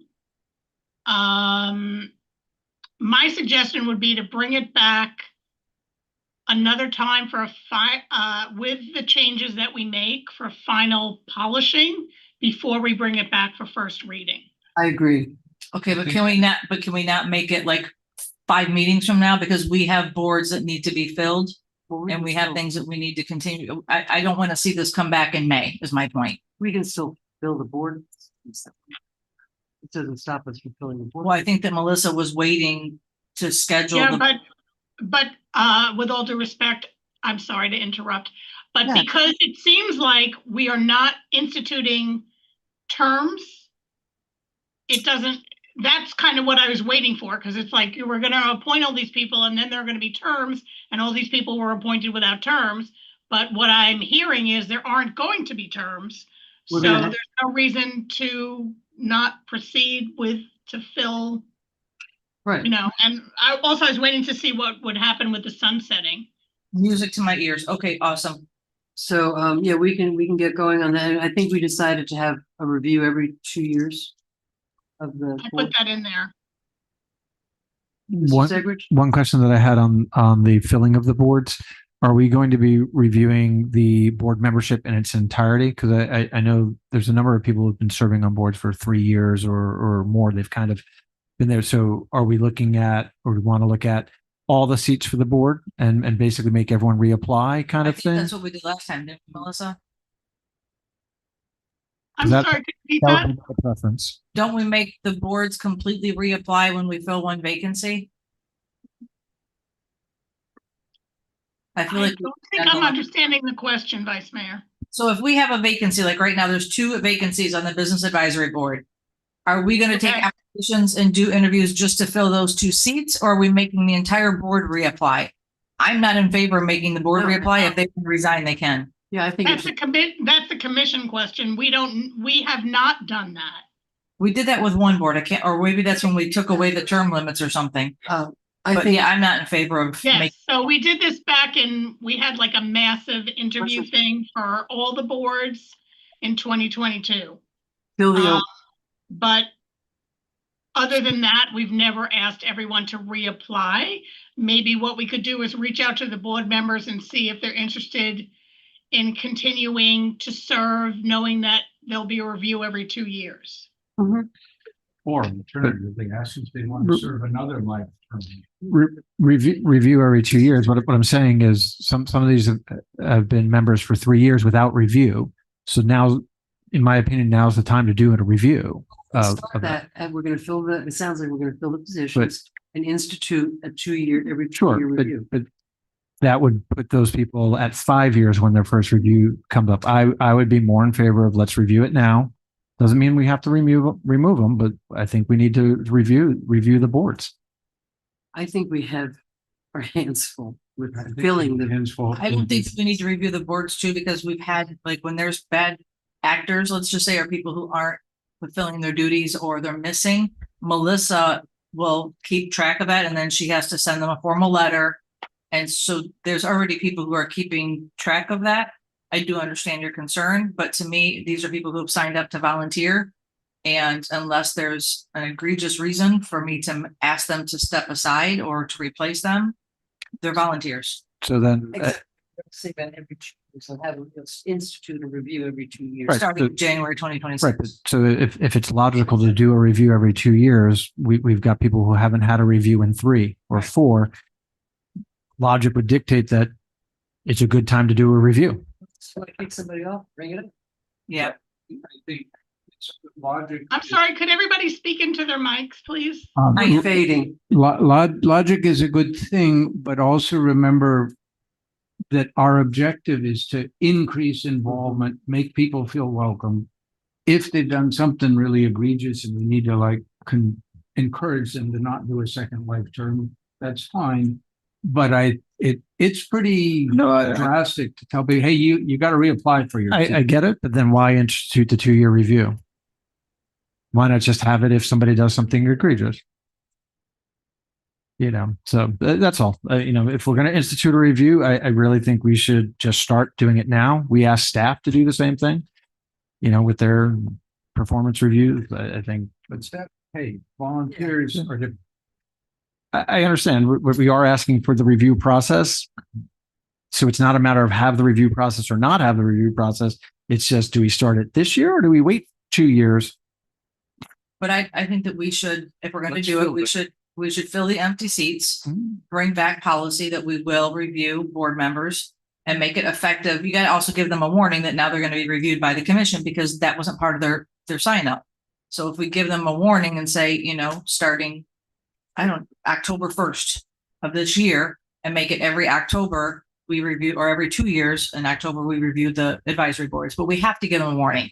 I'm not just gonna, I don't feel comfortable sending a letter to somebody who's been serving as a volunteer going, oh, by the way, Next month. we changed our rules and now you get to be reviewed, and some people just don't even like being on the spot like that. Yeah. And they don't even want to show, they won't want to go up.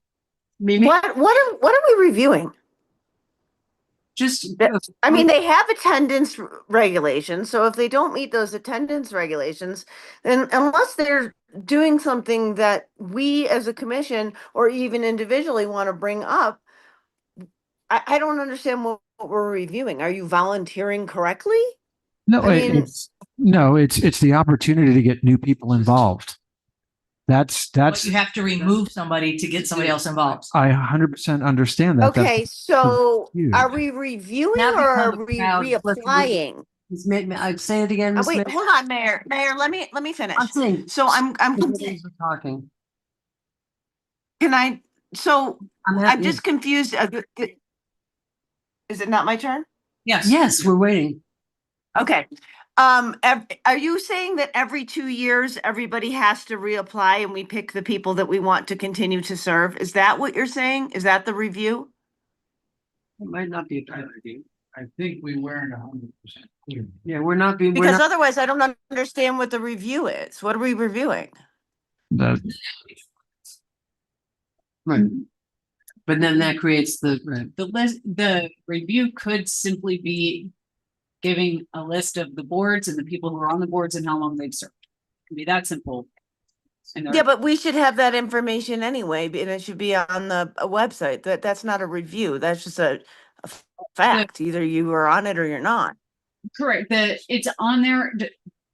The way I see was taking this is just like a lot of boards do with other types of policies, that we'll review that policy or we'll review that something, every year or two. You review your fee schedule every year. It doesn't mean you necessarily change it, but you look at what you have previously done and what is being proposed. So here, even though all the lists are on the website, if you made an effort to every 2 years pull out your list and look at it, that could be a review.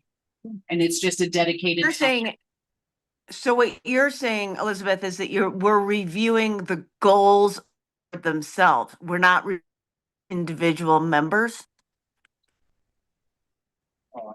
No, it would be reviewing who is sitting in there and how long they've been sitting on each board. It's really just pulling the list of members for each board out off the internet and looking at it and making an effort to look at it periodically instead of letting it just happen.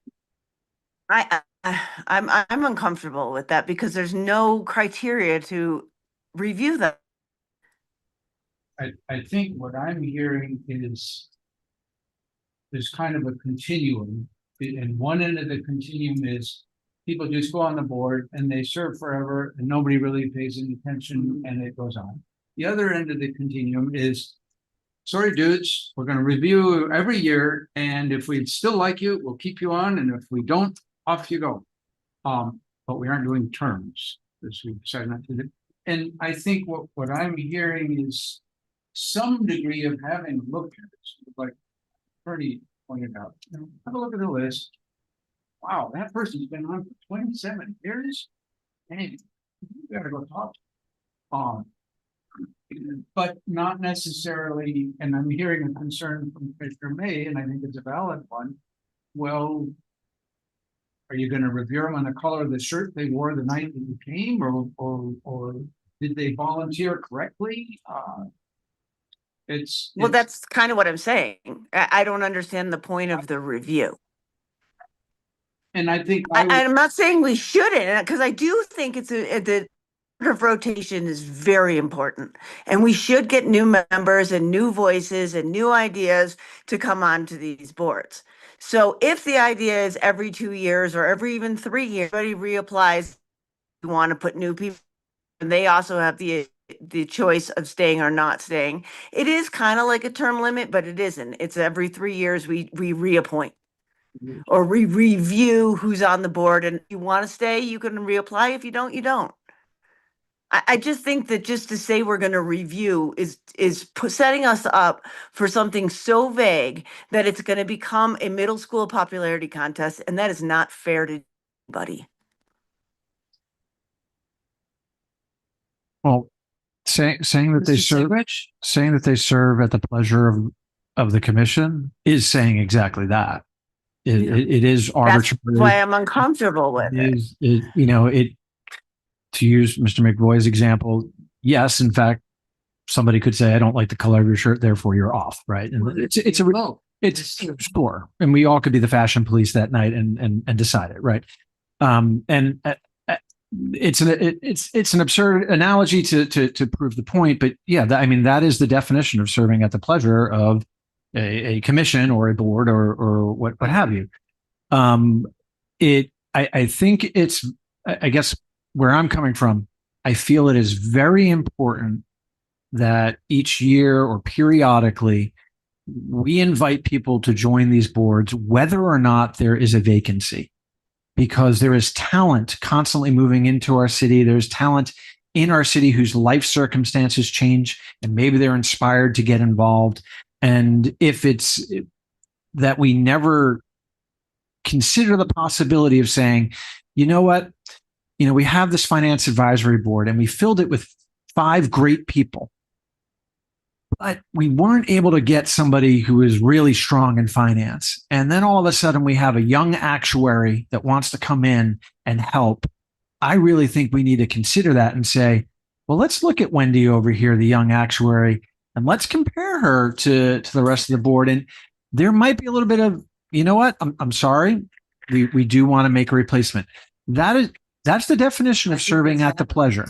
And if we're not willing to do that, then it has to be the term limit. Otherwise, you just have people that are stuck in limbo, and then you get boards that kind of, just like they feel disconnected from us and our activities, they become disconnected from the community, and they become a small community of their own where they're only talking to each other. It's stats. So And we had that a little bit with the education task force. They really felt like they were. So what I'm hearing you say is not necessarily doing a review of the existing board members every year, but to put out a solicitation for membership for all the boards every year, no matter what. So you can evaluate the possibility for new members. We should be evaluating the makeup, year. because we do have some boards right now where we have the makeup of the board. It's not really what's in our ordinance, because we took the best people we had. And, I really believe that we owe it to the city to try to constantly get the best people. And it may mean that somebody who is dedicated and who cares a lot might get replaced. But So why don't we do it that every even year, everybody has to reapply? do what? Or every, we should do something where it's like either every even year, everybody needs to reapply, or every 3rd year, everybody needs to reapply. It could be the year that there is no election, like now. But That could be the board filling year. the terms. No, it well, doesn't. no, because What? we could remove them at any time. They're not guaranteed Is that 2 years. true? I'd have to think about that some more. If you're saying every year your term ends and you have to reapply. No, I'm that's not- a term. No, I'm saying every 3 years, everybody does a whole application process. I'm not saying they reapply. Everybody stop talking. And The attorney is going to look at it. I will look at that, and just from personal experience, if you're reappointing a full board every so often, you're really hurting the continuity of that board. Bingo. I'm not saying I'm not saying we're reappointing the whole board. You can continue to serve if you'd like to serve. But it does give us the opportunity, instead of calling someone out and saying, oh, we got Wendy, so we're getting rid of Susie. It gives the opportunity to reform those boards in a different way if we choose to do so. Refresh, just refresh the board. Right, as opposed to saying, oh, sorry, Susie, you can't add well enough, so Wendy's coming in. But Susie's been volunteering faithfully her entire time. She hasn't done anything wrong.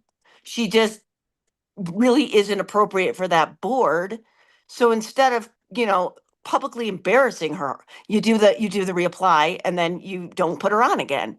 But I find it to be, you're talking about volunteers. It's hard enough to be an elected and get that scrutiny. To do it to a volunteer is completely unfair, in my opinion. That's why we're talking about a general review every 2 or 3 years. Well, yeah, but that general review every 2 or 3 years should be a reapplication and a reforming or an updating of the boards, if you will. It doesn't have to be all new people. I'm not saying that, but I'm saying that in that way, you can refresh the boards without publicly humiliating somebody, which I will not do. Right. No one wants to do that. There are people that I wanted to take up boards when I first got elected, and we went through processes, and I just don't believe in, if you're a volunteer and you're showing up, so whatever the least egregious way of doing that is what I'm in favor of.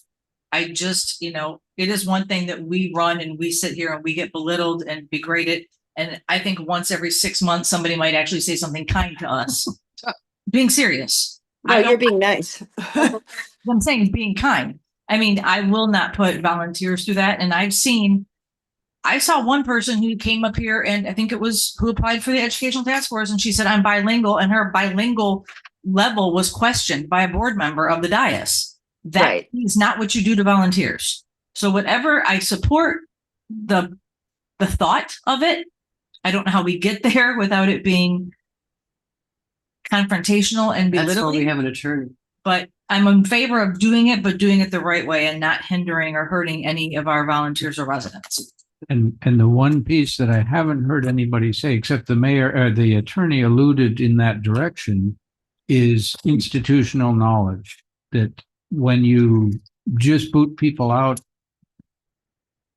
I fully understand that. Let's say the commission changes and the community has said, okay, we want a very different flavor to the commission. And the commission looks at the board members and say, hey, some of these people on these boards don't reflect the new commission's views.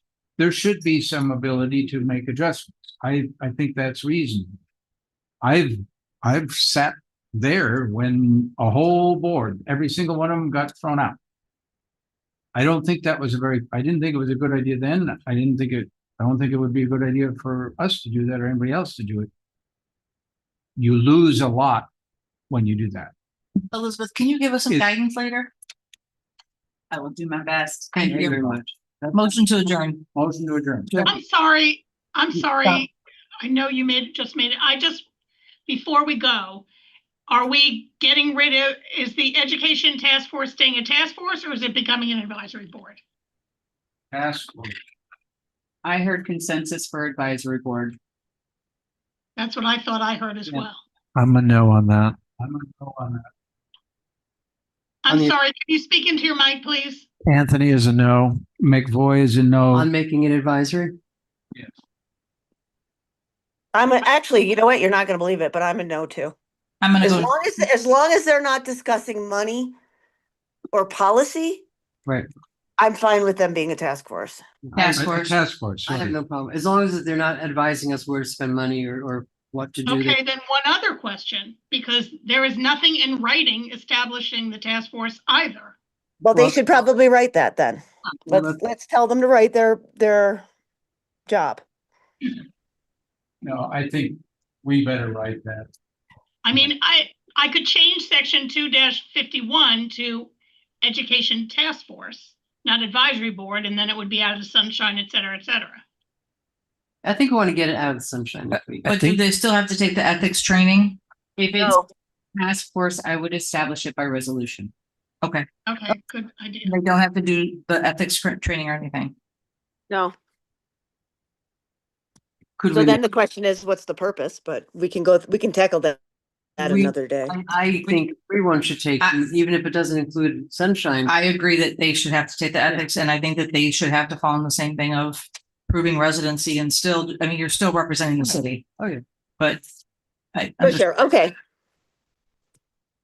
Okay. I'm hesitant, and I'm seeing a motion. Commissioner Segrich is hesitant, and I think he's hesitant from experience He knows the members, and again, there's an issue of volunteers. Well, that's what we just agreed. We're making it easier. We just said, yes, make it a task force.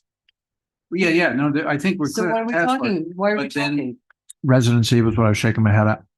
You don't think there should be residents? Residency, ethics, all that stuff. Yes, absolutely. I think there's people that teach in our town that don't necessarily live in our town They- that want to be on that task force.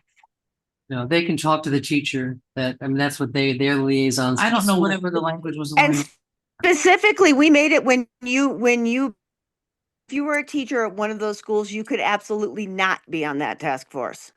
Because there have been two people from that task force that had to quit because they started working at Lake Worth High.